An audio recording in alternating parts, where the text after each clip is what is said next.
And welcome everyone to another day of Overwatch Champions Series Korea. My name is G Clef, and with me we have Unknown. The Contenders duo is back for the Sunday, a beautiful Sunday where we have so many great clashes about to happen. Very excited to be back, especially for Korea. I was here with Wolf on the opening day, but now back with you. It's going to be a great day today. You're stuck with me now, G-Clev.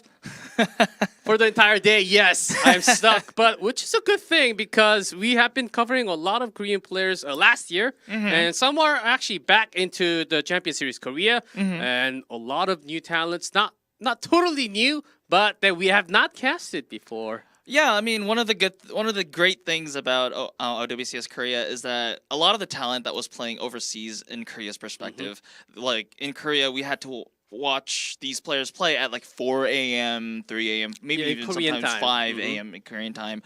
And now we're actually seeing them 5 p.m. Korean time. So, I mean, also today we're having LAN today.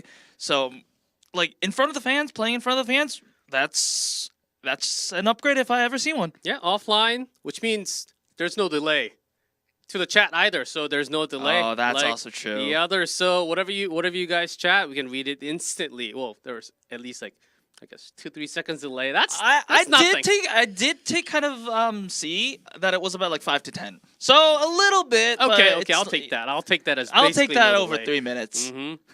For sure. Yeah, so very exciting day. Welcome. I'm very excited to be back here. Of course, with Unknown, it's going to be great. But so far, we have been having a lot of 3-0s, of course. I understand that you might have something to say about that. I mean, I've been around for a few of the days on OWCS Korea and also seen some matches in OWCS Japan as well. It's a little bit different. I think it is.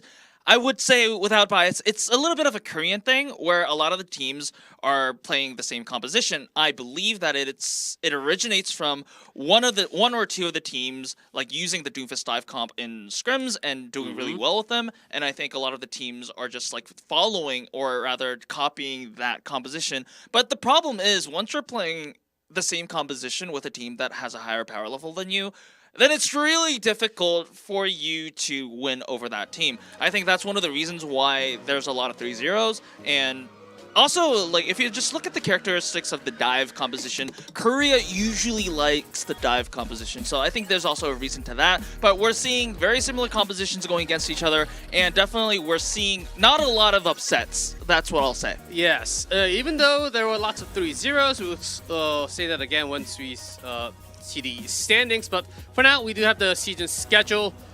We do run a little bit different compared to the other regions because we have Korea, Japan, and Pacific just going through the entire Asia. You can kind of relate and memorize this as the weekends, Friday, Saturday, Sunday, Korea.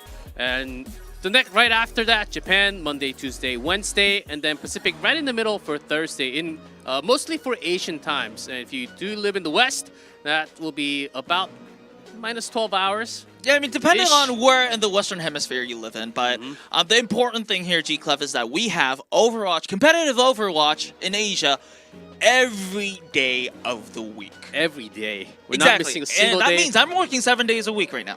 Good for you. No, it's a joke. Of course, I get my rest time. Of course, some of my elite caster friends will take over. And here are the teams. You know. And the best part, some people actually thought Korea, some people were asking yesterday, oh, why does Korea only have 8 teams playing? That's because Yeti did not play a single game yet. I don't know. I actually don't know the reason why that was the case. Maybe it's a scheduling issue. Or yeah, maybe it's a scheduling issue. Maybe it was just from the chance. But they're playing today. That's the best thing. And then they're actually starting with the match today. So we'll see what that team is all about. Poker Face, by the way. They have to play all 3 days this week.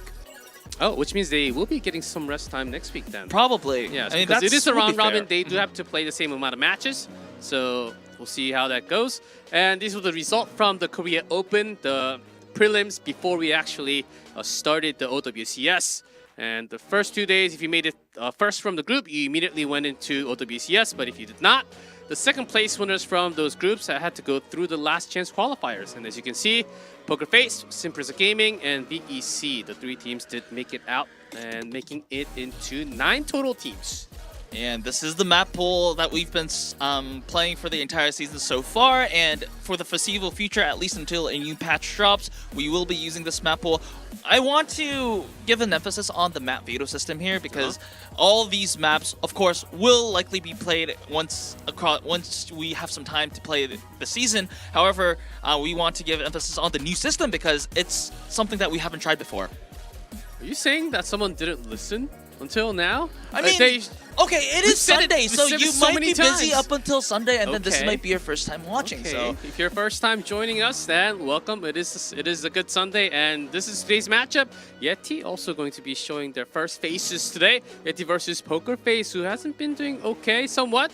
They did go up against very strong teams recently, and VEC against Runaway. Let's see how that goes. That's going to be a very rough match for VEC because a lot of the teams were pinpointing at VEC as one of the lower teams at the end of the round robin. So we'll see if that's the case. And finishing off with SPG versus WAC. WAC. I like that name. You just have to say WAC. Yes, right? I did say WAC yesterday. I just heard that all the other casters just decided to call that WAC. No, it is officially WAC. Okay, so I am going with the hype train and I'm going with WAC. So this, I think today, it's, if you just look at the power levels of the teams right now, the second and third games is likely to be a little bit one-sided, but this match, first match, is going to be the most competitive one of the day, if I am not wrong.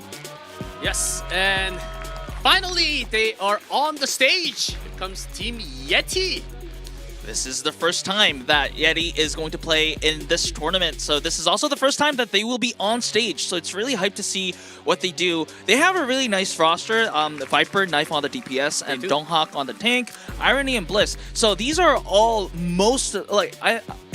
they all have at least a little bit of experience in the Overwatch League. These are all very talented players. Yes. I think the issue of them is going to be whether their coordination levels is on point, because we've seen this the next team, Poker Face here, we've seen two very different versions of this team. Like when they won 3-0 against Prisa Gaming, they looked like they were really, really strong. But when they lost 0-3 against Team Falcons, yes, the talent is there on the team, but their coordination seemed really off. So it's really going to be important for Yeti whether they can actually keep up the coordination levels high, or whether they're just going to look like Poker Face and look a little bit disoriented. I think that's a good question. The teamwork and the correlation between the players, because a lot of these teams are still reasonably new because a lot of the experienced players, but in a team, you do have to really gather yourself and make it work with the teamwork, as Unknown has mentioned before. Sometimes it's not completed. You will have some more time during the round robin, but can you really complete that in the middle, or does it take longer? Does it take less time? Depending on that, you might have a different result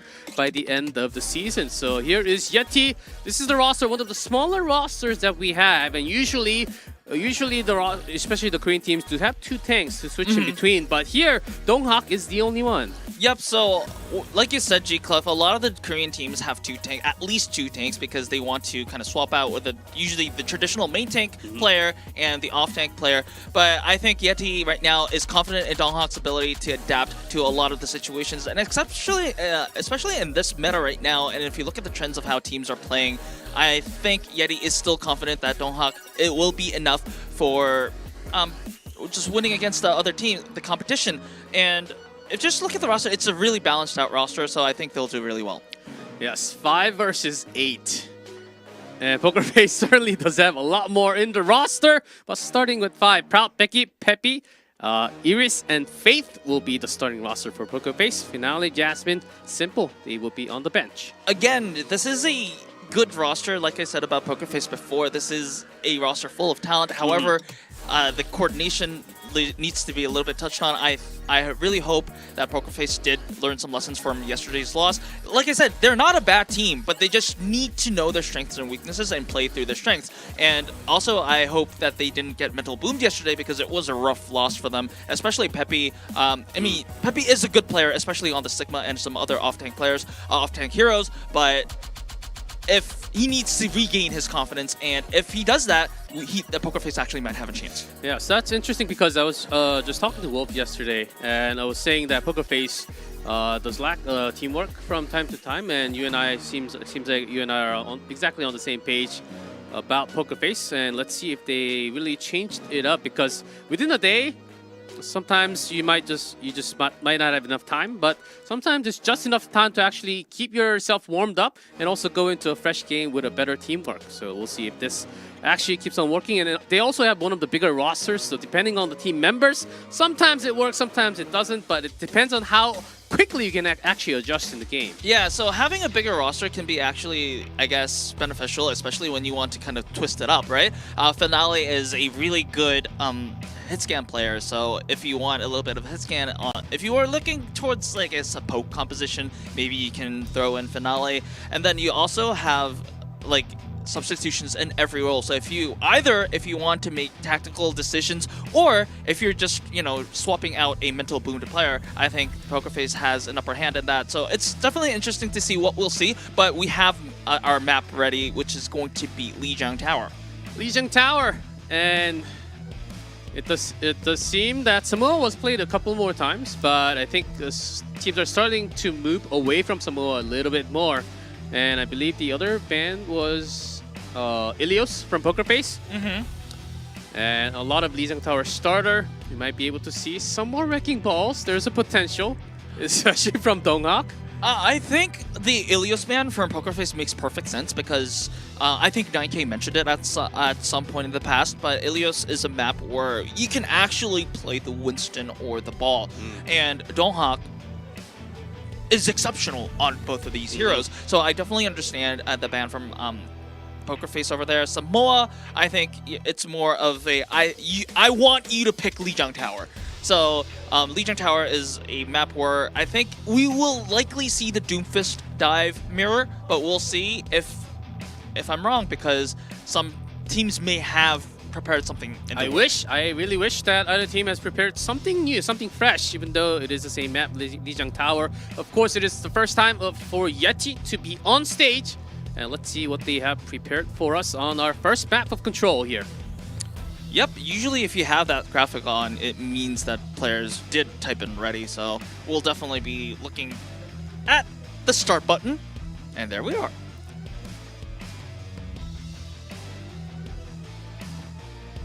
And here's Yeti Poker Face. Let's see what they have prepared. The starting roster, it is Lijiang Tower, map number 1, Control. I really like this graphic though. Like, how do you like the graphics here? It looks like an arcade-ish graphic where when in a fighting game, like it's when you pick all the characters and then right before the fight scene, there's like this little transition. I kind of like that. All they need is the HP bar in the middle. So if you lose the map, then your HP goes down a little bit, or depending on the today's mentality of your team, you might be having more or less from the full bar. How does production figure that out? Oh, well, unknown. The game is ready. Let's go into our first map, Lijiang Tower. All right.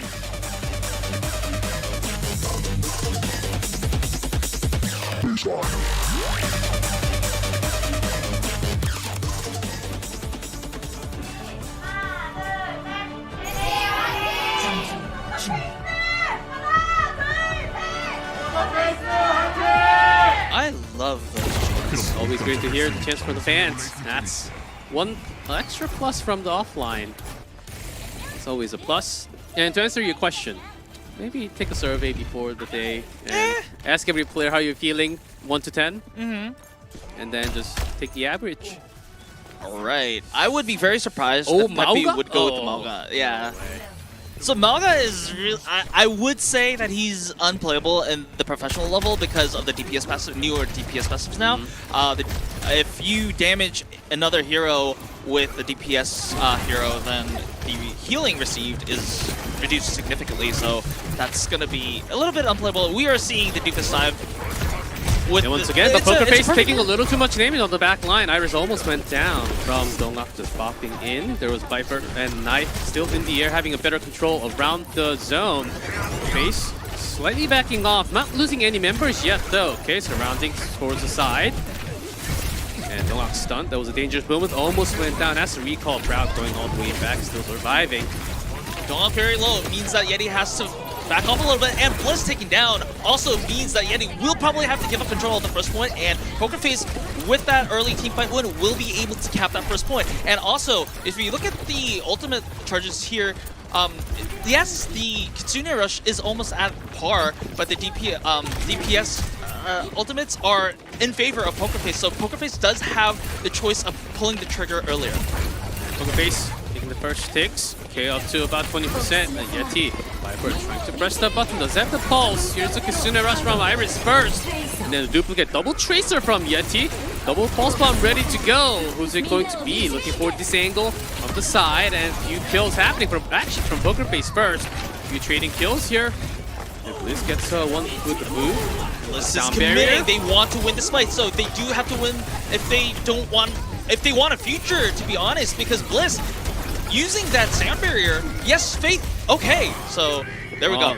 I wanted to say that Yeti definitely committed, and if they lost that fight, they wouldn't have any future. But the important thing is that Poker Face still has control of the point, so the longer this fight goes, Poker Face will be smiling because both teams used ultimates, and the longer this fight goes, it's just more progress towards Poker Face. Oh, lovely recall right there from Proud. Almost went down. The punch from Tongak, not enough. Oh, here's a term. Yeti finally bringing some kills to their own after using that sound barrier. I thought they were going to be losing a lot of their territory. Poker Face finally, after that meteor strike, Pepe did lose his zone there. So, and here's a pause after finally the point actually going over to the other team. Yeah, I mean, we've had a little bit of pause issues, especially on land. Maybe the players, we've been talking about this, maybe the players aren't comfortable playing on different, I guess, hardware setups. All right, we're hearing from that it's a Proud Mac issue. Oh, the tracer issue. Okay.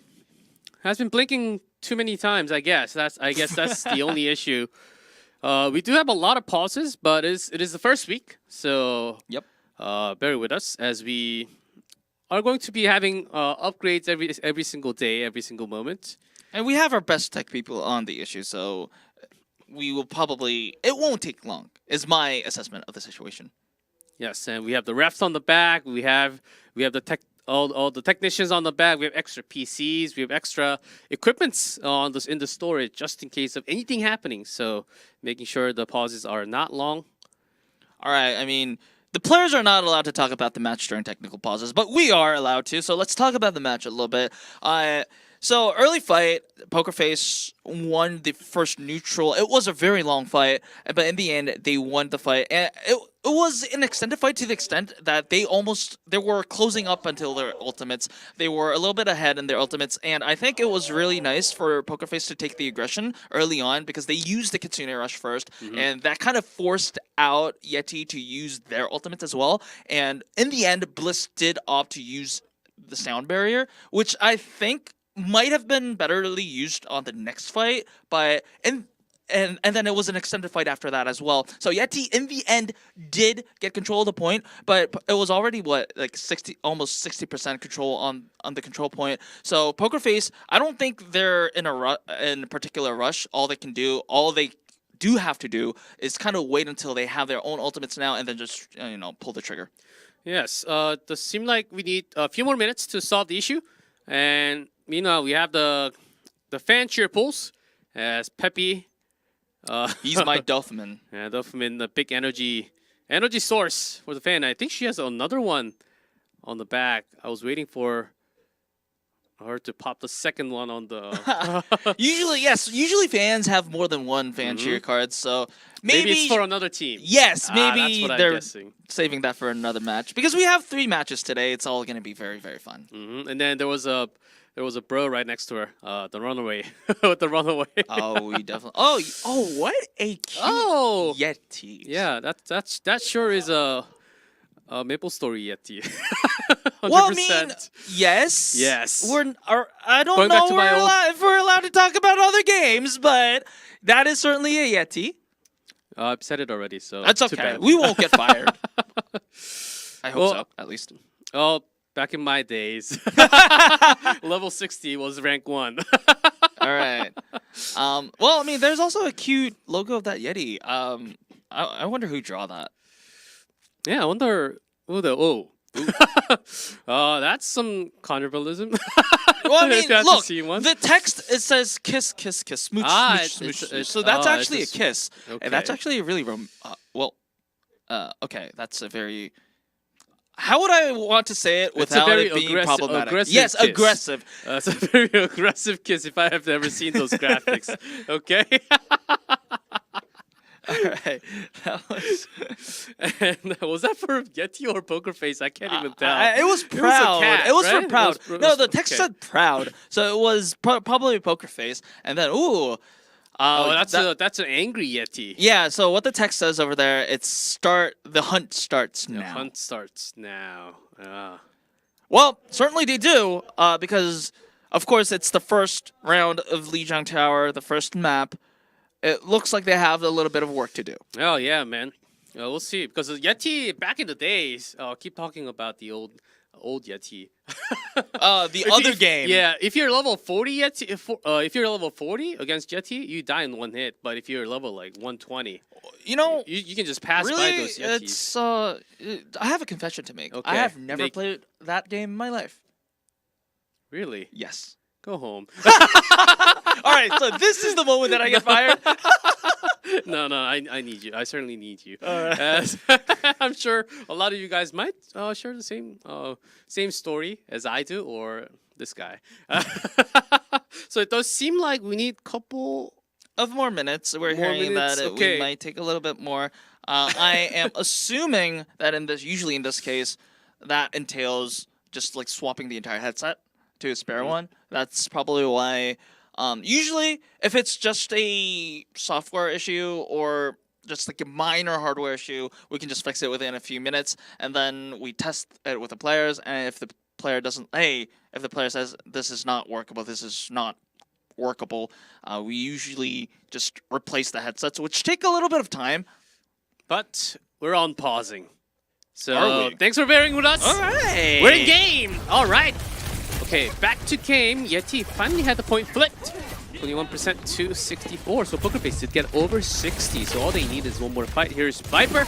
Still holding that pulse bomb. We haven't seen these pulses yet, as those doofus punches can be deadly. As I say that, Becky does get the first kill. Knife already down. So Yeti, do you really want to commit? Okay, there's a pulse, making it 4-4. Iris down on the other side. Viper taking down Eris is really, really important here because Poker Face, like I said, would want an opportunity to pull the aggression here, but they just... what Viper literally did is just he bought time for Yeti to catch up the progress on the point. Now, if you look at the progress, it's 54 to 64. So it's like whoever wins this fight will be getting that lead. Pretty and close. It's likely going to overtime after that. Pepe almost went down. Oh, Dongak does find the kill. Actually goes in with the slam and finds a kill. That's an important one with the duplicate from Knight. Had to use another ult, but still double support holding those ults. Okay, the same. About the same for the Poker Face. And the interesting thing is that Yeti is the one that now holds the trigger because remember, they have that slight window of opportunity where they have both support ultimates where Poker Face, it is likely that Fake will be having a sound barrier really soon. However, Yeti is going to use that slight window of opportunity to pull the aggression, and that may make all the difference here. Big moment, all the ults popped. There's a duplicate and a sound barrier from both Poker Face, but they actually flipped this one. It is 93% for Yeti. Here's a meteor strike from Becky just to run away. And no casualty after that, man, that much.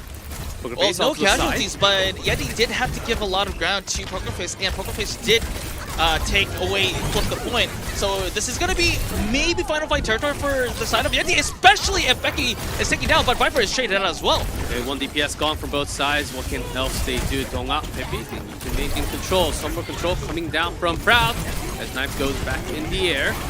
Proud looking for those chances for the pulse bomb, but no one up close. The slam runs away, but Donga finds the kill with Knife. Coming in handy. That's 99 overtime. Yeti looking for the win for the first control. Poker Face, they're losing members left and right. Oh, they really what make a it good happen? stake from Viper there. And that just should do it for Yeti, grabbing the first map of control here from Lijiang Tower. Wow, I really want to commend Viper here because not just about the nice pulse bomb onto the Echo over there, but even before when it was about like 50 to 60, Viper made that crucial stick into Iris so that they would, because they were at a disadvantage.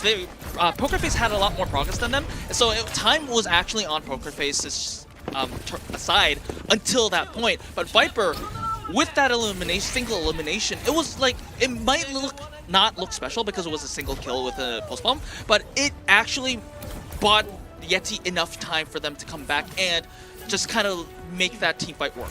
Yeah, that was like the final tape before you send the package away. And with that, Yeti leading one in hand. Poker Face, they come back here as Simulate Comp. There's no changes after all. And the beam finishing off Iris to start off. Peppy, ooh, a headshot onto Viper. So 1 DPS gone. Having a less support for Poker Face. Can they have the sustain? Here's Donga. That punch does quite a amount of damage. And Becky and everyone else forced back into the gate. Donga getting focused, slams away. Back to the point. So initial control on the side of Yeti, probably because yes, the Viper was traded out, but Iris being like taken out, that meant that Poker Face did not have enough sustain to actually kind of like be there. Becky on the point. could not escape. What a nice kill from Knife. Oh, Peppy on the other side actually grabs a double kill. So Pepe is doing a lot of work, but the important thing is that Poker Face, even with those eliminations, cannot go into the point and flip that point as easily as they want. Yes, now they would probably look like they would contest the point, but remember, because so much time elapsed already, Donghak is already there to contest that much. So Yeti will be able to keep their control alive, and that means more progress towards it. And we've seen how that advantage could turn into snowball. And Poker Face, but coming back in handy. Here's Viper. And we've been seeing a lot of those 1v1s between the Tracers. That's Viper and Proud. And I believe we're going to be seeing a lot of that today. Yep. Of course, we do have a lot of talking points about this Doomfist dive. Maybe sometimes the focus is on the Lucio, sometimes the focus is on the Echo assassinations, but in theory, it should be the Tracers that will be the most important integral part of this composition. And the team that wins the Tracer duel will have a lot of space and pressure that will enable their team to just focus on their objectives. Oh man, 3 ults out for both teams. Yeah, Poker Face only using 2 at the moment, still has a few more, but before that, Yeti was able to dominate a little more. Even using the duplicate, forcing all the way back to this map is already over. Maybe it's 91. Yes, if Cloud is taken down, then there's probably no one to touch the point. Yes, the Doofus and the Lucio. There's a sound barrier, but already with that Tracer, no one can actually touch the point, and that's a 2-0 clean victory for Yeti. Wow. Again, it was a little bit close. Like it's not like Poker Face did not stand a chance.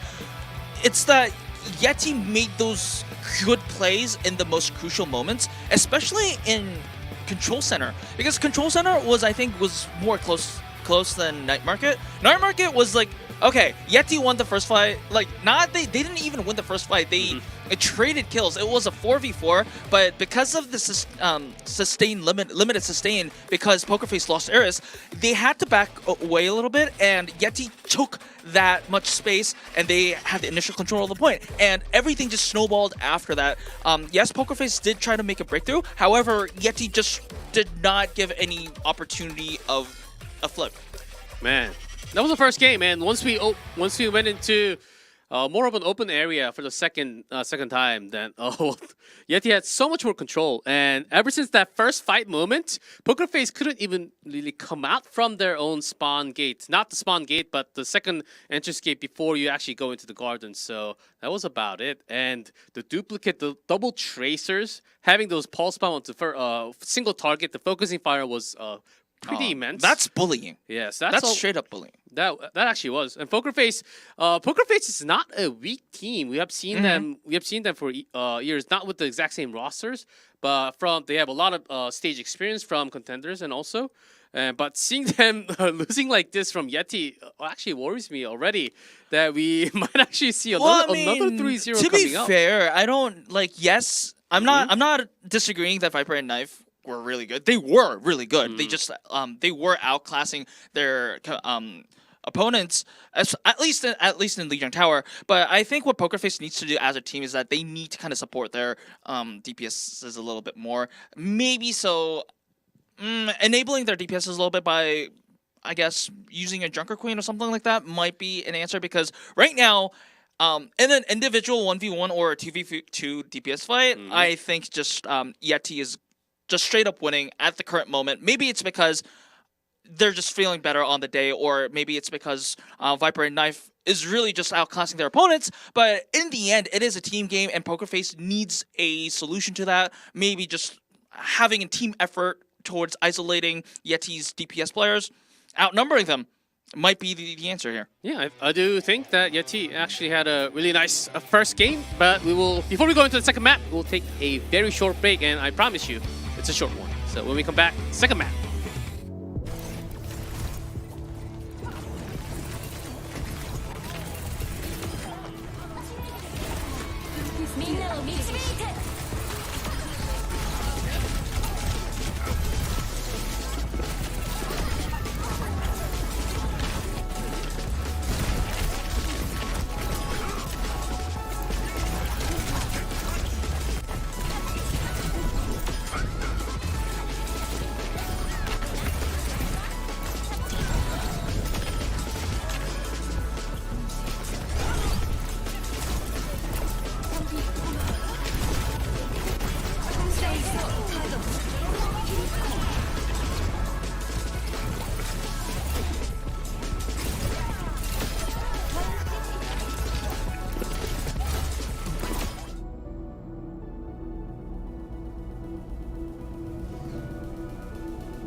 And welcome back everyone to OWCS Korea. We just finished our first map between Yeti and PokerFace. Did go to Yeti's side with a 2-0. And we do have a swap from PokerFace here. Simple in, Faith out. All right. What does that tell us? Simple is traditionally a flex support player, so maybe we're looking at... So I heard that Peppy is not being swapped out, so maybe we're looking at a Sigma Poe composition with a double flex support. If you look at Simple's most played hero pool, it's Baptiste, Zenyatta, and Kiriko. So I would expect, especially also because it's hybrid, maybe we can expect a Sigma and Poke composition. I'm also kind of... So when you said Sigma, I thought we were going to Midtown, but I guess not. We're going back to King's Row. Well, the pick was on the side of Yeti. So, Oh yeah, that's right. So if you look at the map vetoes here, Yeti banned out Midtown, and then Pokerface banned out Hollywood. So it was Yeti's pick to go Kings Row. I think it was a clever ban by Yeti because they know that Peppy and Jasmine, in that sense, all play Sigma. So I think it was a natural choice for Yeti to ban out Midtown because we've seen in the Holiday Showdown that what Midtown could feature, especially with a lot of Sigmas and a lot of Flex supports. And a lot of Midtowns too. basically Midtowns and no Blizzard World. But now we actually have a lot more Kings Row, and I do have to remind myself that vetoes go back and forth between the teams. So that's going to be the case for the entire season, basically. Exactly. So we're not going to have that. We're not going to have that losers map selection anymore. Nope. As we do have a brand new veto system. I kind of like it.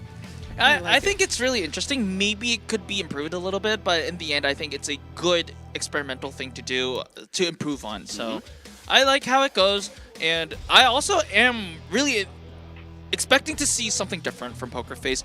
I definitely think that after Lijiang, they probably understood that they are not going to beat Yeti versus on the Doofus Dive Mirror. So I definitely hope that they have something else in their pockets. Yes, and let's see what happens in Kings Row match. Map number 2.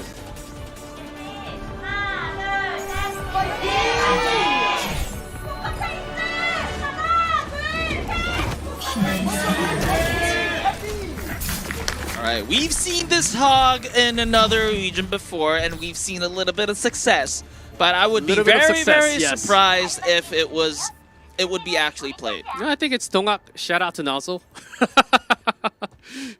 And Viper, Irony, yes, that's just for the starting peak.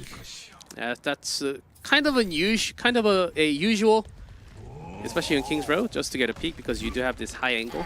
Yep.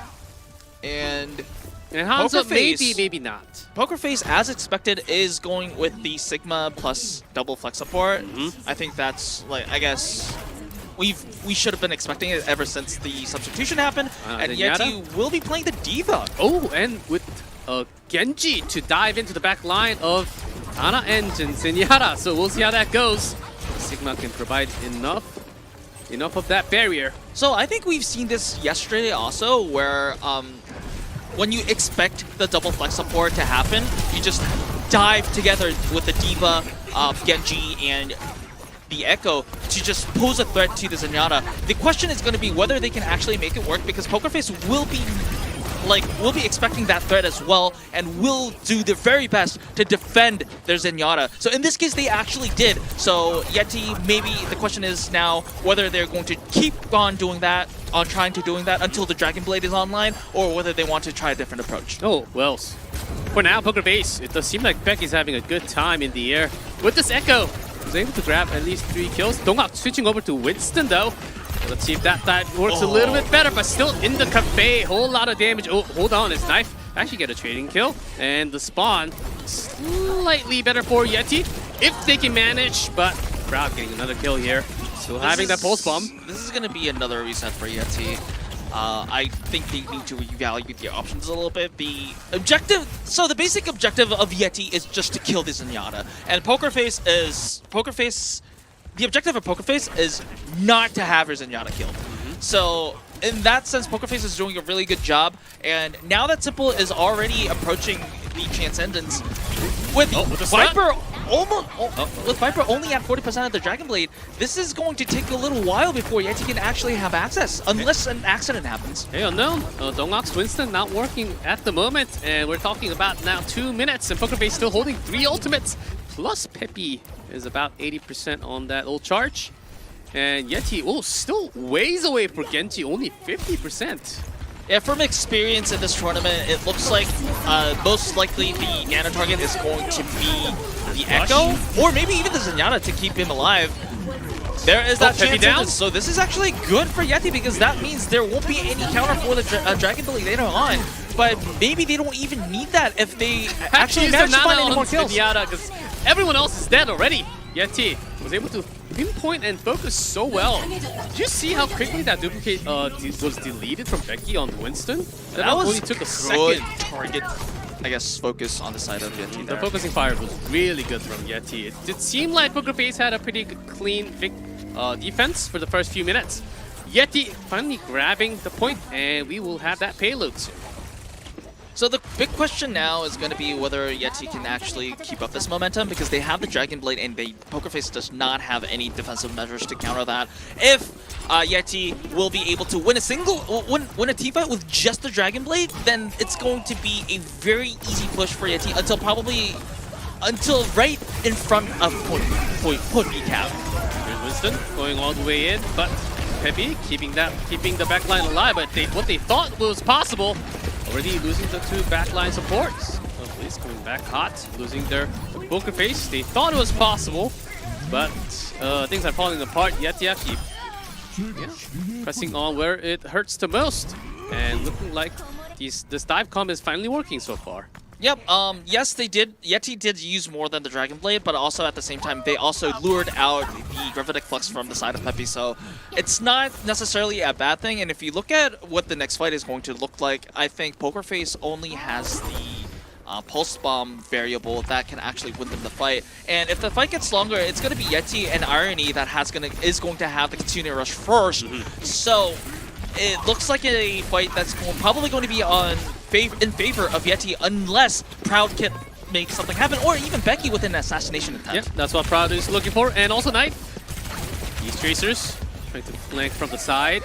And that's a Zenyatta snipe onto Knife, so Yeti might need to regroup a little bit as they're looking for those little charges. Oh, it's going to be really bad if Dog is stalled out. Okay, that's a stagger kill, and that's a good stagger kill. And Poker Face finally get the, well, stabilizing they need. And the reason that this was really important is that because if Yeti won that fight, they would have probably just went on to go all the way up to capping point B. However, because Poker Face finally had that time to stabilize, they now have the ultimates to actually make a competitive team fight. And it looks like they will be actually ahead. No, Becky taking one down. unless But this Viper happens. responds back. Peppy gone. And Poker Face, they do have 3 ults. One already used, duplicate gone. There's a Transcendence, but with only 2 DPSs, can you actually make it work? Proud still holding that pulse. But Yeti, they do have 4 members. Still a little far away. Alright, one of the reasons that this fight, even though it did went to Poker Face's favor, it's really important because they simply use the Transcendence. And probably Yeti will be using the Sound Bearer very aggressively. And yes, Poker Face will probably be using the Nano to... Early No, Sound never Barrier, mind. but Knife If Iris is already dead getting 2 before kills. you can use it, then this is going to be line. point B. This should be it. Yeti doesn't even look like they have to fully commit with the ultimate. Dongak finding another kill onto Tracer. Proud is gone, and Peppy will be the final person to be going down. And this payload is going straight into the second point. Maybe there's going to be a Tracer contest, but I don't think it's really worth it as point B is capped by Yeti, and 1 minute and 50, well, a little less than 2 minutes. Not the best time bank in the world, but still better than not capping point B. Certainly. And on top of that, Yeti was able to keep 3 ultimates. So we'll see if they want to fully commit here as soon as possible, because they don't have the biggest time back, as you just mentioned. Dongak all the way on top. Knife looking for a chance, but no way. Becky is still in the air, and that's a win for him. So good for the Flux to take down Donghak, so everyone else on the side of Yeti is going to get, eliminated, and also they have to regroup. The big question now is going to be on the side of Viper. Viper now has the Dragon Blade. Maybe if Yeti really wants to commit, they can just pair it up with the Continuing Rush. Poker Face at the current moment doesn't have major defensive measures, so Poker Face wants to take this fight a little bit slow. They want to stall this fight until Simple has the Transcendence. However, Yeti probably knows this as well, and they want to pull the trigger. Now they do. This is going to be one of the most important fights. Here's the Dragon Blade from Viper, finally hitting onto Few and Poker Face. Nano onto Sigma, keeping it alive. Buying some time for the DPS to come back. Knife finds a kill onto Zenyatta on the back, and this is actually going to mess up the respawn timing. There's the Rage keeping them away from the gates. They want to go all the way. 30 seconds left. Can they actually make it full? I think this is going. I think the contest will be there, and Simple having the Transcendence, they will. I think they will probably be able to have people on payload. But this is still going to be a downhill fight for the side of PokerFace because they have to use ultimates just for the sake of just touching the point. But Knife is taking down, so that's a lot of pressure alleviated for the side of PokerFace. Simple does not even have to use the chance. And less than 10 seconds. Yeti, nothing else other than the sound barrier immediately. Transcendence pop just by time. And we're in overtime. Yeti, can you really win the 4v5? Wait a second. Where did that sound barrier go? Yeah, that was popped a little too early. And 2 members gone. Here's Knife, unless something amazing comes out from the remaining player. But Kiriko can't really do much, and that is going to be it. But not a full 3-pointer, but still not a bad one for Yeti. Yeah, so Kings Row is traditionally a difficult map to full cap, so it's not the end of the world for them, but also at the same time, it gives PokerFace a window of opportunity because it's a win condition now, rather than when both teams full cap, it usually goes into extra rounds. But now, if PokerFace, if they just go through the golden box of victory, they win and equalize the series. So I guess it's acceptable, but not really ideal for Yeti so far. And I think that really the first point that Yeti had somewhat of a struggle to actually. It actually took how many minutes? About 3-4 minutes for them to actually get the first point. I think that hurt them a lot towards the end, just running out of the time bank. Yeah, I mean, PokerFace had a really solid point A defense. There were multiple times where Yeti were trying to dive onto the Zenyatta and they just weren't able to. And it snowballed to a point where PokerFace was having almost 4 or 5 ultimates, and Viper just had 40% on his Dragon Blade. Yes, in the end, it was a good effort from Yeti to just break the defenses of PokerFace, but I do have a feeling that PokerFace could have won 1 or 2 more fights, then that would have probably just, give them a better result. Yeah, so we'll see what happens. And that was a dangerous moment where you could have been sniped from that Widow. Switching back to Tracer. Yeah, Proud's Tracer has been an absolute beauty, along with Becky's Echo too. So even on the attack, PokerFace elects to go with the Sigma and double flex support. It's gonna be a little harder to keep your Zenyatta alive than the defense, like you see here, because you're not gonna have the turning advantage. But let's see how if PokerFace decides to change comps. Okay, if that was a little bit too much of a commit. Knife down. Does need to come back to the site, and PokerFace does have an early spawn to the point, so that's why Becky is already contesting in the air for the punch target. I think in this scenario, what PokerFace should probably be doing is using the Zenyatta with the Tracer so that they win the Tracer duel. Remember when in Overwatch 1 we had the Ball Diva Zen, where the Zen and the Tracer actually paired up as a team to just give pressure to the other opponent Tracer. In this case, well, Zenyatta's killing falling everyone, left so and right, and everyone in the room, they were already low. And the tick was already gone from the control of the double DPS. And that does seem like a pretty good time bank, over 5 minutes. Yep. This is a pretty decent time bank for point A. And also, if you just look at the ultimate situations, PokerFace is doing really well. Becky already has the duplicate, and both support ultimates will be online very shortly. So I think PokerFace will have, unless something unexpected happens, they will be able to win the next fight as well. So this is going to give them a little bit of space to go through that corner. But I think what Yeti has to do is that despite the ult disadvantage, yes, like this, they have to pull the trigger, they have to make unexpected kills, or like this, they bait out a lot of PokerFace's ultimates. Yeah, but still, that was not enough. PokerFace pulled the trigger early with the Nano Sigma on top of that. Transcendence, Yeti actually decided to hold on all their ultimates and lose the fight instead, looking for the second.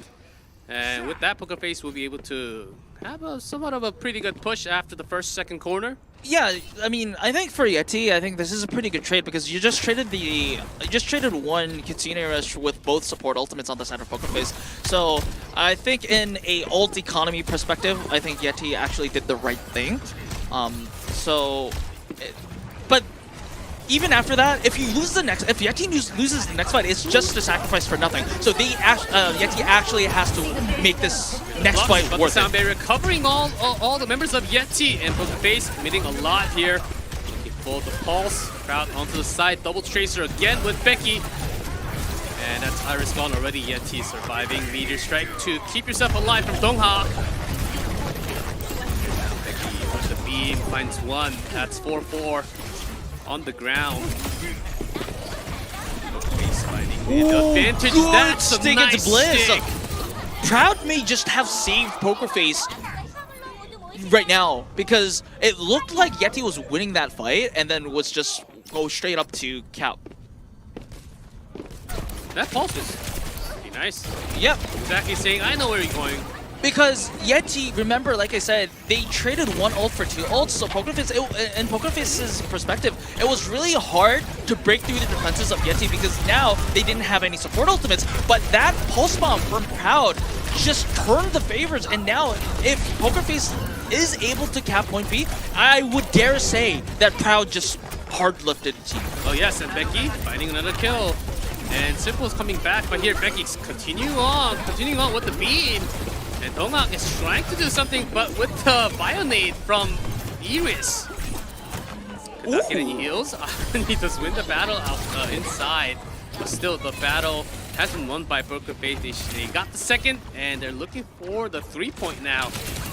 Remember, they don't even have to full cap. Pokerface only has, well, I mean, it is almost a full cap, but there is a small golden box of victory that Pokerface has to go through, and they have 3 minutes to do so. Yep, Becky dead. Here's Pepe, Eva. Seeing a lot of chasers here as Viper. We can turn this around along with Donghak, pushing all the way to spawn, but that should alleviate things for now. Remember, this is a little bit of a stabilizing for Yeti, but remember, if you look at the ultimate charges here, Pokerface has both of those support ultimates, and Donghak did the thing that he needed to do. Though. That's a 1-1 trade, but it might actually work better for Pokerface, who just ended up using the duplicate and having still 3 more ults available. Strike does not kill, but Becky continuing with the slam. Does find Liz, so no sound barrier, but Viper finds that pulse. Both teams' Tracer are saving the teams from, I guess, utter defeat, but it looks like at the current moment, Pokerface still has the lead because remember, they still have both support ultimates online, whereas Yeti, yes, they do have this sound barrier, but I don't think it may be enough for the aggression for the side of Pokerface. Simple, pops the Transcendence. Oh, sound barrier to counter. Oh, that was Yeti. A nice sleep, but I don't know if it's going to change the tide of the fight. Even it had to nano onto Zenyatta. Maybe that was because Becky went down immediately when that was the same timing. Knife finds another kill, so this will take a longer time. Okay, Simple's traded out as well, so this is going to have to be a reset from the side of Pokerface. Yeti will have some more extra time to actually get things done. This payload can't really get through the final corner, and now we're talking less than 2 minutes, about 1:46. So Pokerface, they do need a lot more ults. Well, their ult charge is pretty low except for Proud. That's just the pulse though, so this guy on screen needs to make a miracle. Yep, a lot of pressure is onto Proud now. Proud and Becky probably needs to make something happen, and they actually do, starting with killing Knife. Yeah, for the second. And Bliss finds a kill onto Pepe. That's not going to help, but Becky in the air. These DPSs from Pokerface trying to make something happen with no Doomfist. Viper once again saving Yeti from defeat by taking out Simple. That was a really important kill because Pokerface has to back out, and with almost less than a minute for the attack, Pokerface is feeling the nerves here. Yep, just not giving extra time to get that Transcendence about 25% away. Yeti still keeping this corner, does have duplicate, but that is the only ult available at the moment. Face to really go all in. Proud again looking for those angle for the pulse. Does not hit this time, but Donghak on the other side gets Pepe. That's a takedown for Pokerface and Proud. Pokerface has to make a decision whether they're going to back out really quickly and try another one, or if they want to actually commit. But Iris is taking down, Simple is taking down, Becky is taking down as well. So they might not even have a choice here. Yeti, yes, they were down so much on ultimates, but however, they somehow, with the heroics of Viper and Donghak, make this defense work. Okay, no, 10 seconds. PokerFace, they do have 3 ults. And Yeti not giving them the distance to go all the way in. Transcendence, also Meteor Strike. And Proud is on the payload somehow. Proud? That's pressure on the back. Bliss is taken out. So Sneaky Yeti's move. divided right now. Oh, Simple's taken out as well, so that's a lot of pressure alleviated from the side of Yeti. Viper's Pulse goes wide. This is a mess. Sound barrier onto 3 members, and that's a 4 actually. Except for a knife in the air, Iris is gone, but at least the nano was given to Peppy. You make it work. Here's the Flux catching 2 in the air. Lucio gone. That's a tank down too. PokerFace, but knife in the air still picks up 1 more. It is about the DPSs now. Can you make it happen? Oh, I think the Proud just was off the point. So Yeti just grabbed the second map too. Wow, that was a very close and intense last fight. But I just can't erase that feeling that when PokerFace had both the Nano and the Transcendence, Simple's Transcendence was used for, I assume, for his own survival, and then Iris nanoed Simple. I think that was the point where PokerFace lost the game, lost the map rather, because they had so many resources, ultimate resources ahead of Yeti, but then they had to use it for just their own survival, whereas Yeti didn't use that much for the aggression. So I think that was where that moment where PokerFace might have won that map, but they failed to do that. Hey, what a close and hectic final fight. That was really close. Also proud when we saw the moment where the Tracer was on the payload alone when the fight was actually on the other side. Oh, just imagine the comms from PokerFace. Like, hey guys, the payload's moving on the back. Like, is anyone there? No, no one's over there. It's like, okay, who raise your hand if you want to go back and fight against Proud, who has been playing one of the best Tracer for the day. Of course, Viper is having a really good one, but somewhat better moments of the Pulse Bomb from Proud and both Tracers and the Echoes. I really want to highlight all the DPSs today because they've been playing. I mean, both Tracer absolutely players were great. doing really, really well.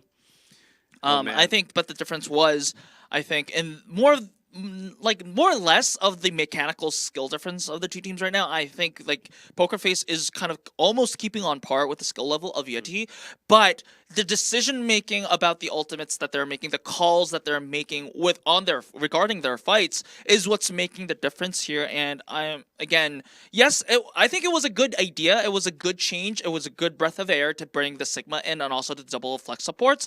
But the decisions made during those fights was what made the difference here. Yeah, some close calls, but at the end, it is 2-0 up for Yeti if they get 1 more.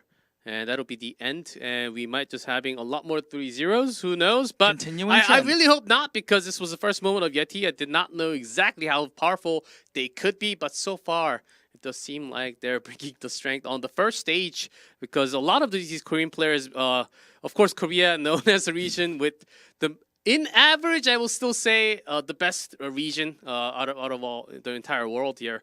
So we'll see how this goes. As PokerFace, there were some moments where they were just popping ults without. It does seem like they still need to manage their communication a little more. Like I could see those like 0.2, 0.3 seconds. But 0.3 seconds late, 0.3 seconds faster, but that's what makes a difference in Exactly, Overwatch. Especially in this level of play when you're going against the best players. Like you said, arguably the best region in the world and also the best teams, the best players in the world. There's no room for error here. Well, that's map number 2. Still 2-0 for Yeti. Can PokerFace really fight back? We'll have that answer after a short break.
And welcome back, everyone. It is a match between Yeti and Pokerface. Currently, Yeti winning this one with 2-0 at the moment, and that is the reason why we have another substitution happening from Pokerface. Yep. To make every change possible at the moment. Well, I mean, Faith is coming back, probably just to play the Lucio. Ooh, not just Faith. Jasmine is playing in for subbing in for Peppy, so maybe a little bit of change. Also, considering that it is going to be a push map, maybe this may be a Doomfist player coming in. Of course, Peppy does play the Doomfist as well, but also considering that it is O2. They might also want just like, I guess, a change of pace. Oh, okay. So this is a Iris fan, and the placard said, if you lose, we die together. That's, all right, that's, I guess, a form of motivation. Form of motivation, and if you lose today, you're dunzo. You're definitely dunzo. You're dunzo in the first week. In the first week of OWCS, but we need you guys. Alrighty. We need you guys until the last week and maybe the playoff. And here's the map veto, of course, push. There are only 3, so there's only 1 ban. New Queen Street out. We're playing Colosseo. So it was a choice between Colosseo and Esperanza. Interesting to see that they want to play Colosseo. Maybe, I don't know. I don't know what Pokerface is cooking right now, but usually when we see Esperanza, then we expect the Doomfist dive mirror. So maybe by picking Colosseo, Pokerface has something in the works. I don't know, because they need something special to turn this around. Yeah, they certainly do, and it's their pick with the substitution, so I think they're cooking something. They better be cooking something with these amount of ingredients, as Yeti is about to take this one with 3-0 if it's possible. They're continuing the trend of 3 Overwatch so far, and Pokerface doesn't want to be a victim of that, because they've been on both the good side and bad side of the 3 Overwatch trend. They've beaten Prisa Gaming 3-0, and they've lost to Team Falcons 3-0. They definitely want to be on the good side of the trend, so of course that starts with beating Colosseo. Man, since you talked about Falcons, we don't have Falcons playing today, but they look unstoppable at the moment. Yeah, Falcons look very strong. They indeed look to be one of the strongest teams from Korea in the first week. But we do have Yeti, who might be challenging them in the future. We'll see. Certainly for now 2-0, but you never know. Pokerface, once things start to click, we might have some comeback happening from Pokerface. Momentum is a very interesting thing, right? Because at one moment, it looks like it's never going on the other side, and then once it swings, it looks entirely the opposite. Yeah, especially for sports, and especially for esports. Good to see all of the players' camera. It's always good to see their faces offline. And what's Becky talking? And Becky, proud? Oh, they're cooking something. Yeah, I can definitely tell. hoping that. I mean, these are all talented players. I've been talking about this point like for millions of times now. But the Pokerface is a roster that has a lot of talent. Like a lot of them have been in the Overwatch League, except for very few exceptions on this roster. And it's not like they're bad players. They just need to find what works for them best and then just do it, execute that perfectly. And that oftentimes needs practice, because it doesn't always come together. And practice makes it perfect. And that's exactly why we do have practice and scrims. And I do hear the call, and the game is ready. The push map is going to be Colosseo, picked by Pokerface. Can they come back in the series? We'll have that answer in map number 3.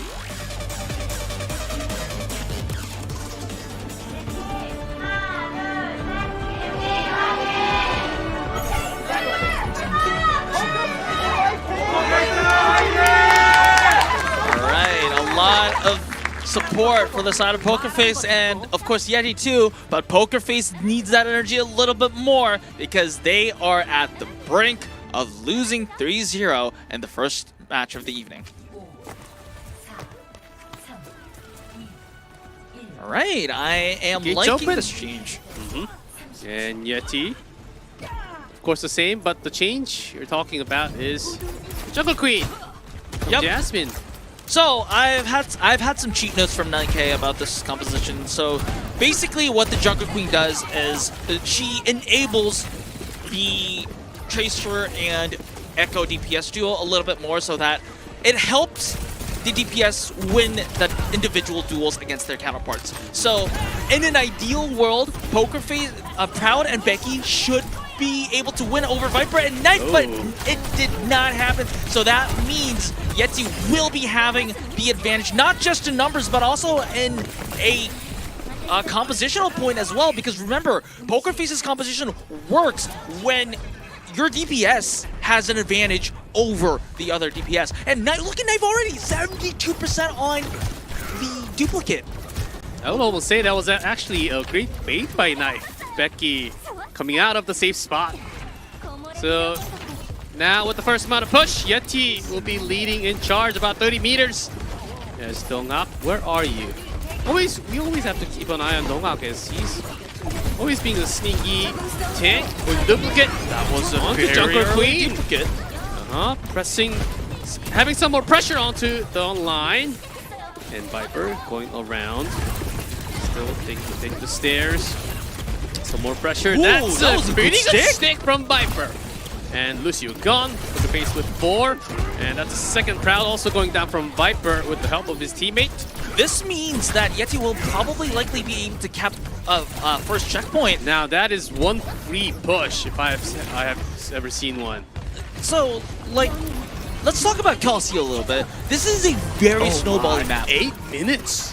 Like, once you start having a lead, it's so hard to kind of lose that lead. Because what Yeti can do is that they can just push as far as they can. They lose a fight eventually, and they never just... Okay, sound barrier. Hold They on, just never there's give it up. Yeti pushing the point. They want to have a highway all the way into second point because that wasn't really required at the moment. But we'll see how this goes. Poker Face running back with the duplicate. Having 2 more ult. Proud, Jasmine ready to go.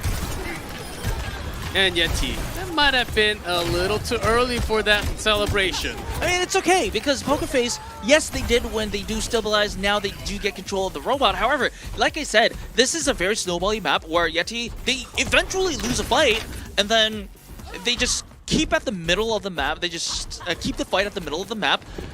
They can even afford to lose 1 or 2. I wouldn't say 2, but a fight, as long as they have the positional advantage. Sure. But, okay, this changes things a little bit.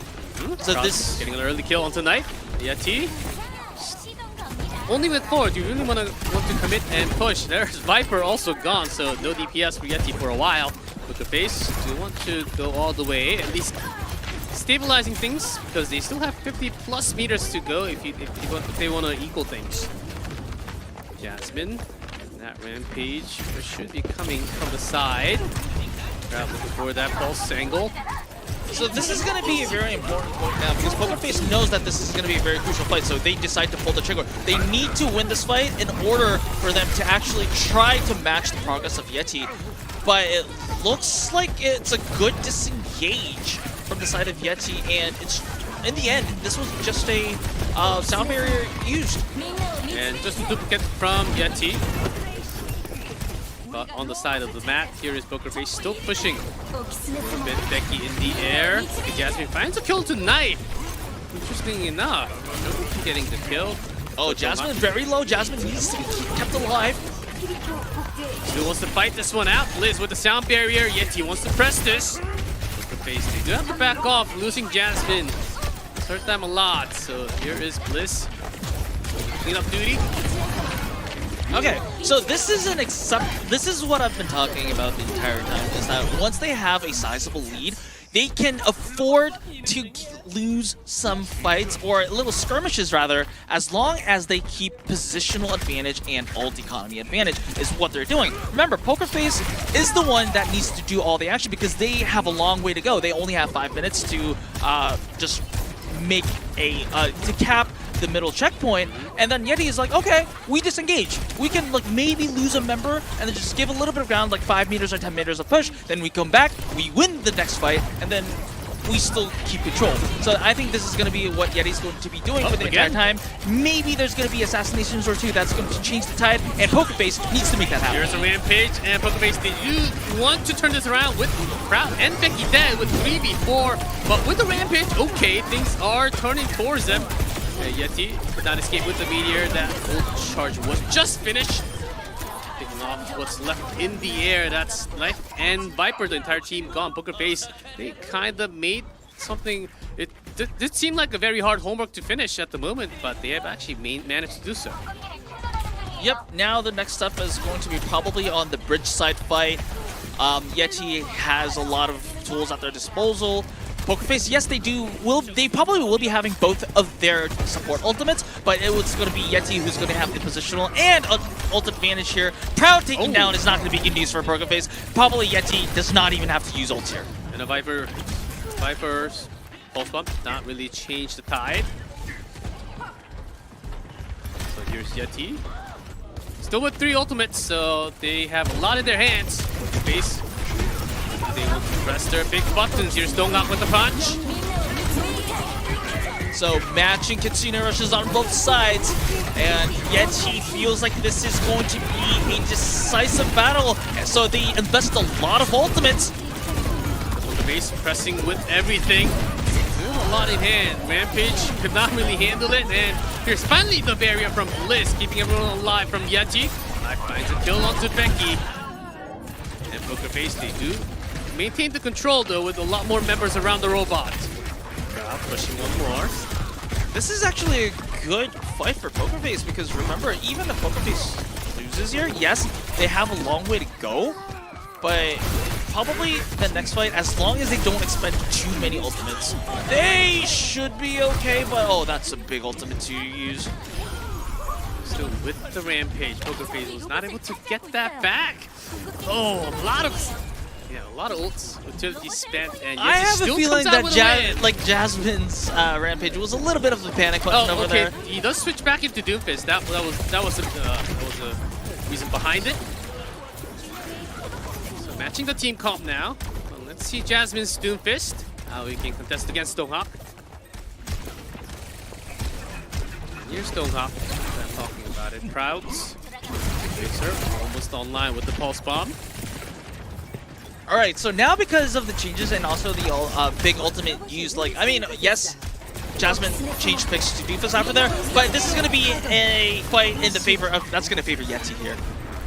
Unless there's an outplay from an individual on Pokerface. Now we're just talking about 2 minutes. Duplicate gone. Well, needs to get some heal from the back line, does not want to use the recall as that is still on cooldown. Yeti still feels good about this because they're not giving up the lead that they initially had in the first few minutes of the match. And as long as there's like a stalemate coming and going back and forth in this area of the map, then Yeti feels confident that they're still going to win this map. The barrier, and Fisherman Rush from Pokerface was not able to keep Proud alive, and Becky both DPS gone from Pokerface. Even after using both of the support ultimates, Yeti will be able to take advantage and get the push again. And this might hurt a lot more because they still have 2 ults. The bigger problem for Pokerface is now they are going to have to catch up to more ground in a diminishing amount of time. Donghak's now enjoying himself and trying to make an assassination happen. He almost did.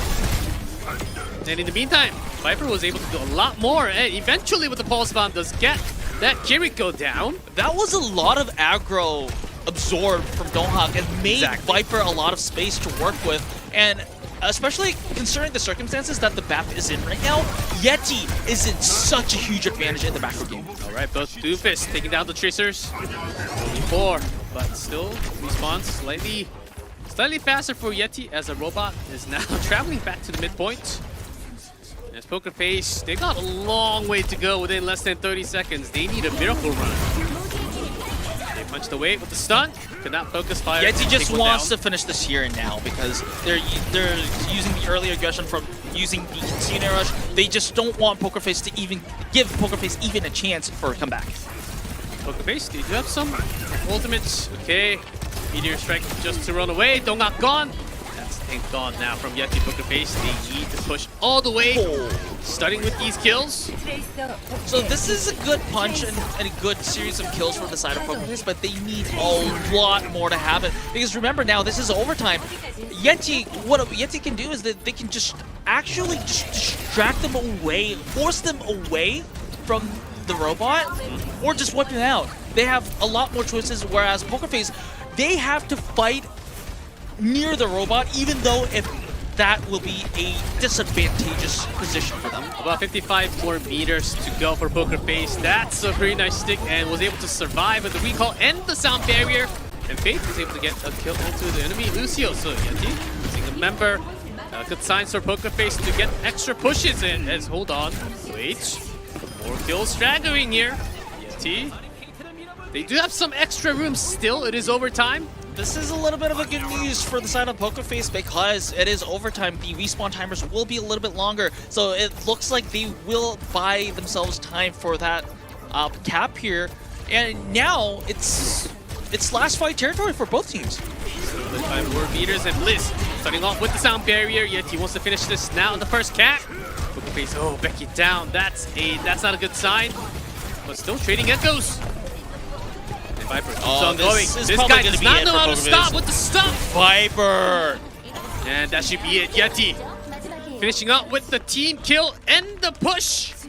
Goes to Yeti once again, and it is a 3-0 match win for Yeti. Well, I mean, yes, King's Row was a little bit close. It got a little scary towards the end of Colosseo, but in the end, I think it was Yeti.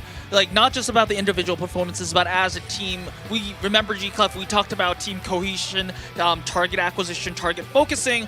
Teamwork was really on a good level for the side of Yeti. Maybe I'm being a little bit bold here, but maybe Yeti might be there up to the level of Team Falcons and WAC.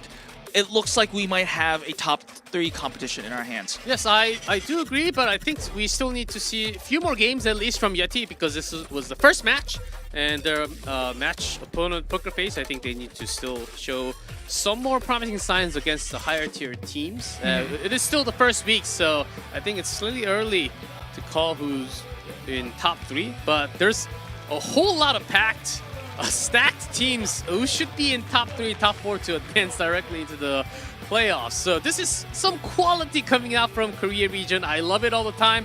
And the best part from the part that I liked the most from this match was the Tracer, the quality from these both Tracers. Vipers, Tracer, Proud Tracer, these amazing pulse bombs has been crazy good. Yeah, and the player of the match, oh, actually not the Tracer player, it's going to be Donghak from the Doomfist. Well, Donghak was really, really exceptional on the Doomfist today. Like, we've been having a little bit of concerns, I guess, against Donghak because, you know, there's no substitution for Donghak in the side of Yeti so far. But at least for today's match, we just, and especially in this meta as well, he proved to everyone that he doesn't need a substitute. Hey, that's exactly the point. He fought a 2v1 today against Peppy and also Jasmine. Yep. Didn't even have to substitute. If you're so good at June right now in this meta, turns out you don't really need an extra tank in the team. And remember, Donghak is not just prolific on the Doomfist as well. He is a very good Winston and also a very proven ball player. And who knows what he might have practiced during the offseason and whatnot. So just looking at his hero pool itself, just being able to play Doom on this level just means, wow, I'm just excited for this player to play even more in the later parts of the season. We do have the player of the match highlight. Look at this Doomfist. And also there were some moments where he played Winston, and I think this was it. And after a few moments, he actually immediately changed back to the heroes he felt comfortable. I mean, Doomfist was mostly what he played during the entirety of the match. I mean, understandable because this meta, in Korea at least, is favoring the Doomfist dive. So, I mean, of course, Winston also makes kind of sense because it's, in essence, it is also a dive composition. But right now, tank heroes with some sort of damage mitigation just is favored over other tank heroes. So these Doomfist punches have been Absolutely nuts, especially targeting onto the back line alone sometimes. And here's the interview. Let's hear from the interview. And Quest, take it away with the translation. Thank you, casters. What's good, y'all? My name is Quest. 네, Bringing you OWCS another day 2024 of 코리아 translations 셋째 for 날의 the 날이 player interviews. 밝았습니다. Today we 안녕하세요. are 아나운서 with 이시윤입니다. Donghak from Yeti. 네, 이렇게 첫 번째 경기 예티와 포커페이스의 경기 중에서 Yeti 예티가 versus 승리를 Pokerface. Obviously, 거머쥐었습니다. 승리 Yeti took 축하드립니다. 3-0 victory against Pokerface. Congratulations. 네, 승리팀 예티의 주역 선수죠. 동학 선수와 이야기 나눠보도록 하겠습니다.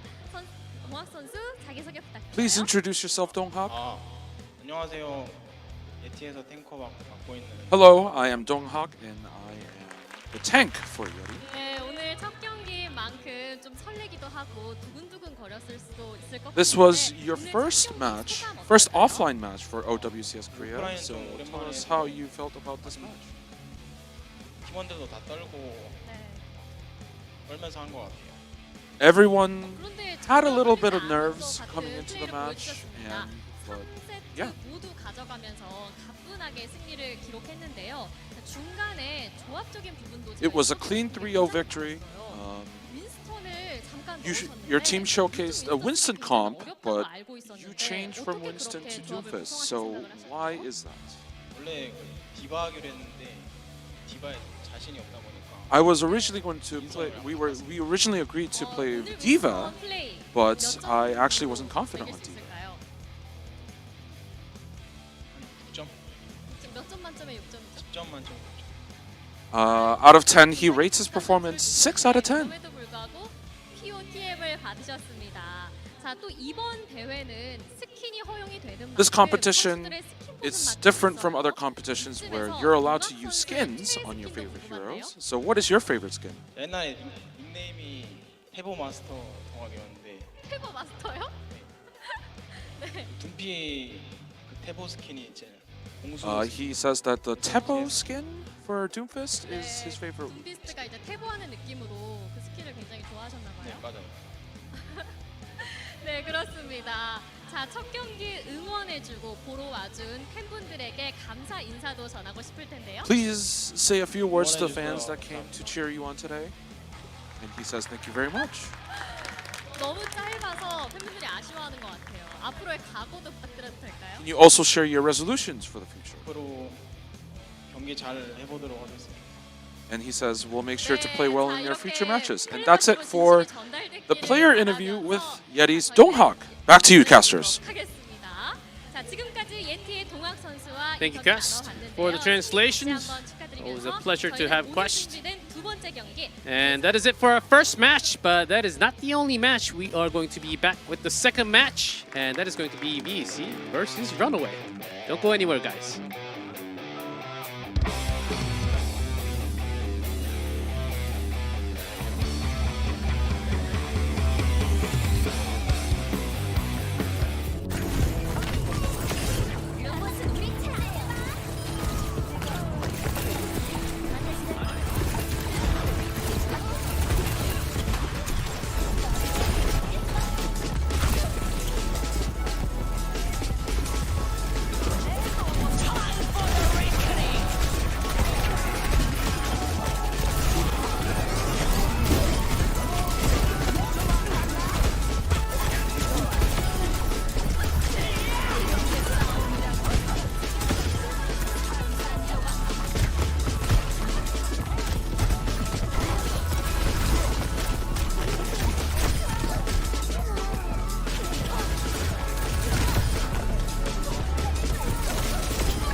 And welcome back, fellas, to Overwatch Champions Series Korea. We're heading into our second match of the night. It is going to be Vesta Esports crew versus Runaway. And my God, a day where I get to cast Runaway Exactly. in my casting life. Wow, that's a history for myself. No, believe me, it's a history for myself as well. I have a story with Runaway too, but let's show yours first. Oh, my story here. Apex Season 1, 2, I was always on the other side of Runaway in envious. All the international teams actually visiting Korea. So I was actually never in Runaway's booth because I was a translator for Apex Season 1 and 2 and partially 3 too. So I saw, I got to see all the Runaway members playing right next to me.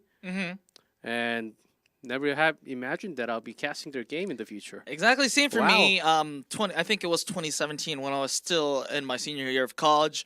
Our college hosted Overwatch contenders, and so I was organizing the entire venue setup and all that. And then Runaway was there playing for the entire season. So that's my story of Runaway.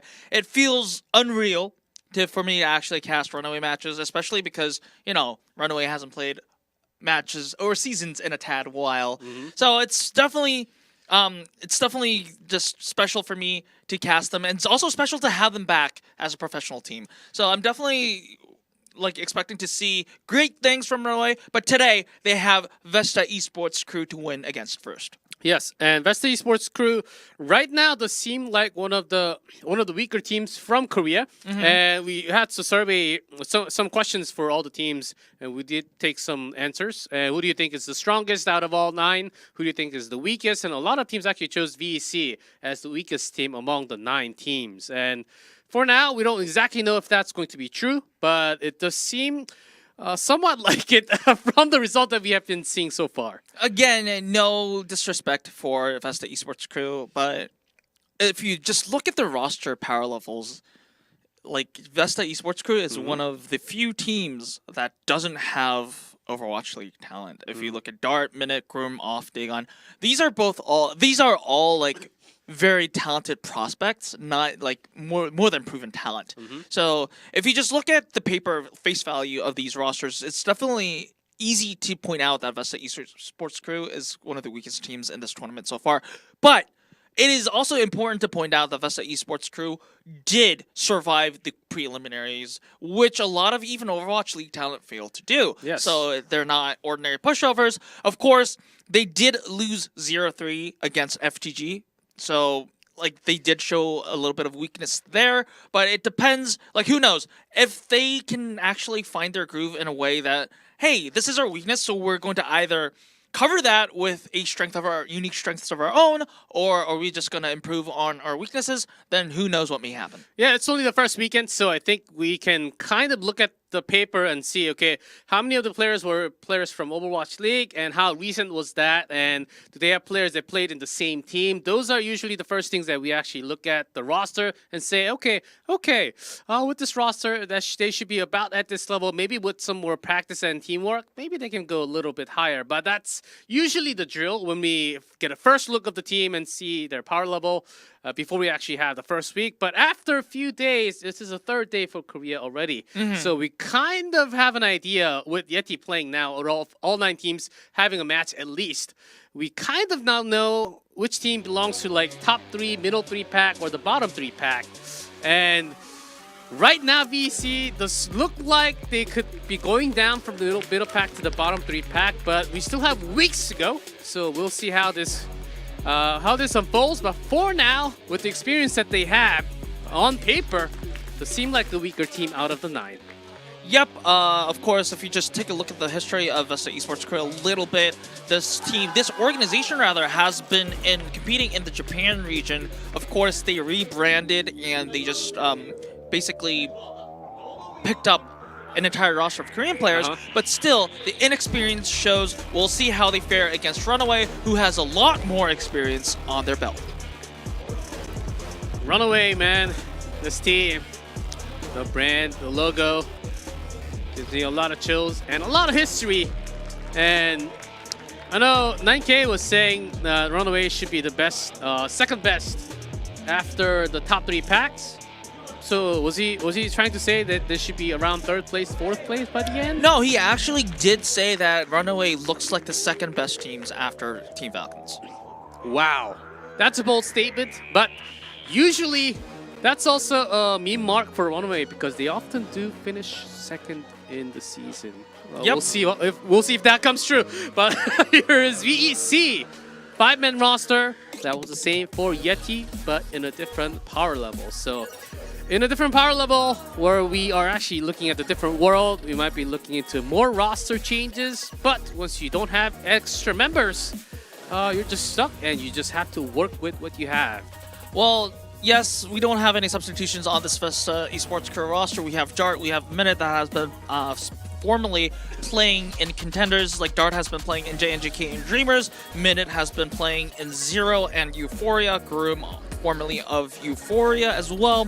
Off JNGK, Dagon, Dreamers. So a lot of, like, you know, I guess I would say very talented contenders level lineup. That has the potential to grow even more. So definitely there's room for growth here, but like I said, anything can happen. Yes, Groom did show a little bit uncomfortable on the Junker Queen on the previous match against FTG. Let's see if they will just, I don't know, if they will elect to play a different composition, or maybe if they have just improved on the Junker Queen composition. We'll see, but this team has a lot of promise, I'll say that. Yes, certainly lots of ladders to climb against the opponent teams, but 2 of the duos actually played in the same team previously, so there's less of a teamwork to match together. And here is Runaway, Zest, Prophet, Mag, DJ Gon, and Vigilante. This roster looking very promising, but for now, because of course, it hasn't been the most amount of time with this roster as a team, so I think they still actually need some improvements. Same case for a lot of the other teams, some teamwork, some special tactics, special maps. I think that's certainly something that they need to focus on along with the other teams. This is a very stocked roster in the sense that it has a lot of talent and a lot of, I guess, a very long resume, if I may say. However, they do have clear weaknesses. They have clear strengths and clear weaknesses, in that we've seen that their aggression is actually real. Like Zest, Prophet, very aggressive DPS players. Mag, also a very aggressive player as well. Lijiang, do I even have to explain how aggressive Lijiang is? He has a Lijiang tower map that is named after him. And then also Vigilante is a very, very, I guess, bloodthirsty sub, well, not sub heal, it's a flex support as well. But also, it can also backfire to them. Sometimes, remember against Team Falcons where both DPS players, Proper and Stalker, just stick 2 pulse bombs onto Mag, and then Mag just have to get bullied all around. And also, the aggression from Lijiang can also be taken advantage of. So it's not like Runaway doesn't have any weaknesses. Yes, they are very aggressive, but their aggression can actually be their demise. So if Vesta Esports Crew wants to actually win this match, they have to take advantage of Runaway's aggression, because Runaway, definitely, they know that they will have a higher power level than Vesta Esports Crew, and they will come with confidence, and Vesta Esports Crew, they have to turn the confidence against them. Oh yes, sometimes the confidence can be over-aggressive, and sometimes that aggression can be one of your weakness when you are focused. Some Runaway fans here as having that DJ Gon and EJ1. OG Runaway merch. Is it? Yeah, I From remember. how many I years remember ago? that back from Contenders. Really? Yeah. Then we're talking like 2018. Yeah, 2017, 2018. Like, wow. Oh wow. Still got, I guess you just have to put in fresh batteries. That's some nice merch if you can use it after 5 years. Yeah. And I think we still do have a slight issue from the Runaway side onto the audio issue. But before that, we have the map veto. Oh, we're going into Samoa. Interesting. I like it. BC's choice. I think rather than going into older traditional style, I think this is one of the better choice coming out. Definitely you don't want to pick Lijiang Tower against Runaway and Lijiang.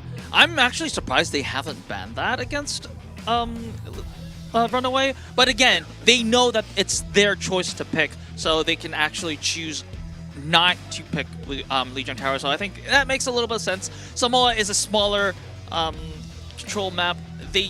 I think the idea here for Vesta Esports crew is that they want to keep the fight as chaotic as possible, so that in an organized fight, they know that they probably have a less better chance of winning against Runaway. So they want to make these skirmishes as chaotic as possible, and maybe put their test their chances against it. Yeah, I do still think that Beach from Samoa is actually one of the tougher control map, especially for the newer teams.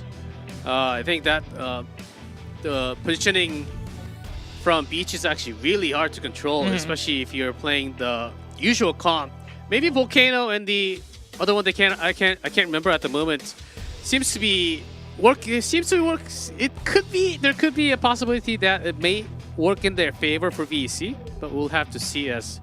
I mean, that was their either choice. way, it's going to be a very uphill fight for Vesta Esports crew. I'm expecting a Runaway win here, but again, I want to be as neutral as possible. It's not like Vesta Esports crew can't win against Runaway, but they have to be very clear about their win conditions and also very, very, I guess, disciplined about their execution of their win plan. Yes, that is certainly the thing. As not. Okay, it does seem like we need a few more minutes to go into Samoa here. We just want to make sure that this banger of the match has to be in perfect condition. We like Runaway, let's talk about Runaway a little bit. This is like arguably one of the most historic and most popular, globally popular organizations in Korean esports history. We just don't want these players to be in a setup where they're uncomfortable with playing. So definitely our tech people will be on the issue. We have a lot of Runaway fans at the studio. This is really good to see. Certainly, I would also say Runaway is certainly top 3 material just on paper, as long as Runner doesn't play Lucio all of a sudden. Okay, I am actually going to tattletale to Runner about that after this match. But Runner is also a very talented player. But I don't know about his current form of Overwatch. I actually saw him play Lucio in his comp matches, and he wasn't that bad, actually. Really? Yes. Really? Still? So Lijiang might actually have to work hard now. Yeah, he does. He might be cut off the chair. No, I'm joking. But for real, Runner is a very historic, iconic figure in Korean esports. He has done so much for the industry and also Overwatch itself, so it's good to see him back. And let's see about the cheer placards here. J1. J1 is... So that's a Runaway fan, if I'm not mistaken. So the placard said J1, so... Yeah, a lot of Bijagon fans, so you can't take him out. Runner can't come in. There's no way. Wait, how old was Runner? He was Runner's like my age. So okay. So and knowing about the age curve a little bit, we're not the same. We don't live in the same times compared to when we had Apex Season 1 and 2. So I know that for sure. So hey, as long even if you play Lucio, come on. As long as you know how to press beat at the right time, you'll be fine. Hey, that's only if you can charge up to that beat fast enough compared to all the other greatest supports in the world, just like these players. Oh, I really like that sign. That sign on the left is like, please save the tanks, buff tanks, That's Winston. please. And then the one on the right is, I think... Is that the Echo?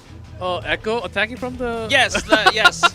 So Echo's hands? That's a tank player for sure. And I agree to a certain point, but also I respect the devs, so I'll keep it at that. But it is very hard times for tank players, indeed. Well, certainly, but you've got supports. That's exactly why you have the double support backing you up. And Winston, oh, right now, certainly not the worst, I would say, but still having a tougher time compared to last year. Yes, of course, I definitely think that Winston is not an optimal choice, especially in this meta, because you have like a better, you just have Doofus that is just does pretty much the same thing, but straight up better right now, at least for right now. So Who also punches. yes, And also dashes. And also slams. has also and also damage meteor mitigation, strikes. which is like a That's really true. big part. So The block is actually really good. So we're ready. We're getting ready to start the match. We're seeing a lot of fans on the Runaway side. Of course, there will be Vesta Esports Crew fans, as of course a lot of these players from Vesta Esports Crew have been from Dreamers, and remember, Dreamers had a lot of fans. Oh man, the fan cheerful that we can see. A lot more for Runaway. Of course, I'm pretty sure there are some fans for VEC also because they have been playing in contenders for a while now. Last year. And that is the man himself, Lee Jigon, endangered in his position by no other than Runner himself. He's taken off his headset. Yeah, I think we can all say that they're pointing. They're looking at one direction means that one player is having a audio issue specifically, and I think that might be, is it Prophet or Vigilante? We'll see, but I think it's definitely an issue on the Runaway side. Maybe the right side of the stage, seeing that we've had similar issues with the previous match before, maybe there is slightly a audio line issue. We'll see about that, but again, sorry for the inconvenience. Oh, We VC apologize. fan right there. All right, yeah, so they like this is like a VC anime run Yeah, starts it's like now. the Shonen Jump style where you start growing from the weak and to the one of the most powerful character in the world. And let's see if that's smiles true. around the VC roster as well. This is going to be a really good experience for them on stage. The thing that I will say that might be a big experience difference is that Vesta Esports Crew probably do not have a lot of stage experience, whereas Runaway, it has been their job. It has been like their life playing on stage in front of the fans. So maybe if there is an experience gap there, that's going to be the big gap here. Yes, and watch out for, don't catch cold. And watch out, because I caught cold a couple days ago. You're still under. You're I'm still recovering, yes. but I'm almost back to the point where I can actually come back to casting. Yep. So I'm not still fully recovered. I would say We about have 85%. a sneaky whack fan having that Charong sign. Of course, we'll get to you soon, but in the meantime, we're still waiting for things to get cleared up, as it looks like the audio issue is yet to be fixed. So we can talk about Runaway and Vesta Esports Crew a little bit. Yeah, it seems like they're actually replacing the entire thing, so it will actually take a few more minutes, guys. But going back to my point, stay warm. This cold, it's a nasty one, guys. It's pretty nasty, and you might be not getting up from your bed for a couple of days. So I actually make might sure need to that. stay hydrated and Oh yes. yeah, put Chat, yourself in some please stay warm hydrated. blanket. Make sure to have those blankets because sometimes we have some random cold days this Exactly. season. I don't know where in the world we are watching these games from, but in Korea it is very, very cold. Of course, we are approaching spring. I hope spring comes really quickly, but Where's spring? it's It's still at the March. latter parts of winter, and it's really, really cold here in Seoul. So, guys, please, of course, video games are also very important in our lives, but Yes, of course. but physical That's our health life, always so- comes first. So. It is very, very important. Yeah, springtime warming up over here. Okay, good to hear that. And also, Mag Vigilante, the proud from Washington. Yes. Yeah, so also a good point over there. A lot of these Runaway players have pre-existing, I guess, synergy in the form of Mag and Vigilante as well. Not just that, I think Mag and Lee Jae-gon also had some time playing together. Yeah, all these signs point towards Runaway win, but we never know, because if we know what's gonna happen before the match even starts, why do we even play the match, right? Well, that's exactly why we go into the match and find out what they want to play on which map and talk about the meta, how they're playing about this composition, and also we're not the only ones watching. The other teams are also watching these games and analyzing, studying what they're about to, maybe the teams they have to face the next time or in the future. So I actually want to talk about this because Falcons, who are not playing today, some teams actually faced against Falcons already. One of the strongest teams, considered the strongest team at the moment in Korea. And do you think it's always better to go against a stronger team first, so you just get that out of the way, and then once you really climb yourself up with a better teamwork, maybe you can have better chances against the middle pack team? It depends on where your momentum is. So if you didn't have a pre-existing momentum starting, I think it's good to just go against the stronger teams first and then kind of bounce back around it. But if you were in the middle of the season, you were doing really well, and then that kind of just like breaks your momentum, then that's where the damage is really done, right? So I think Runaway, I think they went against the arguably the strongest team in the league first. Yes, they did lose 0-3, but if you just look at how they lost, I think it was pretty competitive. There were some moments if Runaway did several things differently, just a few things differently, then they actually might have gotten a map or two.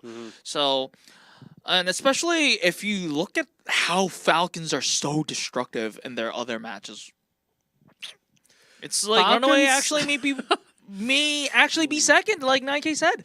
Yeah, Falcons, I think we just have to kind of put them on top. How polished they are already.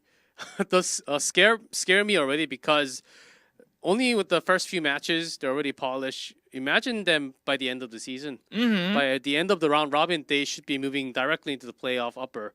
And just waiting for their opponents. Even beyond that, I think what NA teams and EMEA teams should be doing is that they should be analyzing Falcons right now. Because if NA teams and EMEA teams are, they're aiming to go all the way to the global events like DreamHack, it is likely that they will meet Team Falcons, and Team Falcons is a team that a week or two of analysis is not going to help you that much.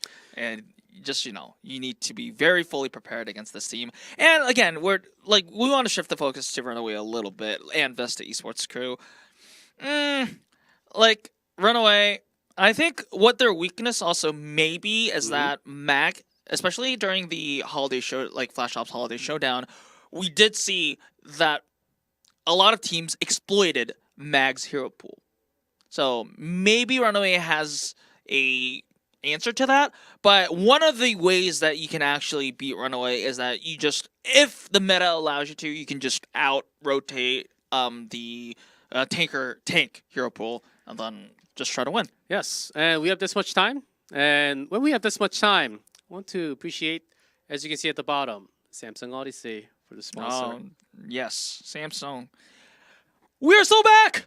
We're so back. Having a Samsung sponsor? Oh my. That leaves a mark. That surely leaves a mark. And by the way, I was actually looking for a new monitor last week. And then I actually didn't know that we had a Samsung Odyssey sponsor. And immediately I looked online for the Odyssey. I already own one. I have 4 monitors. I'm looking for a 5th. 4 monitors.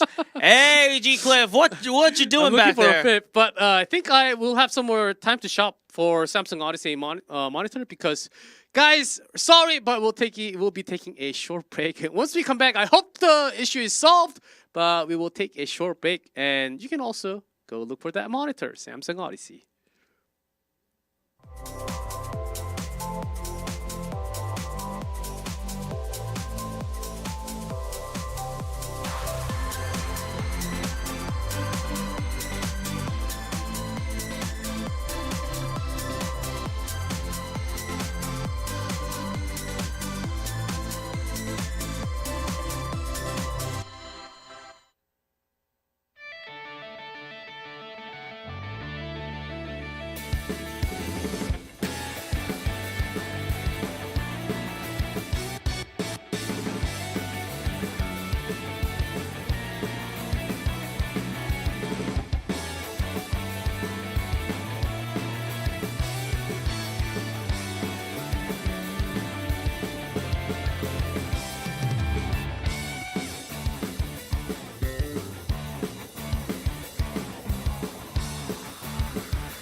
you guys. We are back in the studio.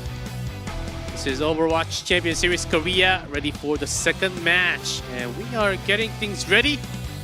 And certainly we do have a whole lot of fans visiting the offline here at the WDG studio. I love it when fans fill the venue. Like, of course, we've been having offline events even before, but we haven't had a lot of opportunities to have the best players come because, you know, logistically, it's really hard to ship players, Korean players that were playing in NA and other regions to come and, you know, play in front of the fans in Seoul. But now they're all here. You know, there's no reason for the fans to not be here as well. So it's good for everyone. It's a perfect chance. And the best thing is that they're going to be playing for many months to come. And for the entire... Well, if they stick with the roster and keep on playing with the team. Of course. That's given. If they the don't get entire... fired. No, I'm joking. No, about no, that. no, no. They don't get I fired. didn't hear you there. Yes. So we are... So I had to break it to you guys that we are still in progress of making things work. But I hope you guys... I hope we kept you guys entertained somewhat from engaging in chat. We were also in chat. If you missed it, you We're will never always know. in chat. You will never know what No. we talked about. It was entertaining. About at least to something say. about cheeseburgers and also whatnot. Was it? Yeah, and kimchi burgers Okay. at the end. And of course, hope you guys had a chance to look at the Samsung Odyssey monitors because they are fine products. They are, of course. And it also keeps us fed. It also keeps the league fed. It also keeps the players fed. So please, we ask for your cooperation on that front. I actually have four. I told you that I have 4 monitors, right? Yes. Each from a different brand, and Samsung Odyssey might be the only one with a double. Oh, okay. We need I to know change there's some that competition into- here. Look, There's look. some competition. All right. But also, we need to talk about computers for a second. I just want to kind of give you an update as that we're not just exchanging the entire sound headset system. We're going to exchange inside the entire PC setup. That's why it's taking a little bit more time. I apologize for the delay. We hope, and I also think that Runaway and Vesta Esports crew also agree that they will repay your time with a very good match of Overwatch. And not just a very good match. I think it's going to be somewhat more entertainment involved also because Runaway seems like they are about to have a lot of fun. And I did hear from the Max Samsung, let's go and we get 2 PCs. Yes, it's going to be... just think about getting...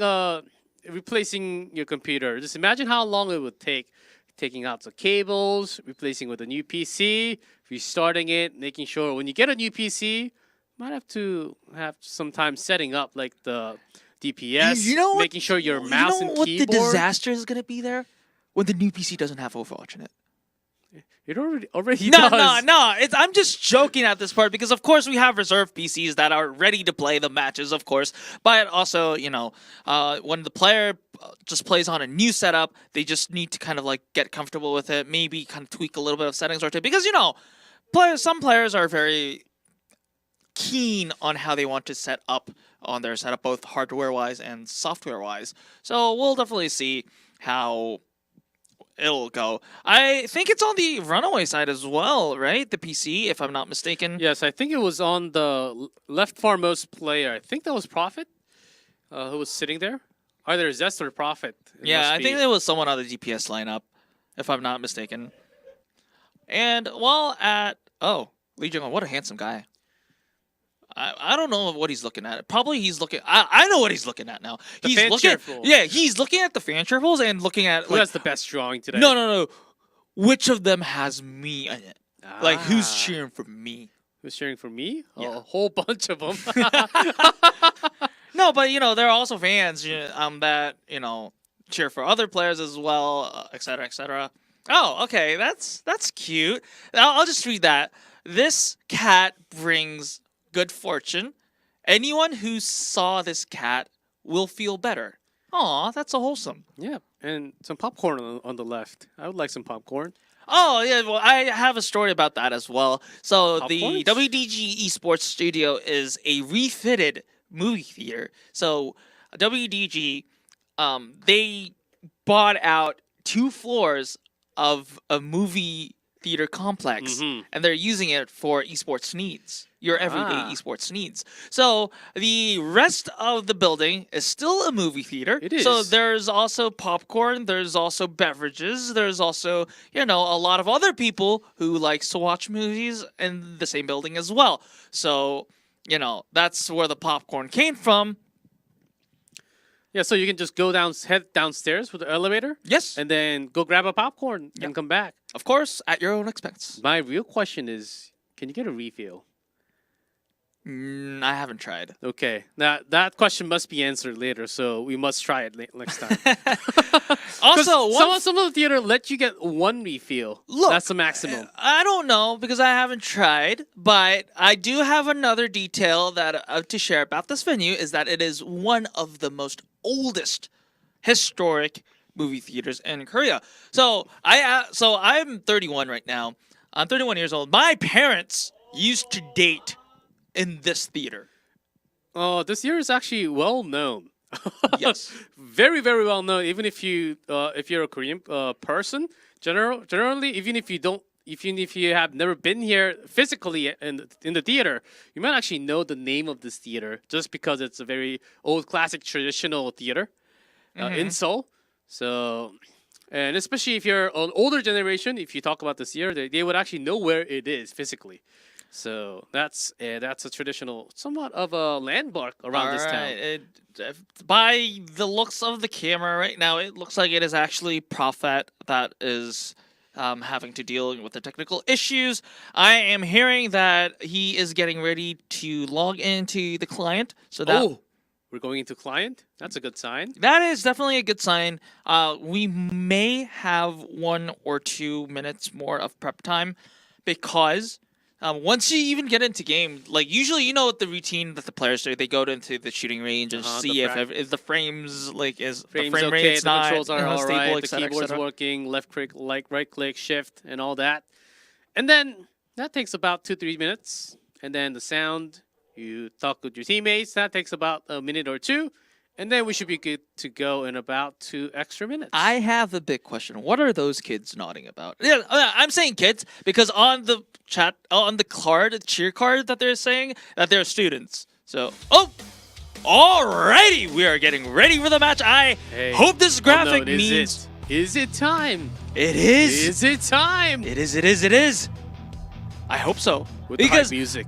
look, I know chat wants a match. I know I want a match, and I'm running out of things to say with that's not the match. We never run out of things to say because we have Runaway here. They should be the first ones running away. Vesta Esports crew, are they ready for this matchup? I mean, the players have been ready for a million years ago. It was just the PC that wasn't ready. But yes, chat, we are so back, not just in the league, but also with a match. So hopefully my expectations are not... Well, I mean, my expectations are fulfilled because the match will start soon. Hey, oh no, we have the hype music. We have 10 players with their headset on, which means that we should be getting into match real soon. Yep. And you might have forgot. Oh, Mag is yawning. Mag can't wait for this match to start. That's a signature of a win. If you yawn before the match, that's 10% more of a win rate. Oh, really? So we have mathematics in play now, right? Yes, that's usually the move, and when it's on camera, especially. All right. We went. We had the Look, hype music, We but is it on a fell loop? so far to the point that we're talking about mathematics in Overwatch. Is it on a loop? Okay, Lee Jae-gon Vigilante is still not in perfect posture to play the game. I mean, What look. do they have under there? Okay, We'll maybe just adjusting final details before we go in. I mean, I don't know because usually when I'm told is that when I see the graphics with the player cams on, that means usually we are ready for the match. Clearly, they thought they were ready, but also this is kind of like my Sherlock Holmes hat on because they're not moving away from the screen. It's at least a minor issue that can be fixed really Yeah, quickly. that too. We also have all 10 players not showing the share. And with the headset, I think we should be good to go real soon, guys. All right, we're doing final checks. Nothing hardware-wise is a problem I am hearing, but we're doing final checks from Prophet before we actually go into the lobby. Of course, I would prefer this to a mid-game pause. So, of course, I mean, I'm not saying that this is ideal, but of course, we're making sure that we don't have to pause in-game. So we appreciate your patience here. Well, oh, by the way, the headsets are, I believe, they have been used for a long time in Overwatch Esports. And guys, the call you've been waiting for, the game is finally ready, and you might have forgot, the first map will be Samoa, and we are going into control. Here's Runaway versus VEC.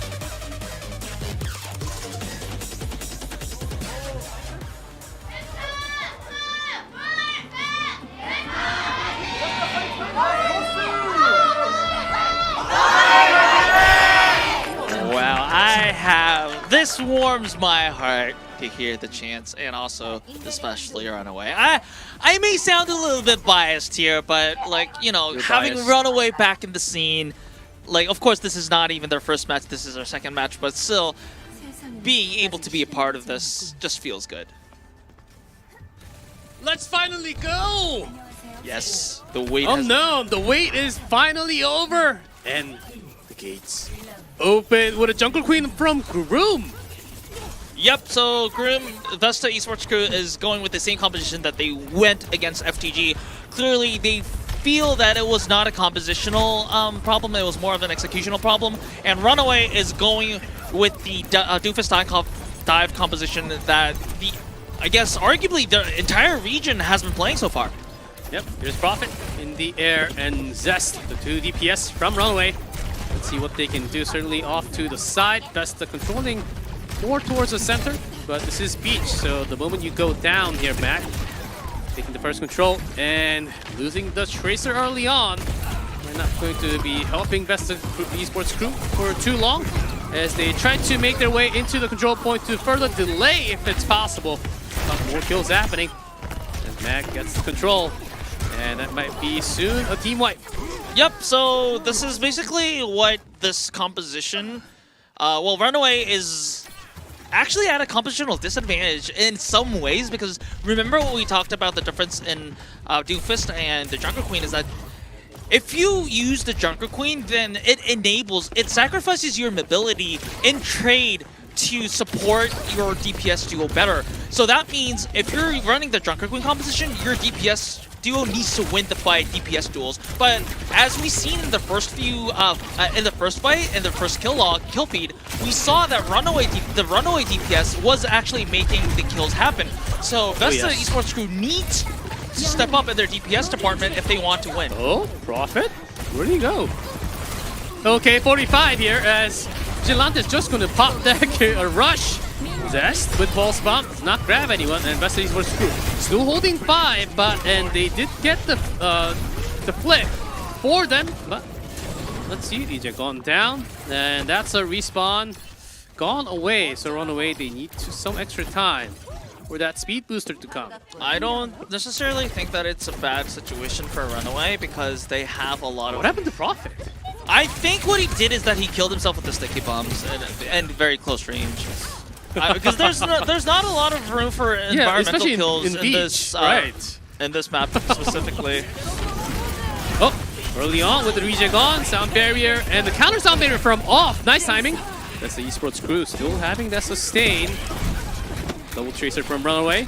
So no further usually kills. the team that goes with the later sound barrier is usually at the advantage. However, Runaway did not lose any members, and it is actually Vesta crew that is losing members first.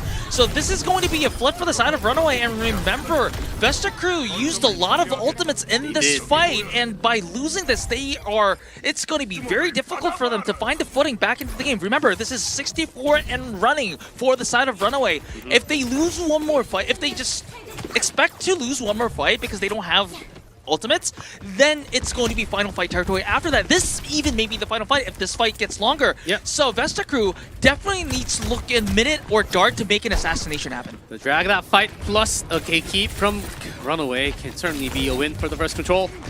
Vesta Esports still some moments away. The punch, stuns on 2. But they need picks, VC. They really find the right focusing point. Dart goes down, and that's another promising sign for VC. At the moment, 4v5. Runaway just have to get this longer as we hit 99% overtime. Yes, it's overtime, but Vesta doesn't have necessarily a lot of tools to make things jumping happen. Mag, a good ultimate to deny the damage from the pulse bomb. Good mechanics here and just and also good kill onto Dayline. I think this is just Runaway's gonna run away with this. Yep, slams away, and VC, they have a couple of remaining members, but can they even touch the point? And the respawns are going to be even longer. That's the first point for Runaway. Hey, like I said, Vesta Crew did start with a, I guess, slight compositional advantage in the sense that they use the Junker Queen so that they can empower their DPS players into a slight advantage. However, it was the DPS duo of Zest and Prophet from the side of Runaway that actually made things happen, even despite the slight disadvantage that they had in the composition. So credit to Zest and Prophet, and wow, I mean, if this keeps up, it is definitely going to be Runaway who's going to be living up to expectations. Yeah, with the similar comp, Vesta Esports crew might have to do some type of a miracle to make this work. And we go back here, a second Samoa. So Vesta Crew remains unchanged from the initial start they had. They still think that they need the Junker Queen in order for their DPS to stand their ground against Zest and Prophet. I mean, of course, Zest and Prophet are very, very talented players, and so well, Dart and Minute need all the help they need, but the thing is, if they do not make any meaningful progress with that Junker Queen composition, then the loss of mobility because of not having the Doofus on your roster will pay off, will come to haunt them. Well, let's see, as this skirmish lasting certainly a lot longer than what we had before. Oh, Prophet just going very low, but does not fall. Vigilante doing a good amount of healing from the back line as Vesta Esports crew. They are still contesting near the point, but some better controlling coming out from Runaway. Comes the punch, not the perfect one. Still being able to sustain. VEC having a better sustained neutral fight this time.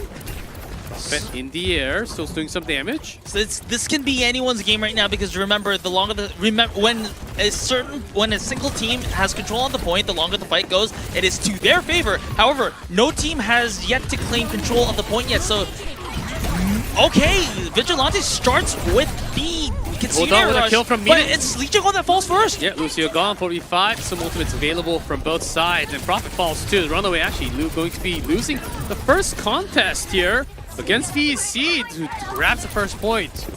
So that was a very extended fight here, and I think this is one of the moments where Vesta Esports crew's composition actually really worked well, because when they're all grouped up, as a single, I guess, single group, then Groom's shout is actually going to be a lot more sustained, and it empowers in on 1v1 or 2v2 duel. That's going to be making the difference. Yeah, that's exactly why Zest is trying some things, and both. So quadruple the Tracer on the field, and look what we have. And that goes back after the duplicate. No direct pulse bomb kills that I can actually find. As meanwhile, Groom is trying a new thing. Minute was not caught in that sound barrier. Okay, a good pick from Runaway. Still, Rampage does come onto Mag and Prophet. We'll be stabilizing things with 4v4. Can they find an extra kill onto Junker Queen or Doofus? It's a back and forth fight, but Dart is making these kills happen. Lijiang takes Dart, trades out Dart. But remember, like I said at the start of this round, if a single team has control of the point and this fight goes longer, this is going to be Vesta Esports crew who is actually going to smile here. Because remember, it's 66%. If Runaway wins, then they still have one or two more fights that they have to win in order to catch up the progress of Vesta Esports crew so far. Yep, and Minute here, holding that pulse bomb. And this time we'll be winning the duel of the Tracer with the help. And VEC, this might be the time where they really have to back off. Okay, hold on, as Dart snipes Prophet in the air. And along with that, instantly popping. Runaway has to go all in because they understand that this may be their last fight if they lose. And so good usage of the containers from Vigilante. Yes, Vigilante falls, but I think it is not going to change the general flow of the fight that Runaway is going to win. Yes, overtime is ticking. However, Runaway will be able to flip this point into their favor. And if you look, but the bigger problem is that Vesta crew still has 3 ultimates on the board that they can use for the next fight, whereas Runaway only has the pulse bomb. So it's going to be, a lot of the things are going to be on Zest's shoulders because Zest needs to make this pulse bomb happen if they want to win the next fight and keep this round running. Certainly, unless there are some crazy snipes coming out. As we have seen some rotation from Minute looking for that flank from the side. Zest has to recall back to survive with the stickies almost going down. Oh, Dart with an extra finish. There we go. And duplicate into Doomfist. Could further make this a war, but there's that sound barrier. Runaway can't let this go. They do want to finish 2-0. Off is taken out on board, so that's going to be sound barrier denied for the side of Vesta Esports. Profit is somehow making things happen as Gurnam is taken down. So Runaway actually is going to make this flip happen, and they live to fight another day. With a 4v5 and the sound barrier, they did have to use all they had. It is 99% for a VC, so Flip can actually be the map for them. They had to use everything at that moment. Prophet just doing 2-man thwart by himself.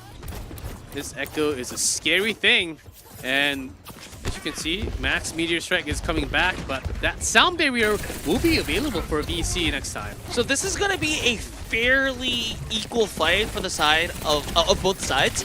And again, Zest still has that pulse bomb, so, and like, knowing Zest, he may... Oh, Prophet gone.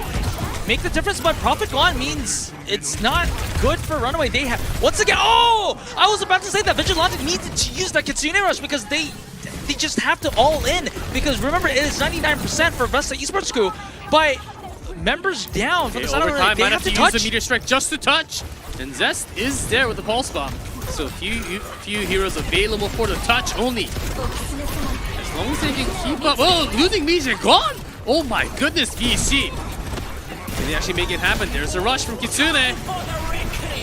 The Rampage misses big time, but Zest almost going down before the recall. There is that Pulse Bomb we've been waiting for. Zest also takes out Dart! So this may be a fight win for Runaway. Crew might want that Rampage back. Pushing them all the way near the spawn.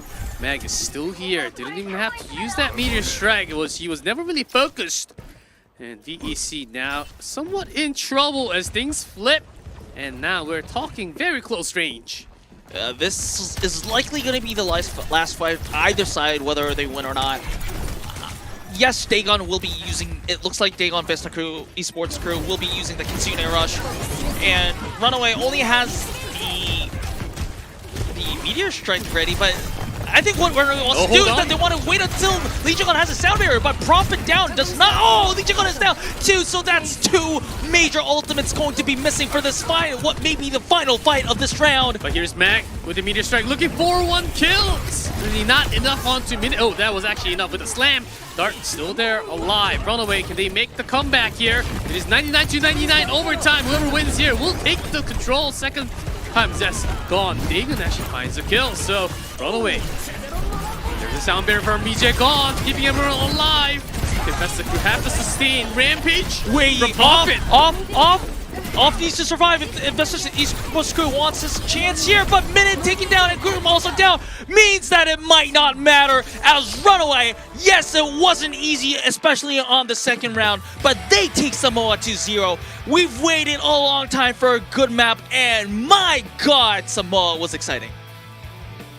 Hey, Unknown, as you mentioned, by the team comp, having the Jungle Queen around that pole did benefit the entire team of VEC so much. And there's Runner.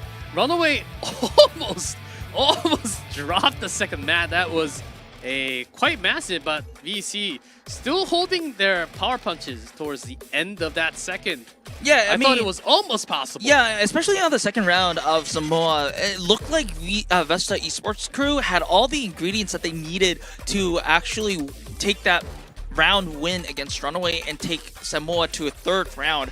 However, some individual heroics, and sometimes I just have to say that some mistakes, crucial mistakes from the side of Vesta Esports crew allowed Runaway to make those comebacks happen. Yes, credit to Runaway to take advantage of that, but if you're Vesta Esports crew, if you're going against a team that is the caliber of Runaway, you can't make those kind of mistakes. Yes, that is right. If you want to match up to a higher par, you just have to keep up and have less mistakes. It is impossible to not have mistakes because we're not just talking 1v1 here. We're talking 5v5 all the time. And we're not just staying on the ground, we're flying in the air. And we've got a whole lot of skills with the ults too. So VEC, I think that was one of the better chances that they could have. That was really close, having that 99% up top. But some really good saves by Lee Jae-gon again. Lee Jae-gon's... He just had to press the right button. Okay, 4v5. I think he just literally threw one question. Can we do it? Yes. Press that big button. Yeah, and then I mean, have a 4v5 string to fight. Even when I was at the New York Excelsior, a lot of the team comms were around, hey, is this actually a winnable fight? And then once everyone actually agrees on this is a winnable fight, even though if there's a numbers disadvantage, they decide to press the buttons. But the thing is, VEC also had the same sort of opportunities. However, I think the big difference was that Runaway actually made those count, and VEC failed to make some of those happen. So, but things aside, I think even in Runaway, that was a little bit of a scare, although even though a round lost there wouldn't have cost them the entire map yet. But I think definitely there's things that Runner would probably kind of get feedback to their players, especially. I don't know, but I would think that Zest did die a little bit too much as the Tracer. I'm not saying that Zest was playing bad, but that he was getting picked out a little bit. I think Vesta Esports crew were focusing on targeting Zest. So if they acknowledge that Zest is being the main target of Vesta Esports crew, he may play a little bit safer. I think that may be the direction of the feedback here. But in the end, it's Runaway had a good win on Samoa. So I'm definitely excited to see what they're cooking for the second map, which is going to be hybrid. It's also a huge benefit having a coach or not, because if you have a coach and if you have a secondary coach or staff who can look at the game from outside of you. If you only have the players who's playing the game, they might only see what's inside. But if you look at the game from outside, just like how we do it, then they might be able to tell you a few extra things that you can't see in game in your first person shooter. So I think that's a great sign that Runner was basically diving into the players and giving this feedback. That's 1-0 for now from Samoa. Let's see which other map we can go into, starting from Hybrid Map 2.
And welcome back, everyone.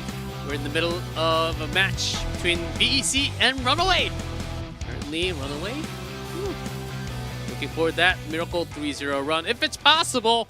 But certainly only 1-0 up till now. And the big question is here from Runaway. Well, the first map didn't look as clean as we might have thought how things were looking before we started the match, as VEC did give them quite a counterpunch. Yeah, VC definitely put up a fight.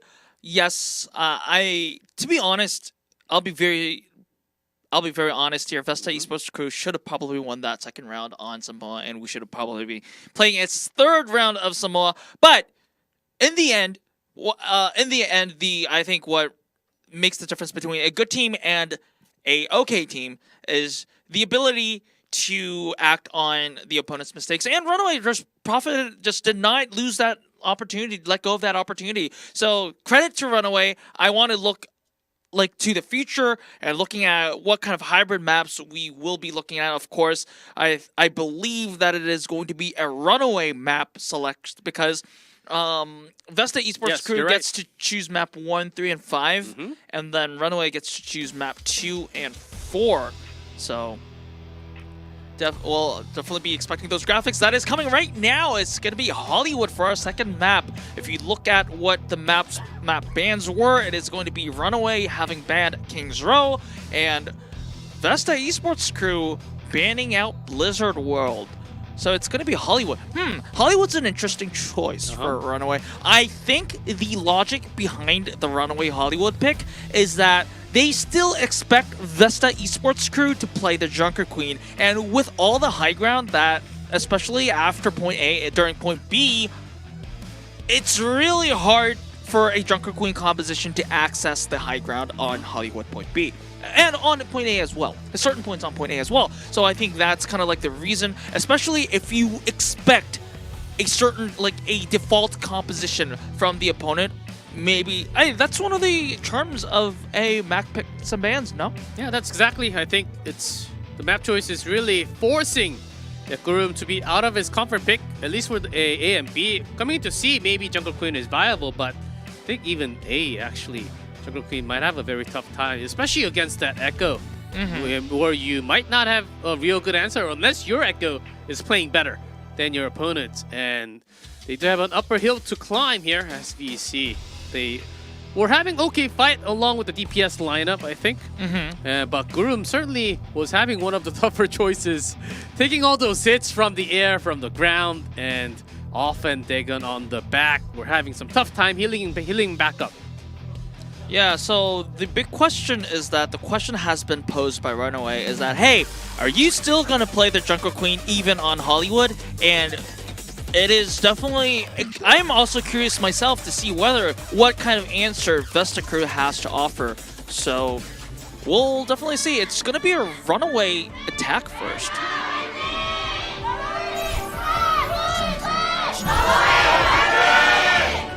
All right, a lot of good energy on the venue. It's really surprising that even on a Sunday night, it is Sunday night in Korea, a lot of people have to go back to school, go back to work. So usually they stay home Sunday night. But I mean, to see the venue being packed even on a Sunday. Yeah, you have extra energy from Friday being the holiday here. So I think that's an extra plus for you, extra reason for you to be here for the Sunday night. And of course, you can't miss this action. It's very hard to get the tickets, by the way. Yeah, tickets were sold out in less than a minute for the first week. So here we go. Vesta Esports crew on defending the point. Can Runaway really dive again? Same comp. So Vesta Esports crew answer, at least for the defense side of things, was definitely yes, we can, and we're confident with playing Junker Queen even on Hollywood. It is left to be seen what they can. I guess the bigger question is going to be whether they are still going to run that same composition on the attack side of things. However, Runaway is running with the standard Doomfist dive compositions. So you see that group right next to the wall, trying to isolate some damage or behind the carts for now. And Runaway keeping that distance. There's Mac diving in with the slam, testing the waters for now. Prophet in the air. Has to be careful. Dart seems to be the winner at the moment. But Vesta Esports crew, they're getting pushed. They're getting pushed all the way back. Isolated Groom and taken down. So this is a lot of power taken away from the side of Vesta Esports crew. They probably have to give up 2 ticks and then maybe try to recontest. Or maybe if they lose another member, that means they might actually just have to give up point A. Yeah, that just might be it with losing Dagon. And by the way, Unknown, this Hollywood point A, for me, when you're coming back from defense, it takes forever. That's how I feel every single time. Yeah, so usually the play is when you lose a member early on the defense side, you just totally back up and then wait for the enemy, the attacking team to get 2 ticks, and then by the time they're at like half of their 3rd tick, the tank is back. So that's when you want to recontest. But by losing Dart in the middle of that process means that there's no way that Vesta Esports crew can actually make a contest on that point A. They're looking for the flank from the back. Runaway already spent that. Yeah, Kiriko ult already used, but no casualties here. Few ult also being online.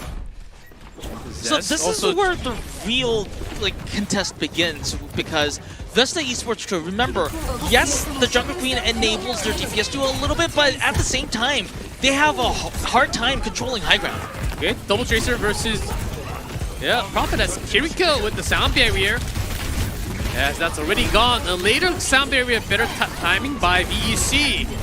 Can't really bring down anyone at the moment. Here's Dart from the air. Now, finally, they have swapped position into where you're supposed to be.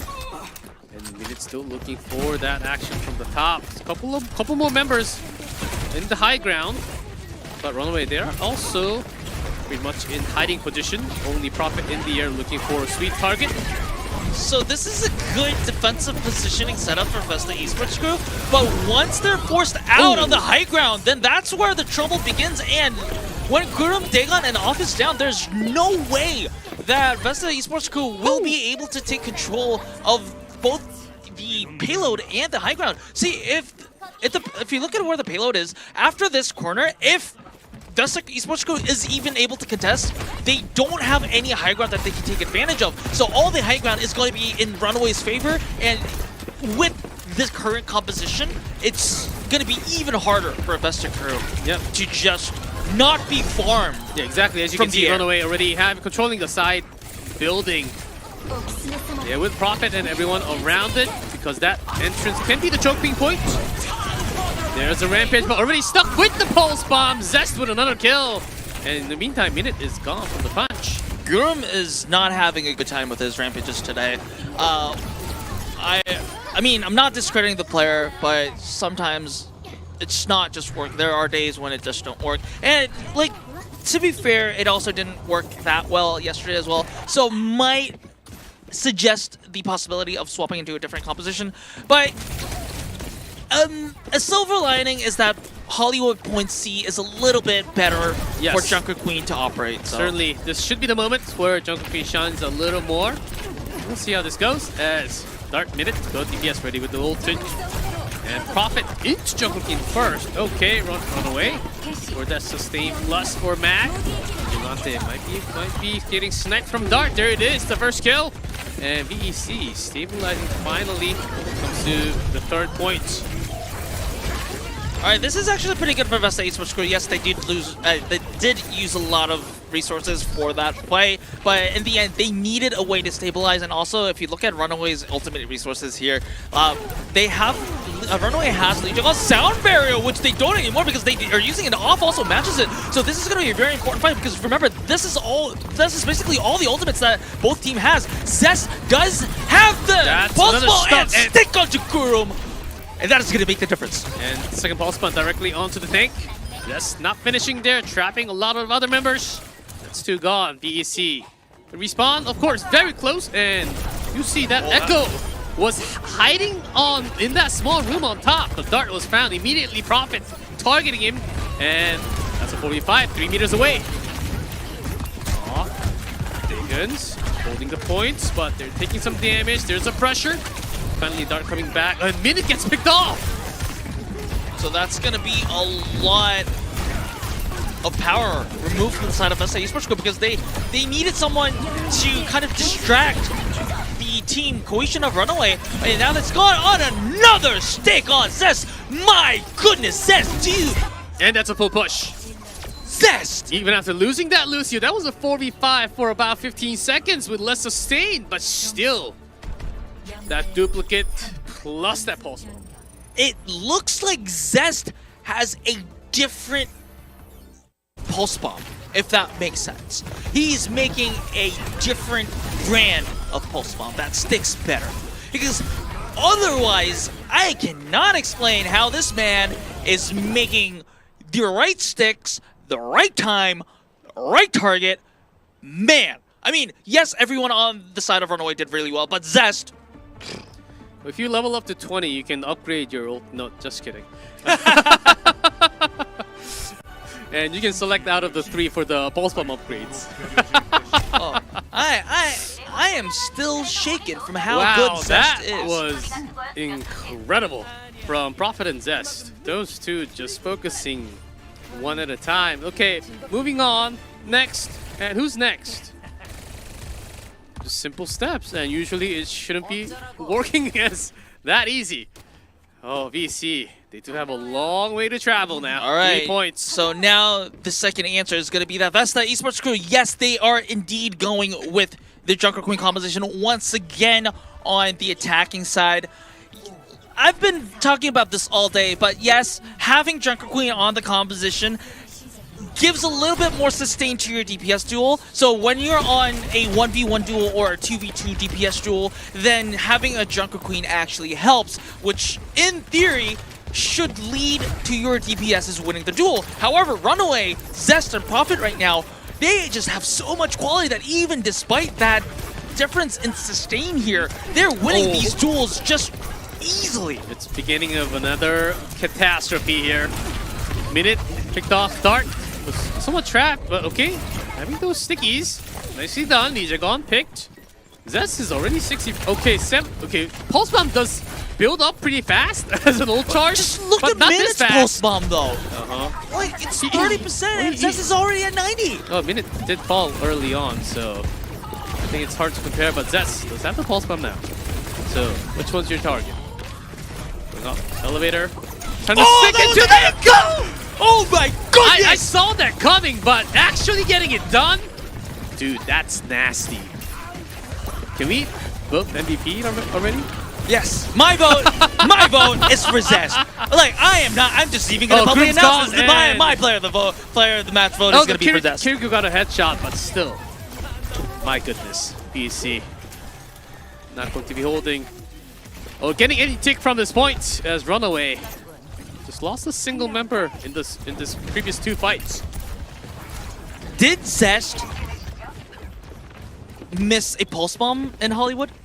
Oh, maybe not in Hollywood yet.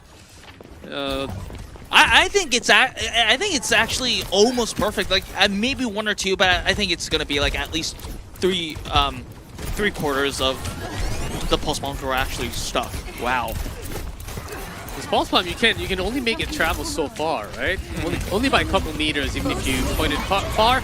There's a rush from Dagon early on, and a response with duplicate from Prophet. Extra. This is the battle of the fates for Vesta Esports Group because they're going all in. They're using both of their support ultimates, and they're also using the pulse bomb. They also use the duplicate as well. So if they lose this fight, they don't have a future for the sake of saying it. Maybe they will have one good fight after this. But look at the Runaway ultimate charges here. Like, Vesta Esports Group doesn't even have an ultimate. Yes, Goro may be having the Rampage, but that's easily countered by Lee Jagon's sound barrier, and the rest of the team just is at an advantage. So, like, with 1 minute, with a little bit more than 1 minute on the timetable, I don't see how Vesta Esports Crew is going through the defenses of Runaway. Yeah, no, I think that was questionable because Lee Jagon is still holding that sound barrier, and that was off sound barrier at 4v5 in favor of Runaway. Of course, here comes the final attempt, or maybe one more, because we have less than a minute. Here's Groom. And there here's is that sound barrier. And minute already gone. Lee Jae-gon getting that boot kill. And Mag fighting Dart in the air. And here is Groom trying to make something happen in the front line. but can't really deliver as you already have all of your teammates backing off to the spawn. And here's Runaway with the maximum pressure. Yeah, Runaway knows that they are actually in a position to actually go forward.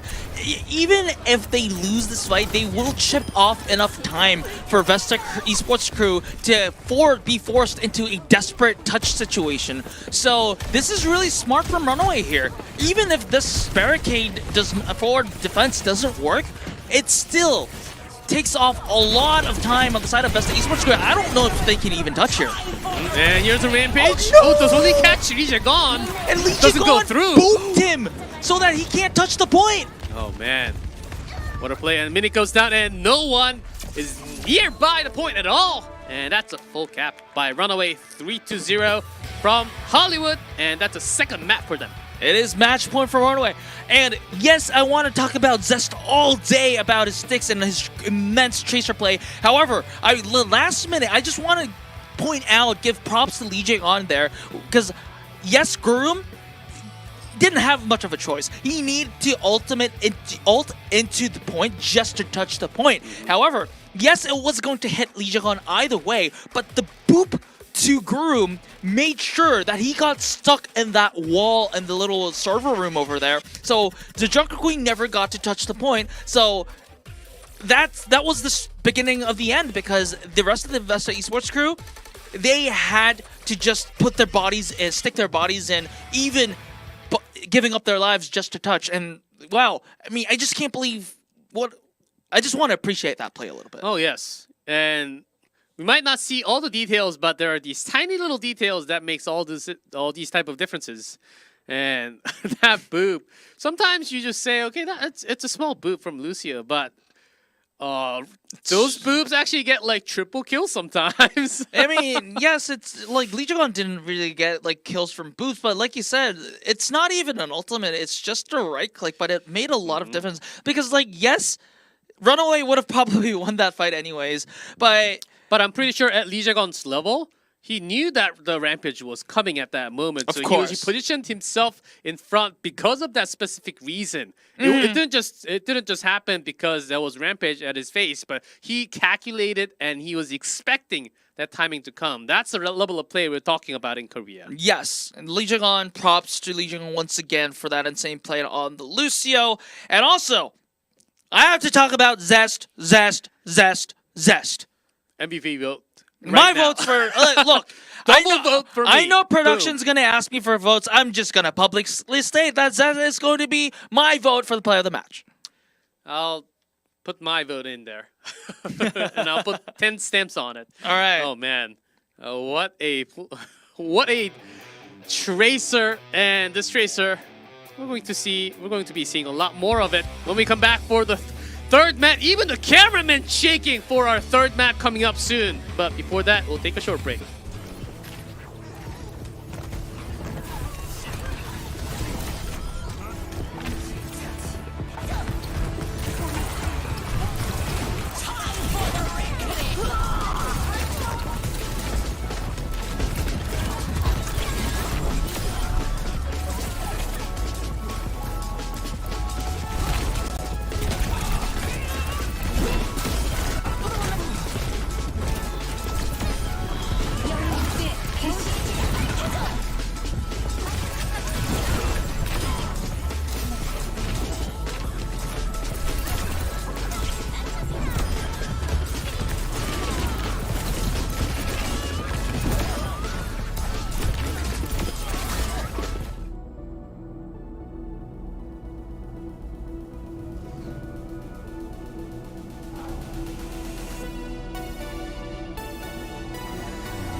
and welcome everyone back to OWCS Korea.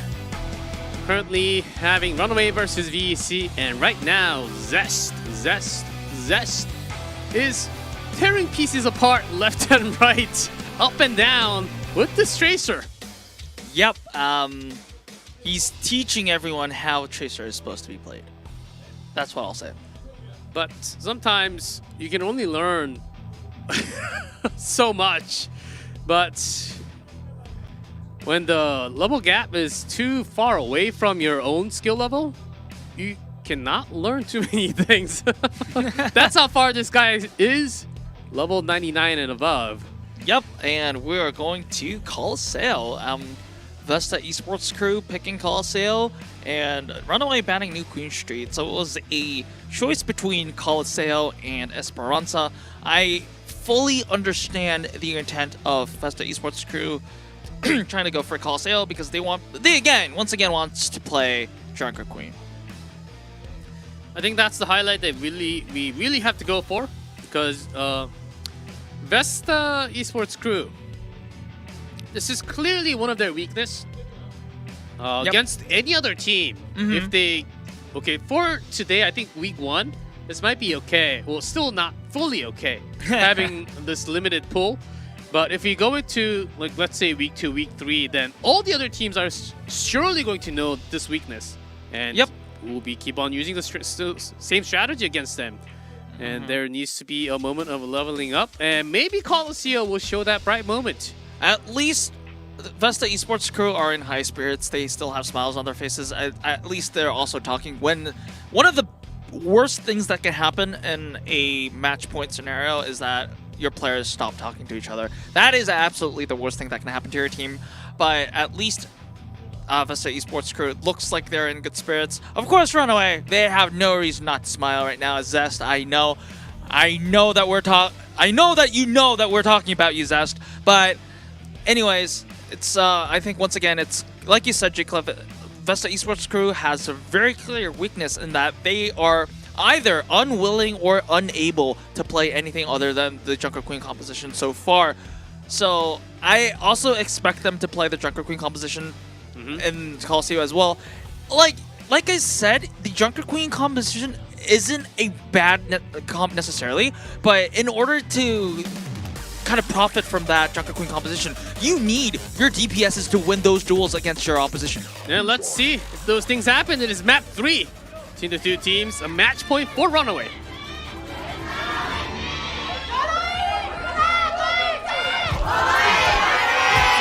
Alrighty, fans are ready as we are, as we go into our third and potentially final map of the series here. Runaway, unchanged from any map today with the Doofus Dive composition. Vesta Esports crew also unchanged with the Junker Queen composition. Remember, again, this leaves a lot of pressure to Dart a minute. They absolutely have to win the DPS duel if they want a chance into this match. And that's mostly going to be these flanks off to the side, and that's probably going down. Great signs from Groom. This kill. VEC starting off with a kill. So having those first set of pushes. But Runaway, they are always looking for those sneaky chances from the side, so you do have to be careful. And turning off the first corner from VEC. Back with the slam, beats the stickies. Another interesting point about Coliseum is that I think I've mentioned this earlier today, is that once you start getting a lead, Coliseum is one of those maps that it's really hard to kind of come back from a deficit, especially if a single team has a checkpoint already capped and then another team doesn't.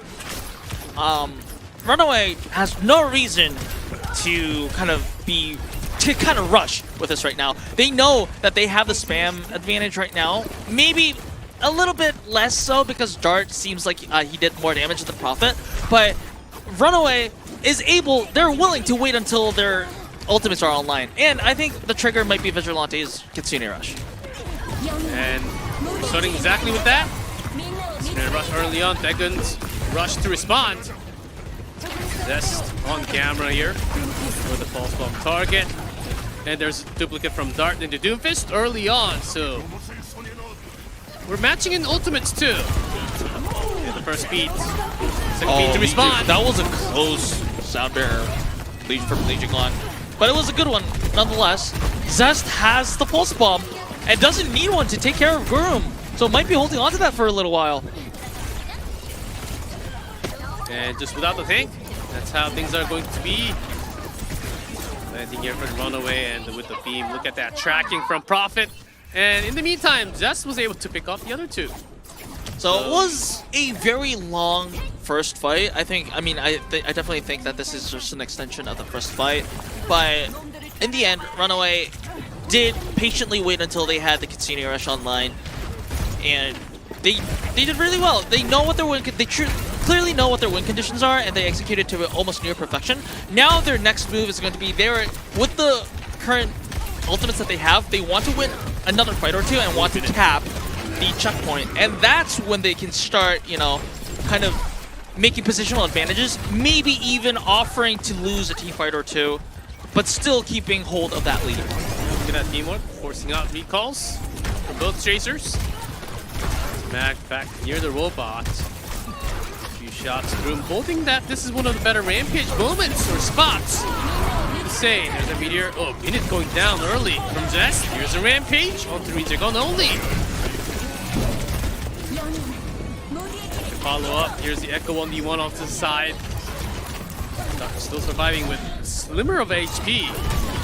However, Runaway is not losing any members. Vesta crew is investing a lot. No sound barriers It's up. already their fourth.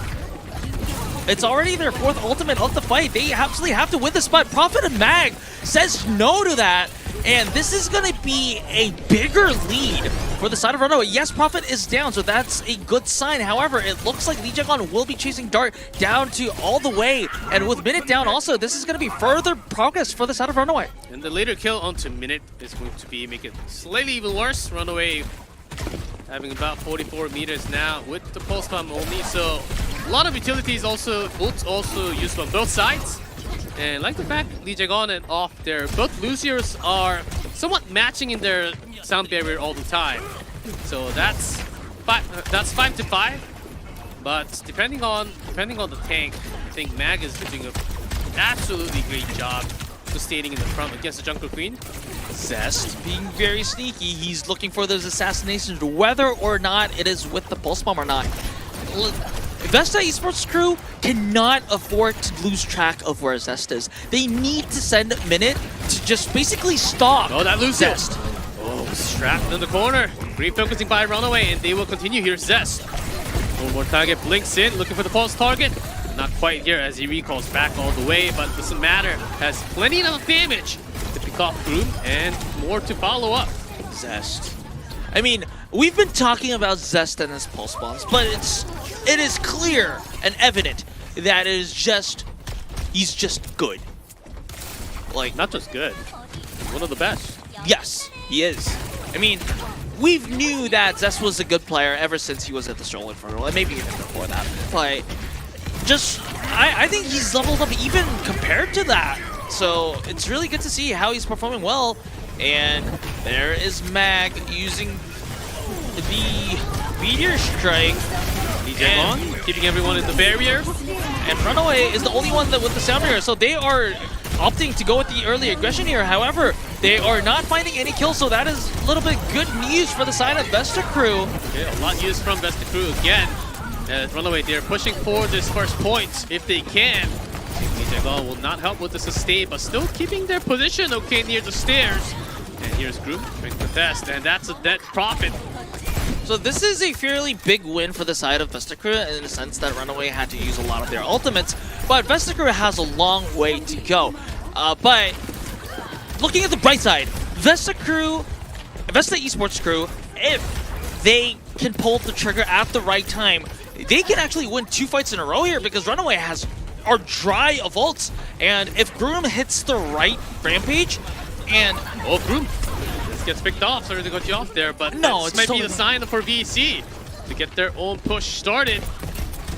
As Dart is still Actually So doing a like I really said, good job. VC have 2 major ultimates. They can use, if they can manage to win fights, 2 fights in a row with only 1 major ultimate each, they will be able to actually match the progress with Runaway, while Runaway doesn't have the key ultimates online. That sound barrier was almost cut off by the punch, I believe, but eventually picked off by Mag.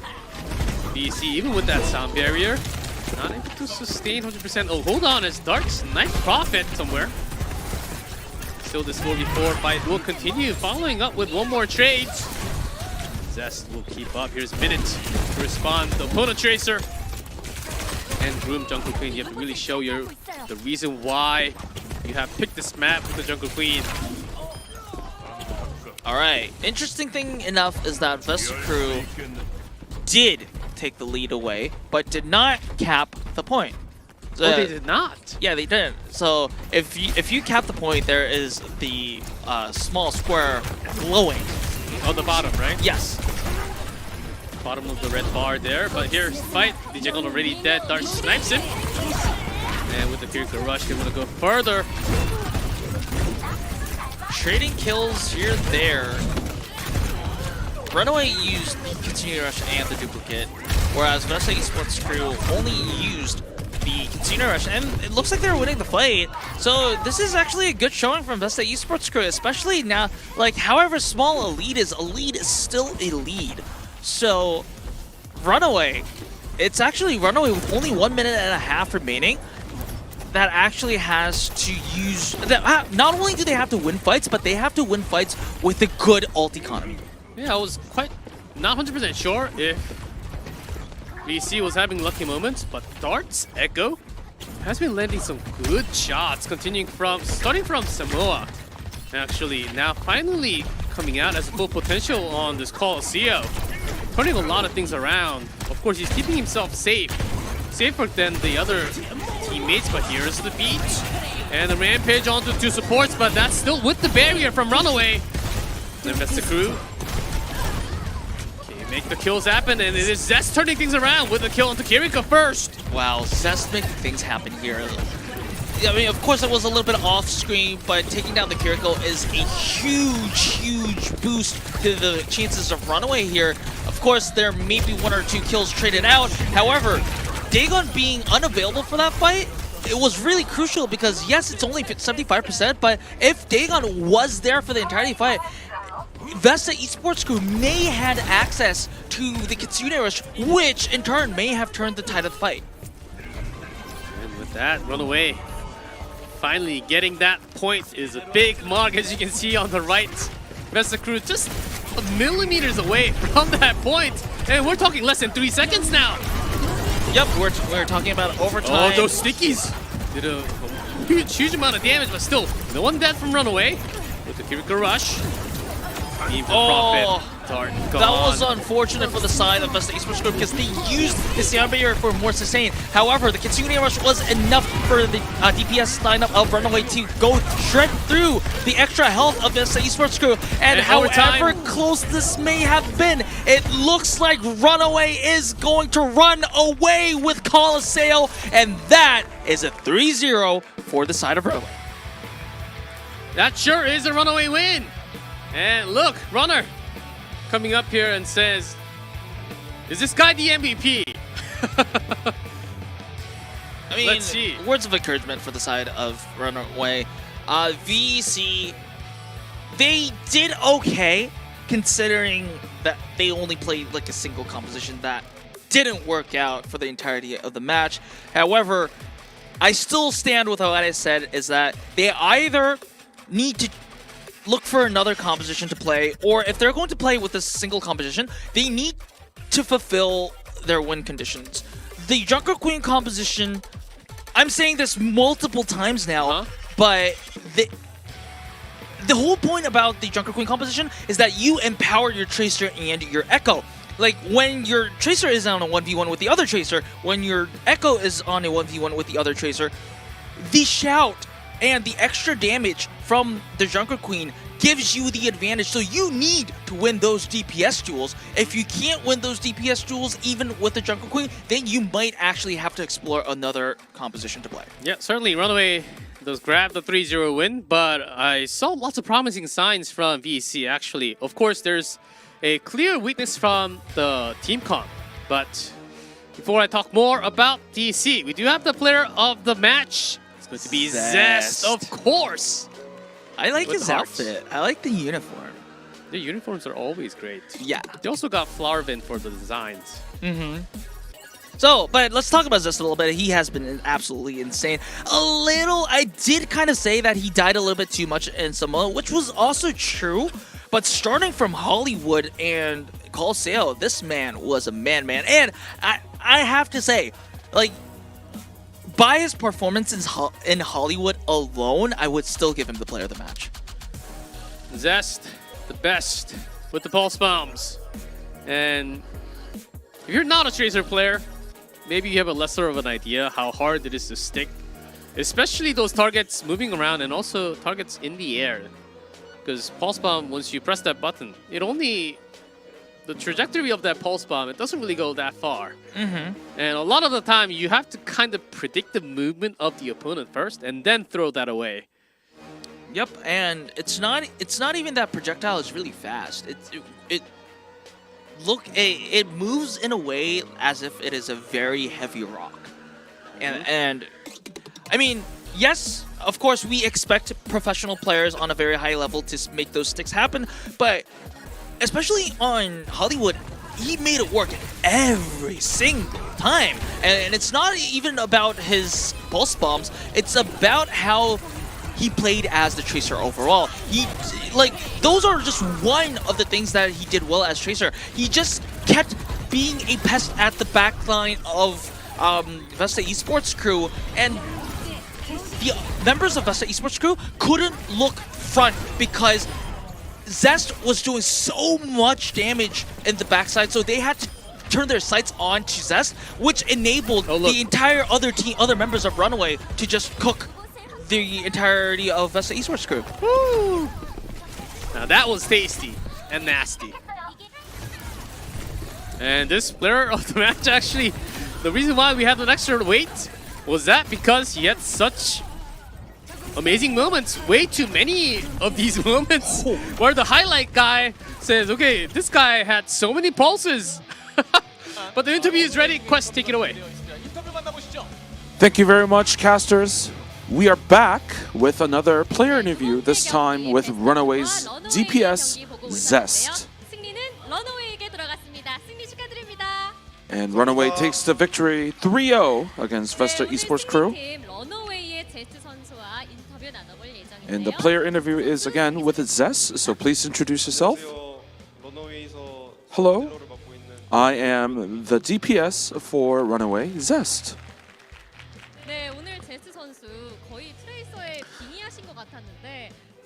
You were incredible on Tracer today, especially with your usage of the pulse bombs. So how do you talk to us about your performance today? I can actually play just as well as I did normally, but I will strive to do better.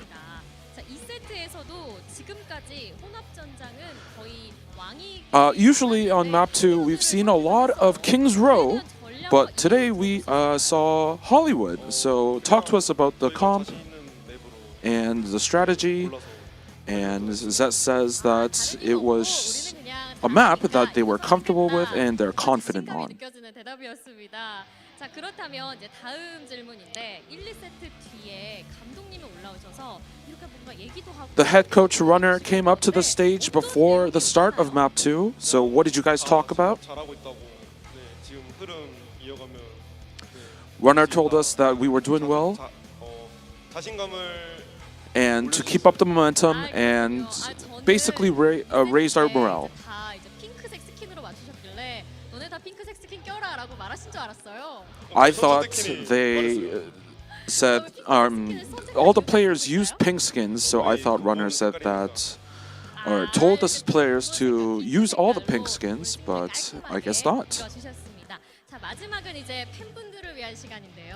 오늘 Now this is the time for the fans. One of the fan sign said that my heart beats for Runaway.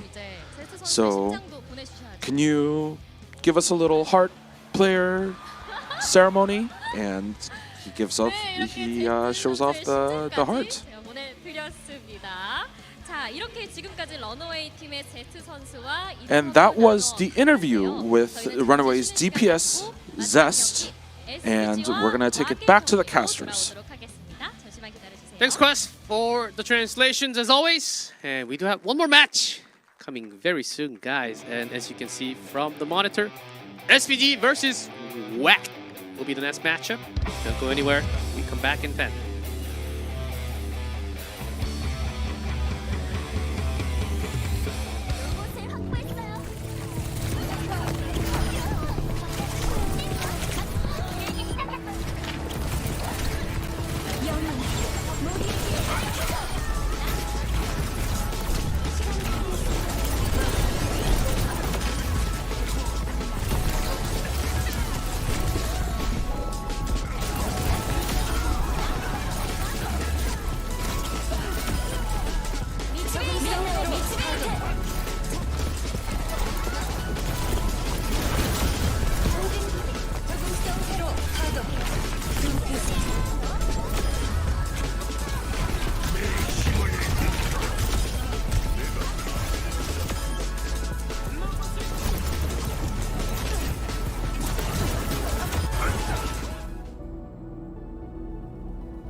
Welcome back, everyone, to OWCS.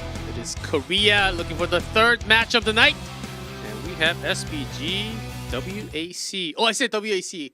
Whack. Waiting in I our like that hands. I love that. And especially, it's not just whack. And how the team names sounds kind of entertaining and funny. But if you look I'm at just these... going to say it. Okay. Wacky. Whack. It's actually a wreck more than a whack. It's Yes, going true. to be whacking the opponents. More like if you just hear the team name, you kind of think at the moment like whack. Oh, what kind of team name is that? And when you look at these players on the paper, whack you. but when you see these names of these players, like, huh? What? Okay, this is a superstar team. Yes, It is. It certainly I'm definitely is. going to introduce the individual members of the team when they actually step into the studio. But I also want to bring out a very valid point that is really, really important for this tournament right now. Okay, what is it? Currently, in OWCS Korea, we are at 24-0. Oh, in a row? Yes, we have 8 competitive series that has been 3-0s. This is our 9th series. We are at a risk of being 27-0 in our first week. But I remember, was it the very first match of Korea that we did not have a 3-0? Not to my knowledge. Oh, That was maybe was that Pacific? Japan. Yeah, that was Pacific or Japan. Yeah, I think it was Pacific. And then ever since then, it has been a whole lot of zeros. Yep, I'm looking at my notes right now. It's first day, Falcons versus Runaway 3-0. Pokerface won Prisa 3-0. FTG won Vesta Esports Crew 3-0. Second day, Falcons won Pokerface 3-0. Spark notes. FTG won Prisa Gaming 3-0. Hey, Unknown, I'm pretty sure it is just because of the matchup of the first week, right? It's just by some chance. The matchup just had to make it 3-0. But I think in the upcoming weeks, we'll see a lot of 3-1s, 3-2s. Okay, I will vote. I will elect to agree for that for the sake of the broadcast. And also because there's also votes. I can see the points going up towards one side at the moment. Surely you do want to vote for the better team. But we'll see how this goes because somewhat of a lot of 3-0s, but maybe that's just for the first weekend. I mean, of Never course, know. also, like, there are many reasons to this. Remember that I said at the start of the broadcast that teams are just following a single team composition. Oh yes, to have a counter argument then. What other team comp can you actually play? At the moment, I mean, I've been watching at a the few same other level, regions, right? I think in the J3 tournament that we've been seeing in the NA region, we've seen a lot of Ramatra compositions, which is a form of a variation of a rush composition. So maybe that, and a lot of the tanks that have damage mitigation also works. We've also seen the ball composition, Yes. remember, from Team Falcons before. I think that's, like, if executed correctly, that should work as well. But at the current moment, Korea is hardly preferring the Doomfist dive composition. And like I said, some of the, less stronger teams trying to match the stronger teams with the same composition usually doesn't work out well. And let's see how Korea handles those new competitions when they come online. But here is Prisa Gaming SPG. If you have been watching Contenders last year, pretty familiar faces and also the names of the players. On the left, who just entered, and we're about to have some whack players. Oh, man. This is just terrifying by just watching these players. Look at Heesung cake. Lip. Whose birthday is it? Or are they smashing the cake to someone? Are they whacking the cake? Wait, whose birthday is it?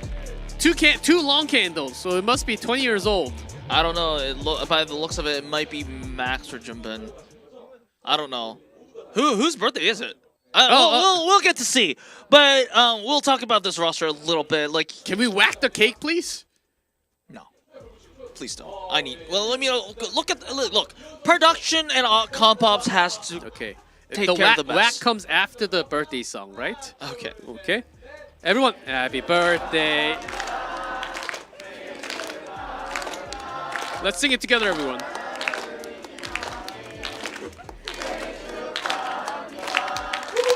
I think it is. Yeah, I think it might be Max's birthday. I don't know, but it is someone's birthday, and happy birthday. Happy birthday. Oh, it's Hisang's birthday according to chat. I will take that as golden for the time until I am corrected. Okay. March But 3rd. here is the starting roster. Oh, I'm disappointed. No Milgaru? No Wrecking Ball? Well, yes and no. I know I mentioned that Wrecking Ball is a viable composition. Milgaro is known to be a ball one trick, but he also plays a lot of good other main tank heroes like the Prisa or sometimes even the Reinhardt as well, as seen in last year's contenders.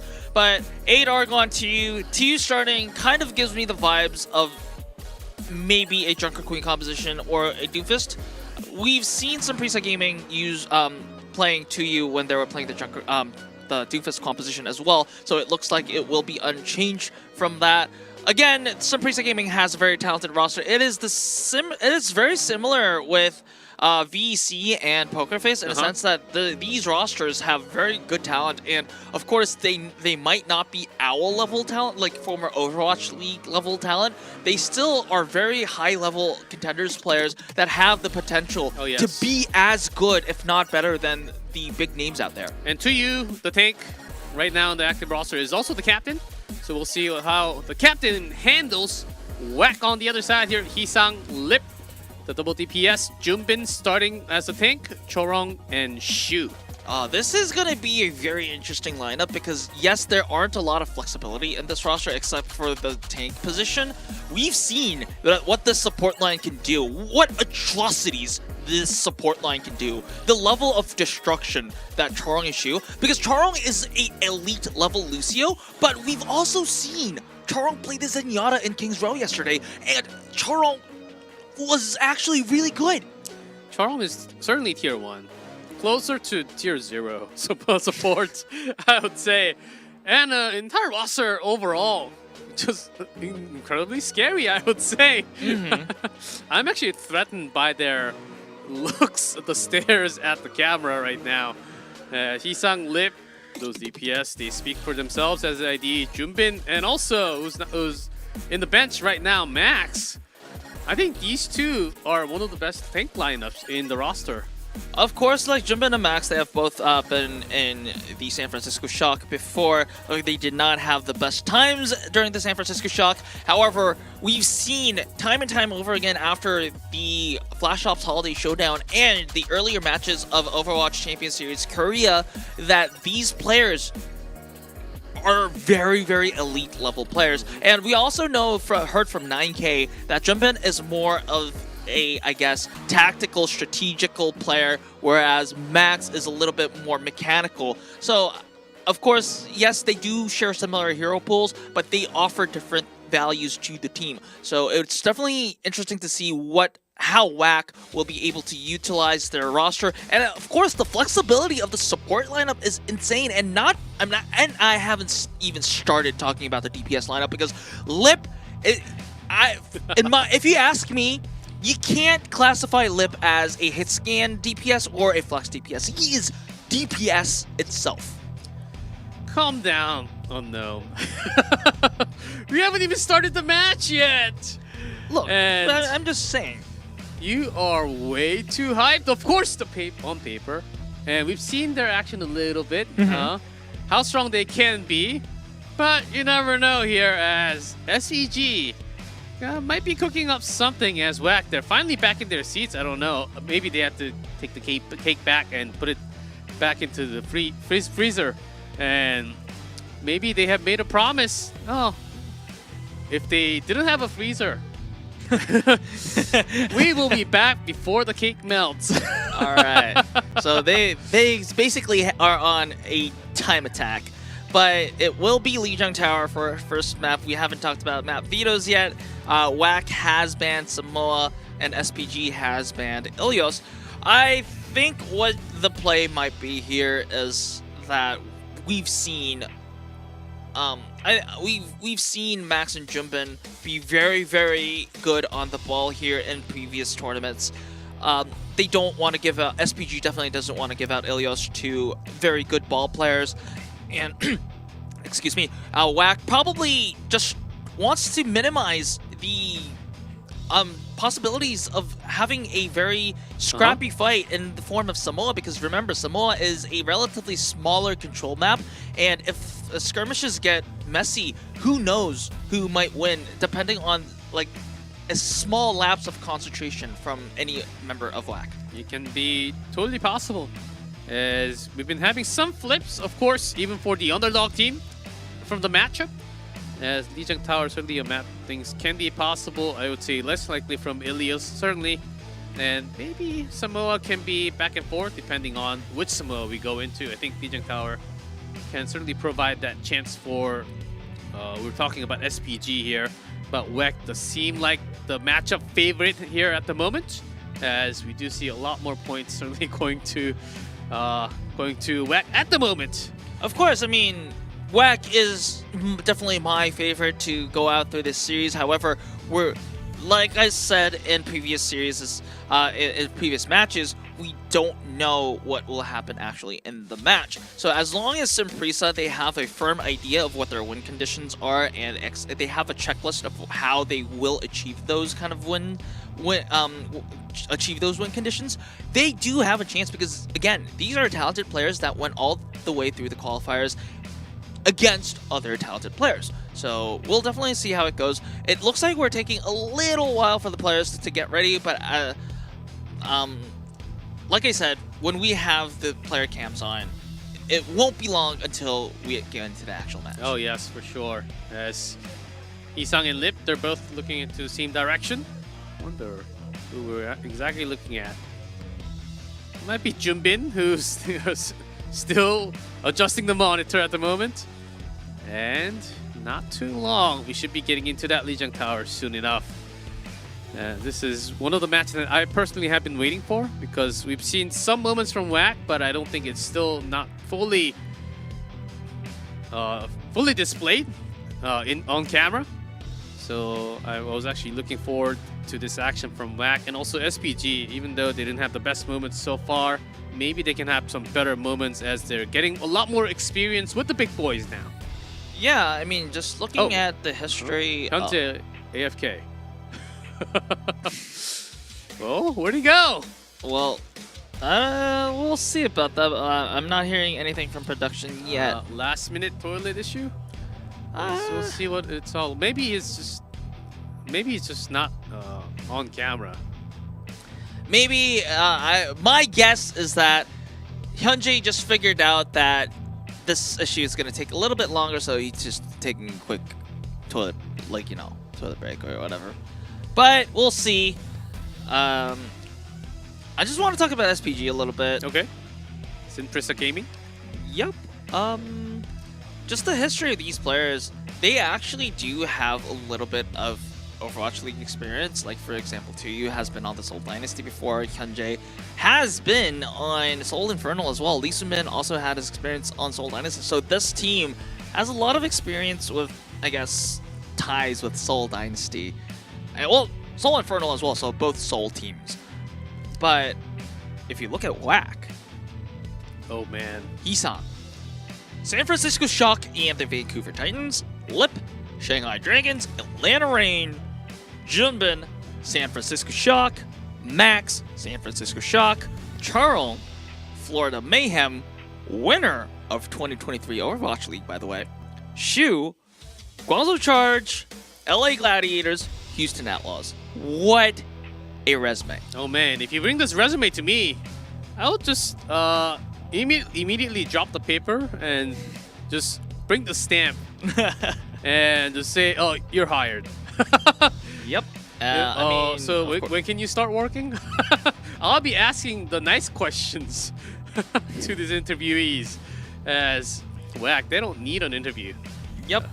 Well, that is actually a San Francisco Shock Junbin jersey, which is a rarity in Korea. So, my knowledge is that it is indeed Jimbin's birthday. So that's how he got the starting roster spot of from Max. No, I'm joking, of course. Jimbin also did start yesterday, so... Oh, and that's cheerful for SPG for Hyunjae, who's actually back in his chair now. It's actually, there has been some issues with, not from Hyunjae, Lee Soo-min's monitor at the moment. So it's saying Hyun Jaehyuk, that's his real name, and you have a talent. Of course he has talent, full of talent. Yep, and remember he did fill in for the Seoul Infernal during their playoffs. Of course, he didn't play the regular season, but he did show a good showing and for the side of Seoul Infernal during the playoffs. And so I think that experience would have probably been very, very instrumental for him to develop as a player. So we'll definitely see how that translates into an actual match. And we also have to point out on one of the cheer signs about Coach Moon, because for those who don't know, WAC is being coached by Coach Moon, who was formerly with the Shanghai Dragons. So they have, not only are they stacked in the roster perspective, they are also very stacked in the coaching room as well. So that's another promising sign for WAC in the season. Only having a couple of matches now in the first week. But there were some cheerfuls for SPG, also cheering for 2U, I believe. And a few other cheerfuls for the members of SPG. And the good news is, guys, I hear that the game is ready. So let's wait a couple more seconds and give it a go. Oh, this is the moment with the hype music unknown. We are getting into Lijiang Tower. Here we go.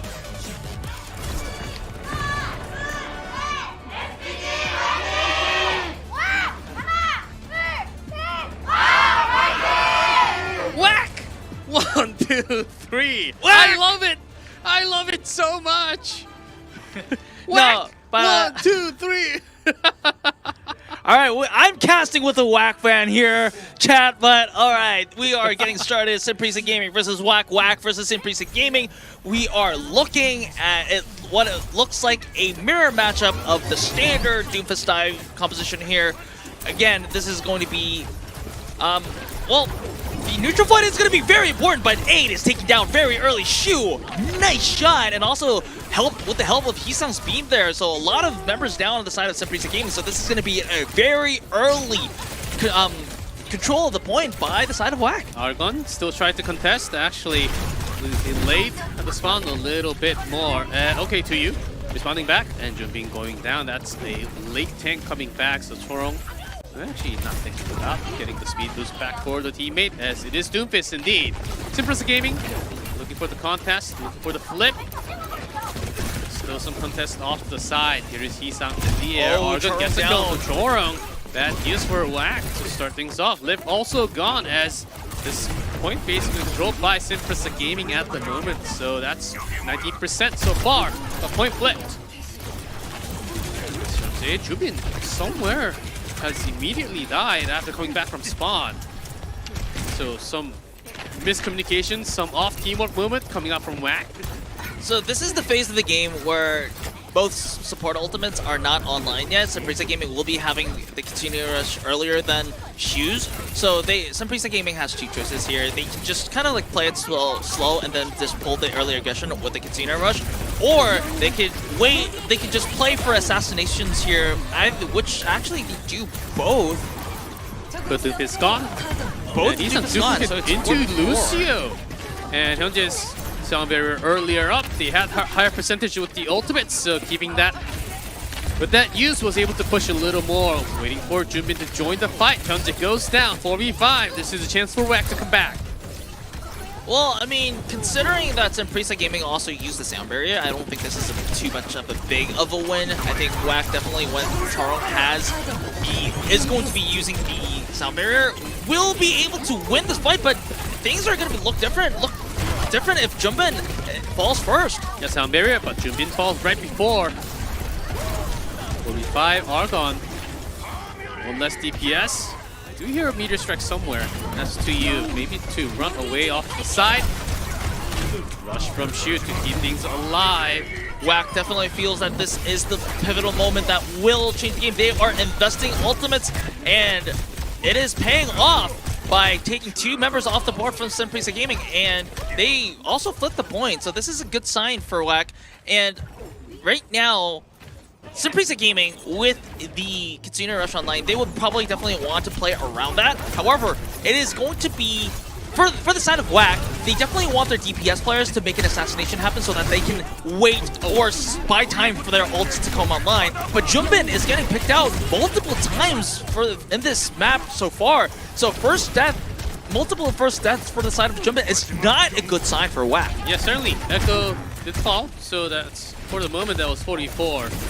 But certainly not having a Doomfist will hurt a lot more, especially for the backline support. So that's why they're trading. Oh, hold on, as WAC actually traded so much better compared to 2U, who has been doing an okay job contesting, but the other source of damage are just gone from the point, and WAC finally having better percentage on this map now. So now it's going to be Prisa's turn to be kind of like on the rush right now, because it is now 93% on progress on the side of WAC. They have to make that overtime touch happen. If they can touch.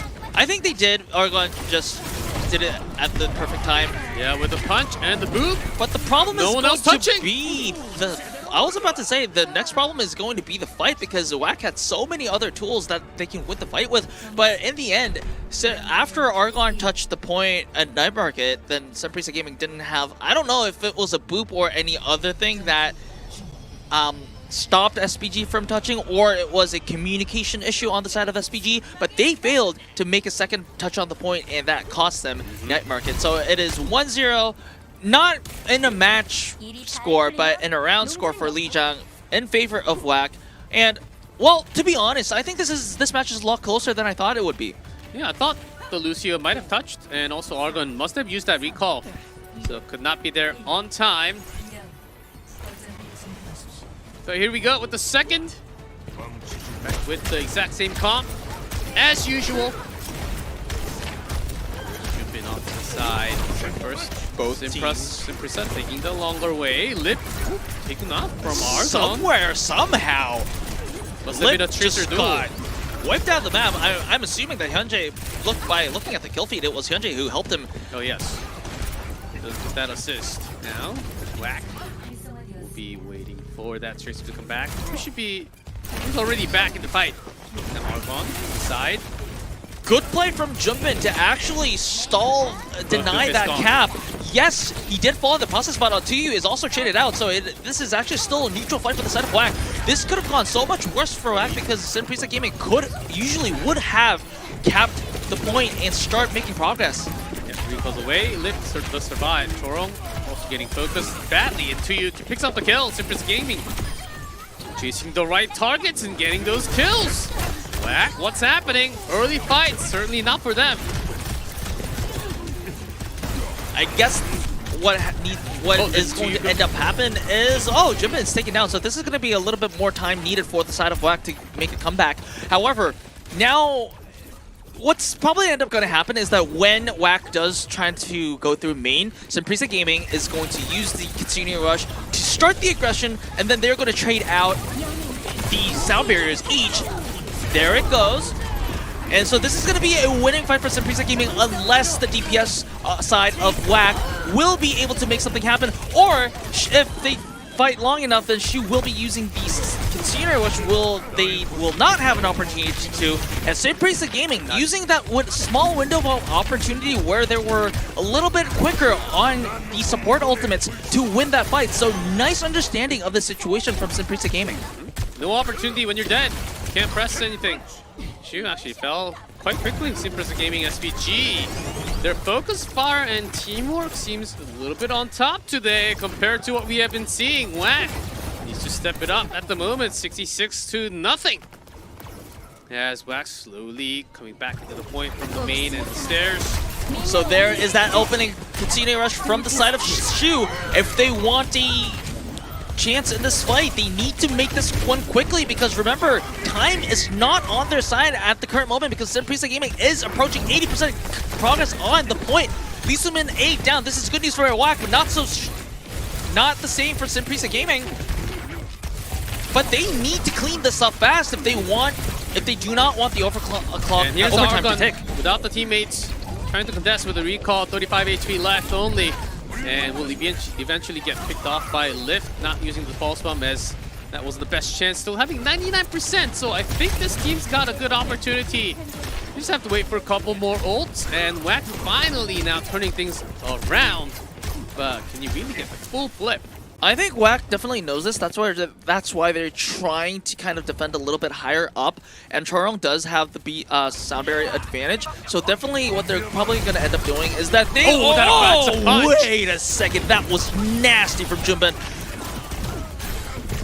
All right, what I was trying to say is that with the Chorong advantage, sound barrier advantage, that they were probably going to use that aggressively. But if Chorong is down, then Prisa has no reason not to take that to their advantage, using the Kitsune Rush to make sure that they have the teamfight advantage. Chorong is back with the sound barrier, so this is sustain from the side of WAC. They're actually making it happen. So this is another teamfight win for WAC. Yeah, just using one at a time, exactly at the time needed for WAC. And after the barrier, Kiriko Kitsune Rush should be back at 9%. And on top of that, Junbin. So if you look at the turns here, it is going to be WAC once again that has the choice of pulling the trigger because they have the Kitsune Rush and Lisumin doesn't. But the question is can Prisa Gaming disengage without casualties? If they do, then Prisa Gaming will be on the forefront. Yeah, Chorong dead. But they don't even need to because they took down Chorong earlier and Lip and Chorong down. So this is going to be a fight win for Prisa Gaming. WAC has to back up really quickly and actually have to contest for the touch after the flip happens. That's and if they don't lose any more members. Shoes down. And shoes down. Chorong trying to buy some time off to the side along with Junbin, but really make it happen after the meteor strike. You only have so much room, so much time. Junbin gets picked off now, which will take a longer time. Now Isang Lip should be back near the point. Overtime. It'll take a longer time to come back from the spawn. Prisa Gaming, even with the duplicate, there's nothing else left. The touch is there. The question is now going to be whether the fight can actually be in WAC's favor. Prisa Gaming looking like they will take the lead, but no. Okay, there we go. And Lip thought he had the blink and the right timing, but just couldn't touch it in time. And that is Prisa Gaming taking one away from WAC. Yep, this series, we might have a potential series on our hands, G-Club, because well, okay. There were definitely moments where WAC could have done things a little bit better, but in the end, it looks like Prisa Gaming definitely knows what they're doing. They know what their win conditions are, even if it's like a mirror matchup. Like, they understand the turns of how the ultimates work, and they're executing it to, I wouldn't say perfection, but they're doing it pretty well. So, praise to Prisa Gaming. They're playing well over expectations right now. And to use Doomfist, he's picking off the kills at the right moments. Actually, I would actually argue that he's actually having a better moment than Junbin on Doomfist today so far. As let's see if it will continue. As we're in the gardens. Doomfist missing those punches. Both Doomfists very low, but they're being able to be healed back up. And it does seem like WAC does have the first point, but still being contested. And here is Argon and to you, right next to the side. Aid doing off the side, looking for the side kills. And he's on a chase. No, losing the tank. Might be a big one, but it's a 1-1 trade. Yes, but they don't. Prisa Gaming doesn't have Hyunjae and the Lucio, and 2U is very low, so they don't have like the positional power to just rush into the point. Oh, that was a good attempt by Lip, but anyway, it does take out Aid, pulse bomb or not, and Yes, it was a one-on-one trade with Jumbin and Hyunjae, but Prisa Gaming, they weren't actually high enough in health to just rush into the point, and the fight got longer. And with Lip taking down Aid, Prisa Gaming has to make a full reset. And with a full reset, oh, and another kill on Aid, as WAC is just kind of spread apart, looking for this distance target. Wait, did Lip just take down Aid again? Oh, that's not gonna feel good for Aid. About 6 seconds ago. Some ults coming online. Okay, Prisa Gaming, they're just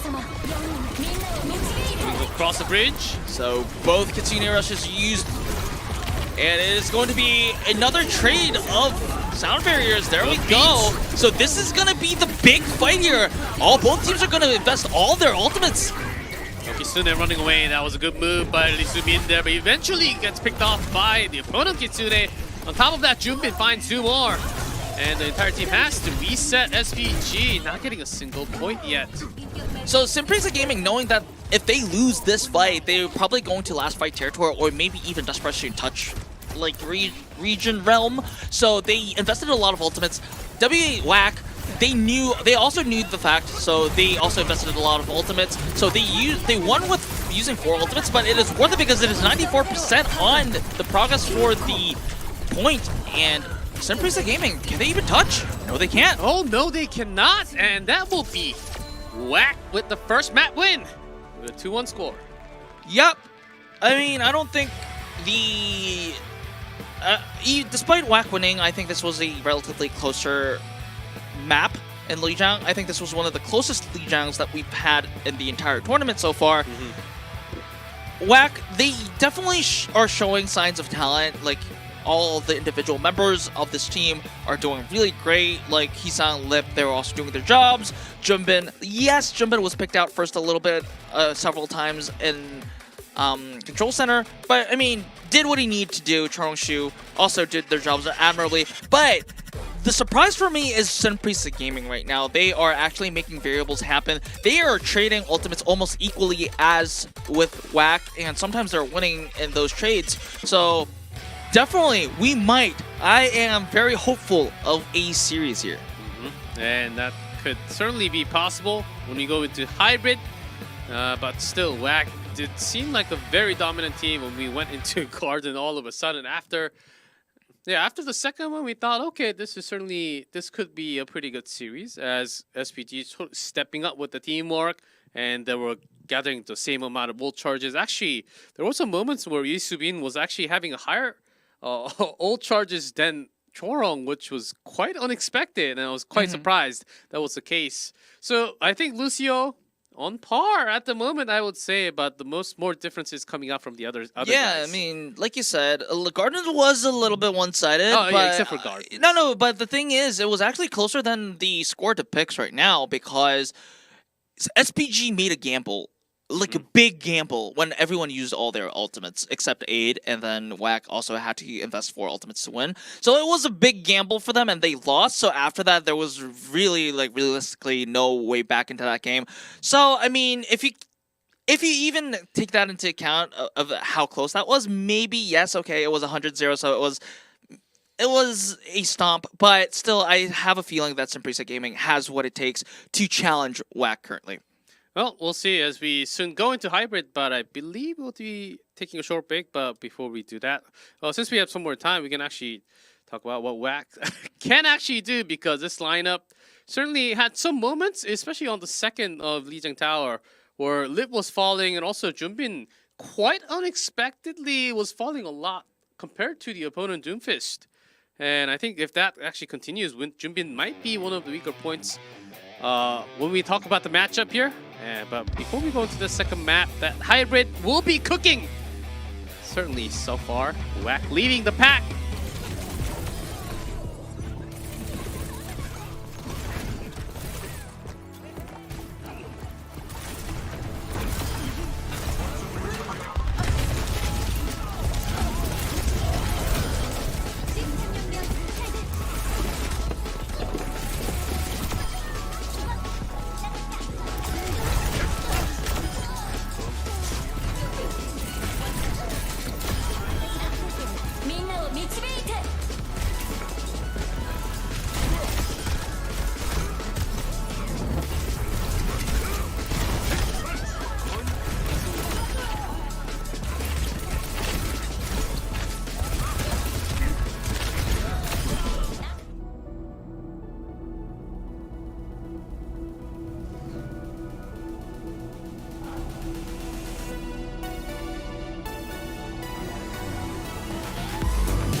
Yes, we are so back. Welcome back into our second map of our final match of the night here as Overwatch Champions Series Korea.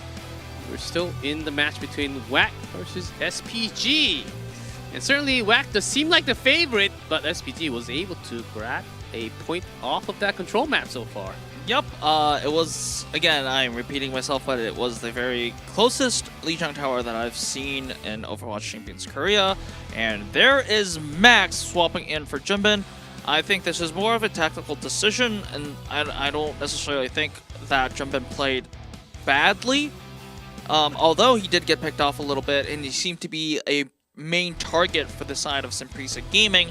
So I think I think the coaching staff of WAC just wanted a little bit more of mechanics rather than strategy. It may be anything, or it may be that Max has been cooking a different hero that Jimbin wasn't. So interesting to see what the comp choice is going to be. Yeah, and a whole lot of fans cheerful for both Jimbin and Mac, both the tank players. And we'll see what Max is able to bring. Some different interesting beneficial points for the team. And SPG, of course, they are not having Milgaru. Well, but I think there to be are honest, a lot of TU reasons to it, right? Yeah, TU played really well, though. Yeah, number one, TU played really well, and also he is the leader of the team. He makes the in-game calls as far as my knowledge goes. So I think, yeah, although Milgaru does offer a different hero pool than TU, if it's not broken yet, if TU's maybe playing really bad or is being targeted, really focused really heavily, maybe you would swap out TU for Milgaru, but at the current moment, I see even though if they did lose Lijiang Tower, I don't think that there's any reason to swap out TU so far. Yes, and of course, we go back and forth with the picks from the veto rule. And we go into King's Row. Ooh, second King's Row of the day. Yep, King's Row is a popular choice, both in a sense because it is a very historically... Well, I mean, it's been there for a long time, right? Yeah, classics. So a lot of teams and players are very familiar playing with it, and also, if you're playing the Doomfist dive map, then there's just no reason not to just play King's Row. And if you look at the bans here, SPG banned out Hollywood, WAC banned out Blizzard World. So, yeah, King's Row seems to be a good choice. It's not like a special choice, it's just like an expected choice. Yeah, and with Max, there's always a potential with some other tank, not just the Doomfist.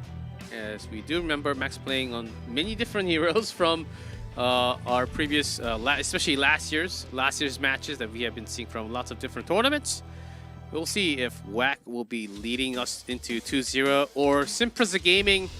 They certainly does seem like a team with a clear game strategy and plans today.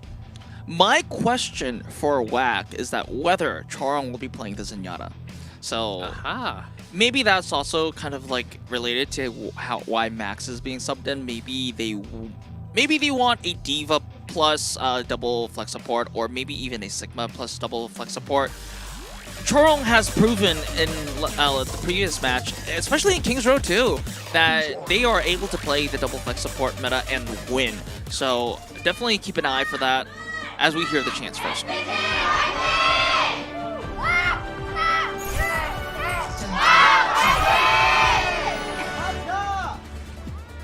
And let's go. It is King's Row, map number 2 between WAC and SPG. Alright, WAC is kind of trolling us a little bit with the Life Weaver unless they want to pull a very, I guess, similar composition from what the Japan region played. But that also entails a Roadhog, so I'll be very doubtingly about it. Well, at least we do have a Sigma at the moment. Yeah, and also the fact that Shu is hovering the Ana here. Oh, Diva! No, this is actually a very logical choice here because if Prisa Gaming is expecting WAC to play the double flex support right now, then they need a tank that can dive in with the Tracer and the Echo to single out the Zenyatta. So in this sense, to you, also known to be a very good Diva player, makes sense. Yeah, Yeah, exactly. We're blocking out. Oh, hold on. As Argon immediately gets picked. SPG. They have the perfect defense with the remaining 4. Whack onto the pressure, forcing them back into the rooms at the second floors. Isang off to the chase with Echo on D1. But you're better off, of course, with a lot more damage to you, trying to block some damage. But the point is being taken 2 ticks already. It's really weird because it's not that Prisa is lacking members here. It's just that they're getting out-rotated, and D.Va is going to get demeched, and that's going to be a lot of, I guess, suppressing power lost for the side of Prisa, and they are just going to give over point A to Whack for free. Hey, 5 minutes and a half. I mean, I think it's been a trend, G-Club, because a lot of the times, except for today, well, I mean, we had a very closer time bank today on Kings Row, but if you look at yesterday's match in Kings Row, a lot of the times point A was given out so easily, but I just can't erase the feeling that Prisa Gaming, like, they didn't give up the point because they didn't have any bodies to contest. They just got outsmarted and out-rotated, so that's gonna sting. Yeah, because in Prisa, they lost Argon immediately and could not handle with the remaining 4. Here is Wax still continuing their push, about 1/3. Lip, Pulse Bomb goes all the way to the side, actually. Okay, so TU denied Lip's Pulse Bomb, so that's a start. But Lisuman's Kitsune Rush is also not having a lot of effect because Whack very smartly rotated out and disengaged. So this is going to be a clean slate for a fight. The barrier keeping Prisa Gaming alive against the Flux. And along with some stuns, that's Hisang Max doing quite a lot of damage, and with Tuyu gone. Oh, even having the Transcendence from Chorong just to secure a team wipe. Oh man, I don't think that was even needed. This is gonna be painful for Prisa Gaming because they are going through that last corner, and probably where the contest is gonna be is right before the cap.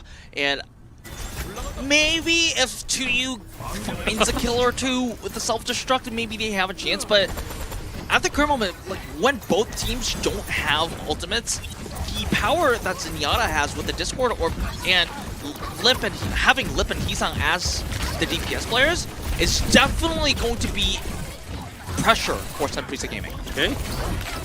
Contesting right before. Oh, that's a stuff, but still, D.Va does the job again. Does have the self-destruct now, can further delay. 2.5 meters away, 8 falls. Last member one more time. Whack onto the pressure. No ults available for them yet. As Lip, Chorong finding kills more, and that is just a Kiriko and a team wipe again. That is 4 minutes and a half to just go through point C. So, Whack has, at the current moment, for the next 30 seconds, they have more time right now to complete the map than they had when they started the map. Because you start with 4 minutes. And best part was that Whack didn't even have to use any of their ult, but SPG on the same note, they also didn't really have to press the big buttons yet. Here's Argon. Okay, starting with the rush. Okay, so follow it up, the stun. No kill there from Lip's Pulse either. Isang, duplicate Tracer. Okay, no casualties from that self-destruct. Hisang taking down Hyunji, so this is going to be slowly towards Whack's favor. Oh, okay, maybe not because Lip's taking down. That's going to be a huge chunk of damage denied from the side of Whack. Whack has a choice whether if they want to commit with their ultimates, and they actually might not even have to if 8 is down. No, but with the barrier from Hyunjae, Tuyu gets very low. Here's the Flux from Max at the end, at the edge of the barrier timing. And this card's pushing. It's not stopping anytime soon. SPG keep on losing members. That is the final member of the SPG. TU is alive, and they swapped to the Doofus for the touch probably, but it looks like it's just going to be a matter of time before Whack just completes the cap. That's a recall, 3.5 meters away and 2 meters. Can they really get it done? Though TU instantly gets picked, and that's a meter, 0.01 meter away. That's literally less than an inch. And the 3-point. I have very special memories about sub 1 meter. That was literally 0.01 meter. Yep, in the end. For a few seconds only, though. I think just some Prisa Gaming, I think they did anticipate the double flex support composition to come from WAC. However, they just did not... Like, knowing that it's coming and actually being able to stop it are two different things. And some Prisa Gaming clearly did not, I guess, see this being that strong. Yeah, that was whack. And SPG now is put up to a real test. Can you push all the way with more than 253?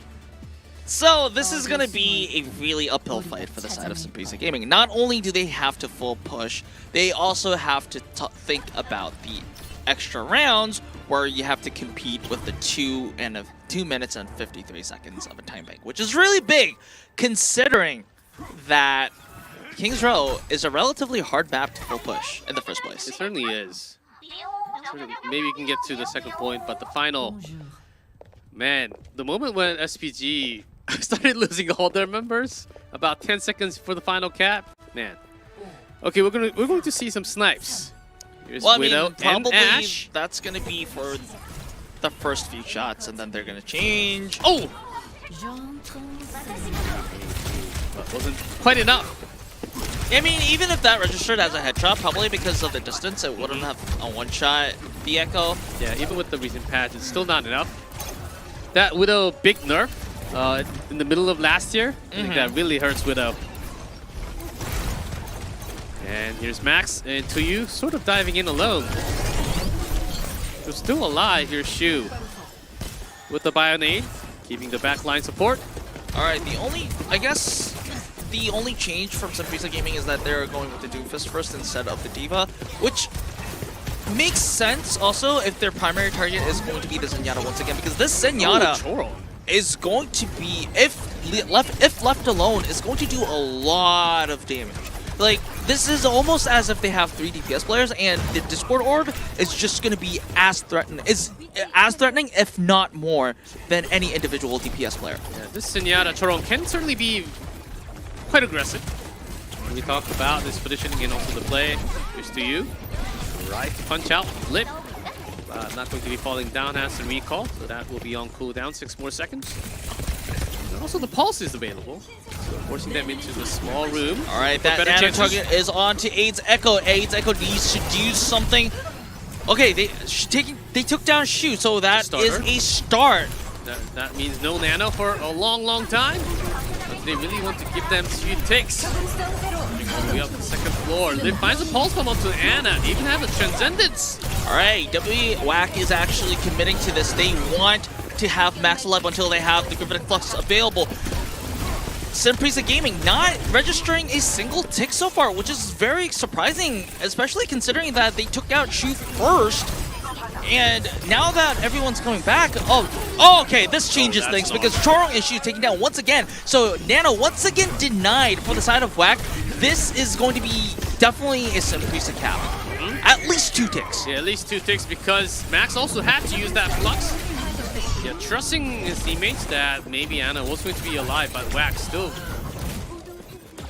on the point, and SPG in the meantime was not able to get a single tick, which is kind of questionable for me too. But I think they were all focusing onto the second floor, diving in together, which didn't quite work out. This is really, I guess, bad news for Prisa Gaming because there had 2 times where Shu was taken out early, and also the second time Choron was also taken out early, so they were lacking that nano boost. But look, that much of an opportunity denied because now that they have the nano boost, they just won the fight with just a single nano boost.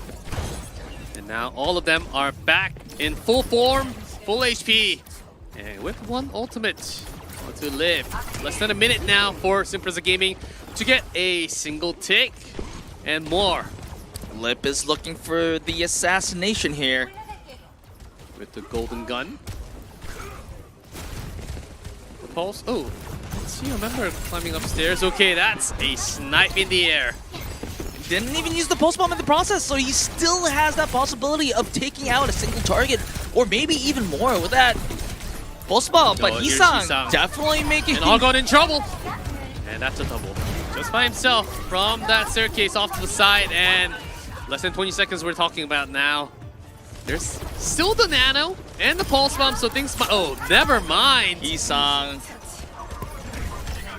I need this show to be rated R now because this is extreme violence at this point. And Max can just gatekeep them with the flux. And Doofus just goes all the way. It's like someone has to touch, right? And that's a nano Argon. So there will be a touch at least, but immediately punched out and he's gone. Well, I don't know what to say. And no, that's I a full do, in a sense that it's very weird. And a 3-0 victory for Whack from our King's Row. And This is match point now. I still believe that SPG should have capped point A a long time ago. Maybe not fully point A, but I was expecting at least one tick or two. That's my guess of what should have happened. But here is SPG, and still having good vibes around. So let me just kind of recap on what happened there. Like Whack lost Shu first, and SPG collapsed on them. Shu had Nano, so that was Nano denied for Whack. Yeah, twice. Yes, twice! And the second Not time, just even once. Torm fell with Shu. Yes, so that nano was blocked twice. Whack, so like, if you just put it the other way around, Whack just defended a full point without any of their supports. So I think that was a moment where SPG really wanted to, okay, this is the moment we press hard, get more kills, and maybe we get the entire point. But maybe they should have gone for the smaller play instead of one big risky play. I mean, that's not even, I don't even think that's a small play, because remember, Overwatch is not a game where at the end of the timer you decide who wins after how many kills you get, right? Your longevity in the game depends on how well you secure the objective, and kills are a way to achieve that. Mhm. Well, you can kind of get more votes if you get a lot more kills, but But you have to win first if you want to get votes. So That's right. Always vote for supports. it's okay. But in the end, if you look at it the other way around, I think Whack did a really good job. Despite losing the supports, I think they stalled the game long enough and had a lot of good point control on the side of, well, against the side of SPG until their supports came back. So after that, the Transcendence was there to keep Max alive long enough for the Graphitic Flux to be there. And after that, on the second time, Shu lived long enough for Hisang to give Hisang the Nano, who, by the way, popped off. We'll see, because that King's Row, I think we have a lot more to say about what happened, but I think it's safer to not say about the things that actually happened. Sometimes Some things are just better left unsaid. I think you're right. And do worry going into our third map soon enough. That next map will be pushed. And talking about that third map, we do have to take a short break in the middle. Let's see if SPG can recover their mentality within that break time. We'll see you soon.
and welcome back to Overwatch Champions Series Korea.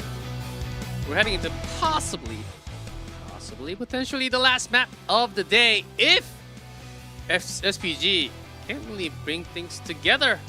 It is a 26-0. We are endangered of a 27-0 for the first week of OWCS Korea, G-Clef. And I'm about to break in tears after hearing that number. So SPG gotta step it up, or it's gonna be whacking time again. Yep. I just saw that Jumpin is back. Oh, for the push. Okay. So let's see what Jumbin brings here. And Max just plays one. Think, 3-0. Do I have to play more? I have high expectations for this map right now. Maybe if I get a ball play from Jumbin, I would not mind this being a 3-0. I would be the world's biggest Jumbin fan if Jumbin plays ball, especially in Esperance. Really? Is it Coloseo? It is Coloseo. Okay. It's Coloseo 3 out of 3 today. Okay, never mind. It's probably not going to be ball then. Aw, I thought it was. I was expecting a Esperanza, and maybe if Jumbin played the ball, I would have been okay. I'm gonna be the world's biggest Jumbin fan on broadcast, but you can't. There's already too Denied. many world's biggest Jumbin fans out there. You're denied even before that. What are you saying? And here's Coloseo. I don't know why. 3 out of 3. We did have a few more Jungle Queens, so it made sense, but maybe not for this one, as it is Wax Pig. Yep. Wax Pig. This is a really interesting turn of events because yesterday we were almost exclusively seeing the Esperanza pick here. Yep, that's and right. also on the first day we saw a little bit of New Queen Street, but not Coloseo. So this is really interesting to see what will happen in this map. Also, the introduction of Jumbin back into the into the roster.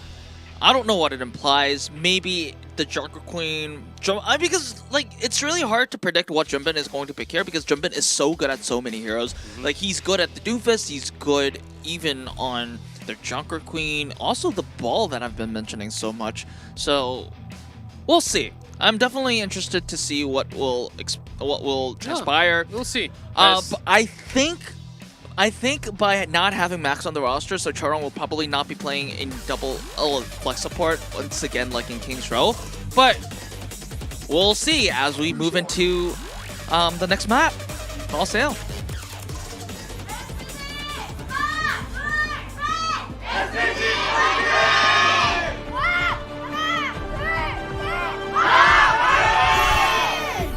Here we go, map 3 between Prisa Gaming and Whack.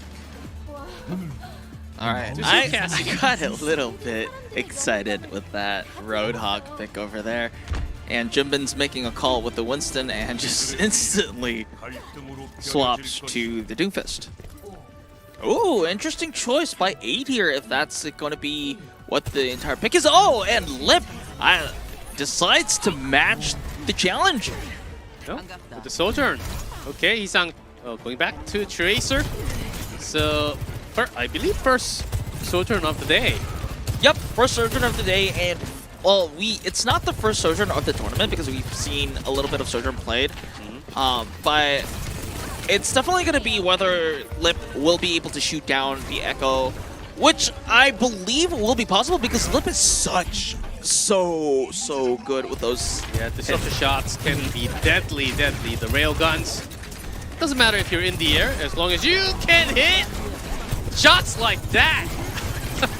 So one of the reasons why the Sojourn wasn't as common in this composition is that it's so hard for the Sojourn to charge your railguns. Because if you just look at the targets, potential targets here, because the Sojourn's left click is not a hit scan, it's more of a projectile, it's really hard to hit the Echo, the Tracer, the Doomfist, like all mobile heroes, right? But if you have aim like Lips, I assume that it's not going to be a problem for him. Oh, if you can hit like that all the time, why not pick up 0? And just power slides away to safety. And we'll be joining the rest of the pack off to the side, so robots keep on pushing. It's in Prisa Gaming still. up there near the bridge. Also, it's a really interesting choice to see And the Nano's Ana ready. here, which isn't as common when paired up with the Doomfist. I think this is just going to be a guaranteed like winning turn for Shu. By this, by nanoing the Sojourn. Yeah, Nano Sojourn, and she's surviving. Heavy load there as two men already lost Simpress Gaming. And Wack just looking for more. Korong's down on the other side, but still that is about it. Right after the duplicate, you're gone instantly. Oh, Wack this still is so sad. wins the fight with 3 ultimates. We're about to have 4, and this robot ain't stopping soon. So I think it was a good decision to by Shu to nano Lip here, because normally what you would do is that you would nano the Sojourn only when they have the overclock. However, by having Lip alive and having that extra firepower from Lip, even despite not having the overclock ready, they won the fight with just 1 ultimate, and now after this they have 4 ultimates in the arsenal, whereas Prisa only There's the has overclock 1. with the rush. Hyunjae, barrier hit at the perfect timing, so that's gonna keep the members alive for SPG. But for how long? Wack. Nobody shooting. is safe from Lip. For now, they're safe. That was a pretty good fire nade from Shu too. Here's a fight between Isang and Argon. Tracer 2. Oh, Jubin tries to kill him to Genji. He's not making it out this time. Isang off to the side. Ooh, Tuyu finds that kill somehow. One trade. Some DPS fights are gone. Tuyu needs to stay alive if they want a follow-up fight. Good sleep by the side of Shu. Lip taken down, so this is going to be a variable in favor of Simprisa Gaming. They will have the time. Okay, I was about to say that they have time until Lee Soo-min charges the Kitsune Rush, but it's not going to be as effective if Tuyu is taken down, and what a big nade by Shu. Yeah, that was only at the moment because there was a nano onto Doomfist. Jubin surviving.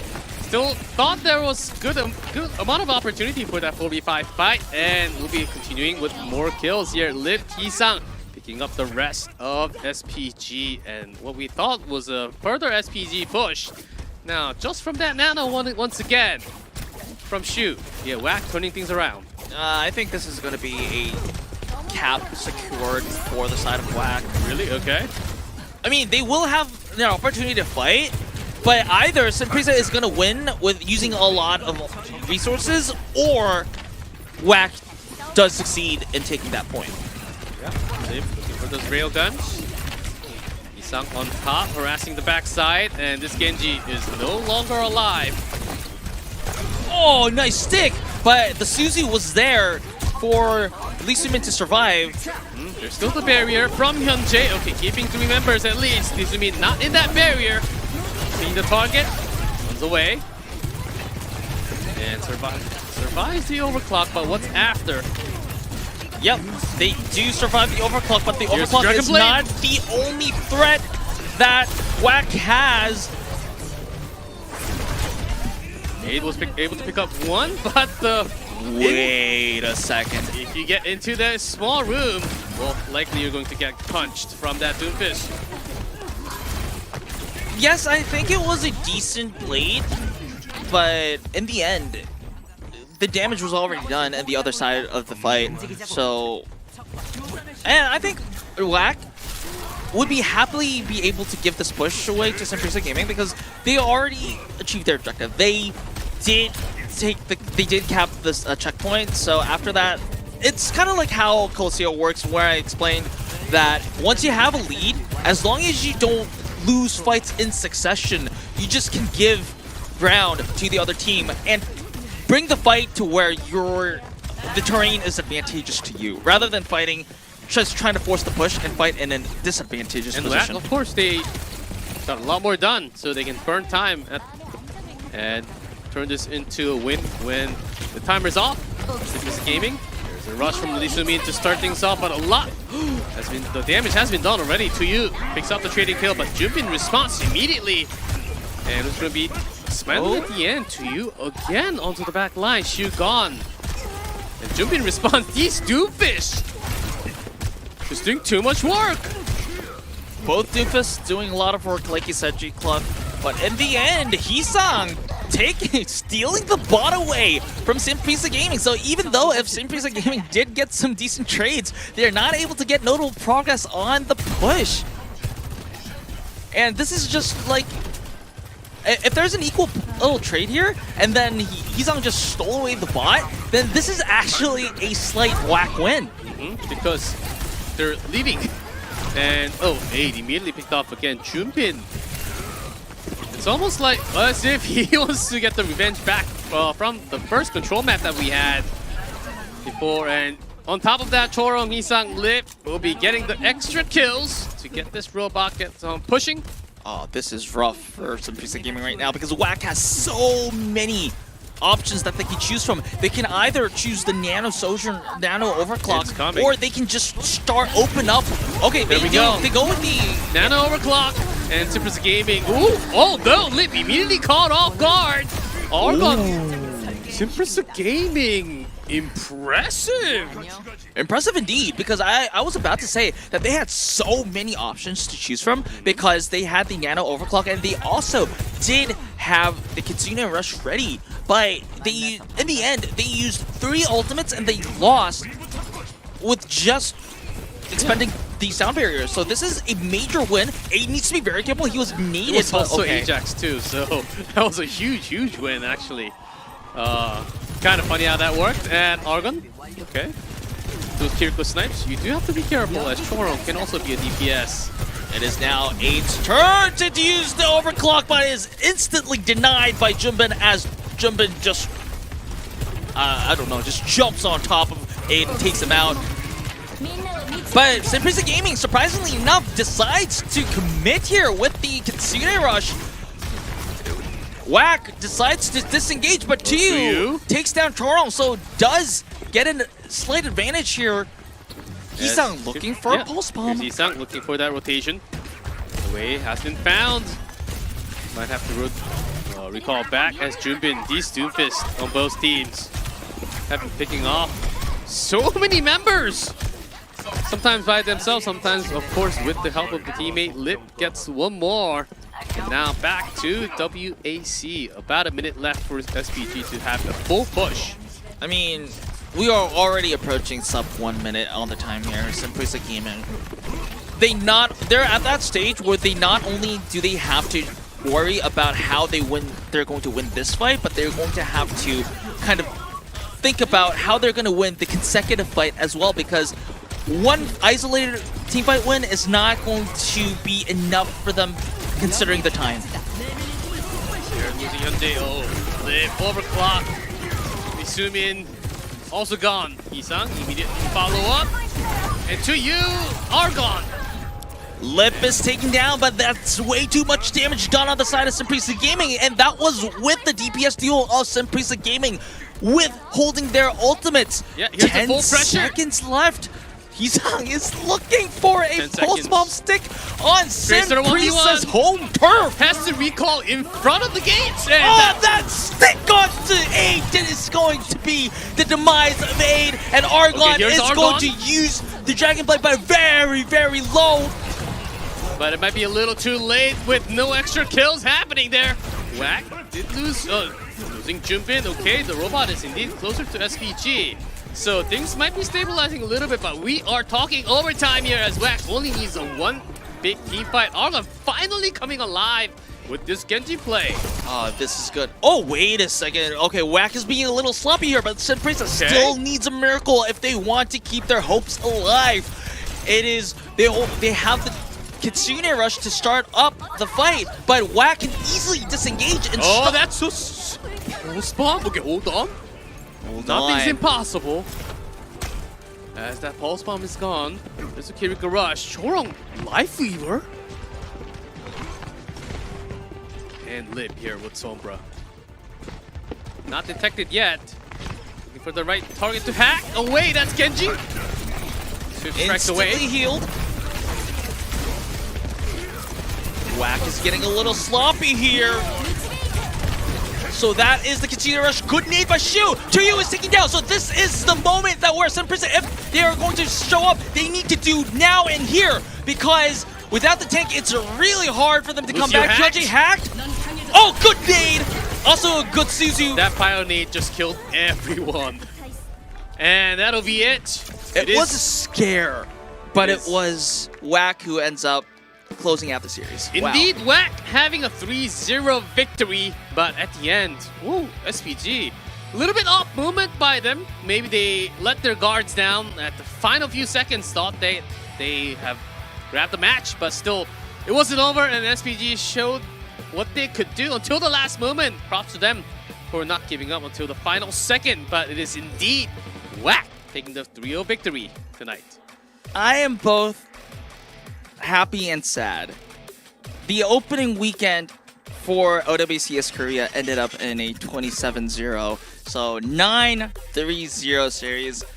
I mean, of course, all the matches were not as, distant. It was a little bit closer than the scores depict, but in the end, it is a week full of 3-0s for the region.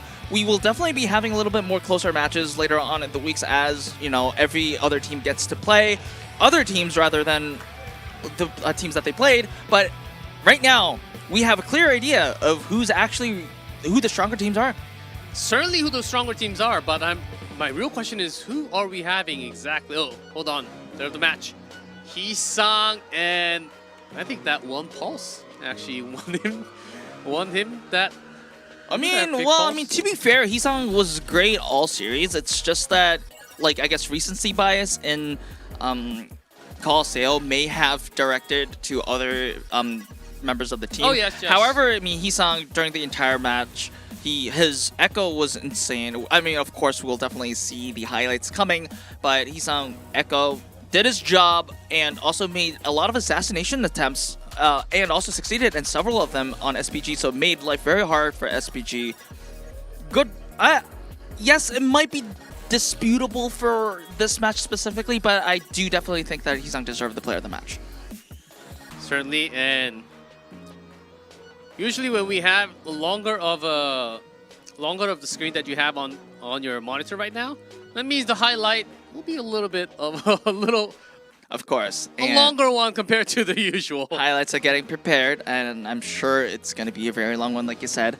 Again, SPG, they put up a really good question mark fight against Whack, because there were moments where I do definitely think that SPG really could have won, at least taken a map or two away. And Whack, the same could be said for Whack, but just for first. Generally, they were really good, but there were moments where it was really scary if you were a Whack fan. So as long as those issues are getting addressed, I think Whack does definitely have that, I guess, ability in them to challenge the best of the teams, maybe even Team Falcons here. Yeah, I think we all agree on what SPG can do. Here's the highlight, by the way, from Hee-sang, not just on Lucio. It starts off with Lucio because he was playing Echo, and a whole lot of sniping moments. A lot of these highlights starts with a duplicate. Yeah, not just the Echo.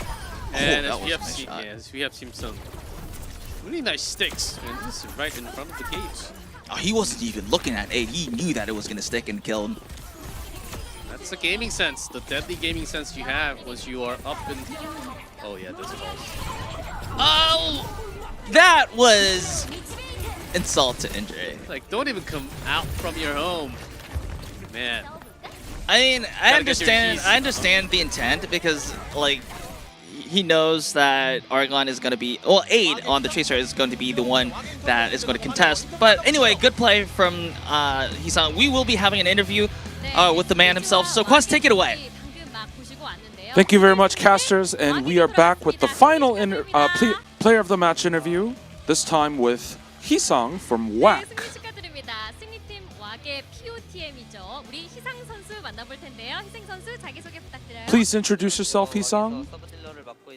And I am the DPS for Whack, and my name is Hee-sang. 네, 자 오늘 POTM 축하드리면서 경기에 관련된 질문 드릴 건데요. 자 1세트 때 제냐타 바티스트 조합으로 자 SPG 조합. In map 1, Whack showcased the Zenyatta/Baptiste comp. And can you tell us a little bit about that? 아 그렇군요. 그런데 두 번째 세트 역시나 또 완만을 보여줬어요. Sorry, I missed his answer a little bit there. Apologies. 오늘 컨디션 For map 2, the WAC showcased complete dominance. So, can you tell us how you felt coming into today's match? 어제보다는 더 안 좋았던 것 같아요. I think that today was I felt a little bit worse than yesterday. But still, he received the POTM, so it was pretty amazing. You received POTM twice, and you swept the POTM votes for this week. So how did your teammates react? 모르겠어요. 오늘 저의 생일이어서 받은 것 같기도 하고. I think I received POTM today because it was my birthday. 선수라고 느껴졌는데 생일 버프로 오늘도 날아다니셨습니다. 그런 만큼 And it felt like the birthday buff came in really well today. So is there anything you want to receive for your birthday? Nothing too expensive. 뭐 맛있는 밥 정도? 맛있는 밥 And he wants something delicious. 무사히 전달이 됐길 바랍니다. 자, 오늘 이렇게 POTM도 받으시고 생일 축하도 받으시고 팬분들에게도 많은 사랑 받으시고 있는데 팬분들에게 You're receiving a lot of love from the fans, so please say something for your fans. 정말 감사합니다. 앞으로 더 열심히 하겠습니다. Thank you for supporting me, and I will continue to work hard in the future. 네, 앞으로의 각오까지 That's it for the 이렇게 POTM interview. 지금까지 Back to the casters. 희상 선수와 인터뷰 And thank you, Quest, for the 한번 translations. 축하드립니다. And happy birthday again. Oh, it was Hisang's birthday. Yeah, Hisang's I birthday thought for it sure. was I thought it was either Max's or Jimba's because they were holding the cake. Well, it's their entire birthday because they won again with a clean 3-0 here. And that's another 3-0 in the bucket. Yep, 27-0, and incoming. And some incoming, maybe. I've seen the matchup of next week, and I think we're going to have that on our screen too. So we'll see if that continues or not. And this is the result from today, though. Lots of zeros, lots of threes. Yeah, I mean, I think all the teams definitely that won definitely showed a lot of dominance today. Yeti versus Pokerface. I personally am a little bit concerned about Pokerface after their 3-0 initial 3-0 win, but they're now getting 3-0'd 2 times in a row. They definitely have things they need to work on. I hope definitely they do have almost now a week for them to kind of get some feedback and work on their mistakes. So hopefully, I mean, there's still no doubt that this is going to be a talented roster. So they're hopefully they'll bounce back. And also for the other teams that got 3-0 today, like again, they have very clear weaknesses. So the good thing about having a clear weakness is that it can be addressed. Yes, certainly. As you can see from the updated standings from week 1 after 3 days of Korea. Some +6s, Falcons, FTG, and WAC. And some different numbers on the bottom because they just played less matches than some of the other teams. And SPG, oh man, at the bottom of the list because they played 3 times with a 0-3. Unfortunately, but we are certainly seeing who's climbing up to the top now. We'll see after a few weeks who gets to stay on the top, or will they fall from that top teams. FTG versus Yeti is going to be very, very interesting because I think these are the 2 teams that kind of are competing for the next power level spot after Falcons, maybe. So, and maybe even WACS, all right? So it's going to be very interesting to see which of the 2 teams will be better than each other because remember, 3 teams get the ticket for Asia, for OWCS Asia. So being 4th and 3rd is going to be a big difference. So definitely this match is going to be really important. Pokerface, VEC, Runaway, SPG. I think these teams need to farm wins if they want to stay relevant in the title race. Yeah, at least you do certainly one thing's for sure. You do not want to be in the last place by the end of the run, so just because you at least want to get into the last chance qualifiers. Yes, correct. And that is the first thing that you need to do. Of course, you would love to stay on top and just skip a few rounds and take a break and get ready for the playoff immediately. And if you don't know how this works, we'll have a lot more time to explain about how this works because we have weeks to play. Yep. We still have a lot of teams to go through. We have a lot of 3-0s for now, but I guarantee you we'll be off of that 3-0 starting week number 2. Yeah, I'm definitely looking for a map 5 sometime in Oh, this man. round robin. Do you want to have some predictions of when we'll have that map 5? I'm guessing, so we went through day 3 of Korea. I'm guessing by day 6. Well, I mean, will have a we might map get it 5. as early as, I don't know, Maybe day 5. I'm guessing day 6 though. maybe Poker Face versus VC, maybe if it comes to it. But we'll see I'm about guessing it. that's a 4 map. Just off of my brain. Alrighty. I think we go into day 5 or day 6 of Korea to go all the way into map 5. That's what I'm guessing because I've seen the matchups in the future, and things could get spicier as we go along. Of I'm going course, to like it. when your qualification is on the line. So also, yeah, as long as you're not 9th place, it's definitely you're at least gonna be safe for the moment. But definitely, you want to be there in the higher, like I guess, in the standings because it gives so much advantages, especially in the playoffs and beyond. And also, one thing I want to mention is that even though Korea is coming back next week, starting tomorrow, we have, like I said, Overwatch Champions Series is every single day. We continue non-stop. Yes, so tomorrow we have the Japan region. Starting from tomorrow, for 3 days, we have OWCS Japan Week 2 incoming.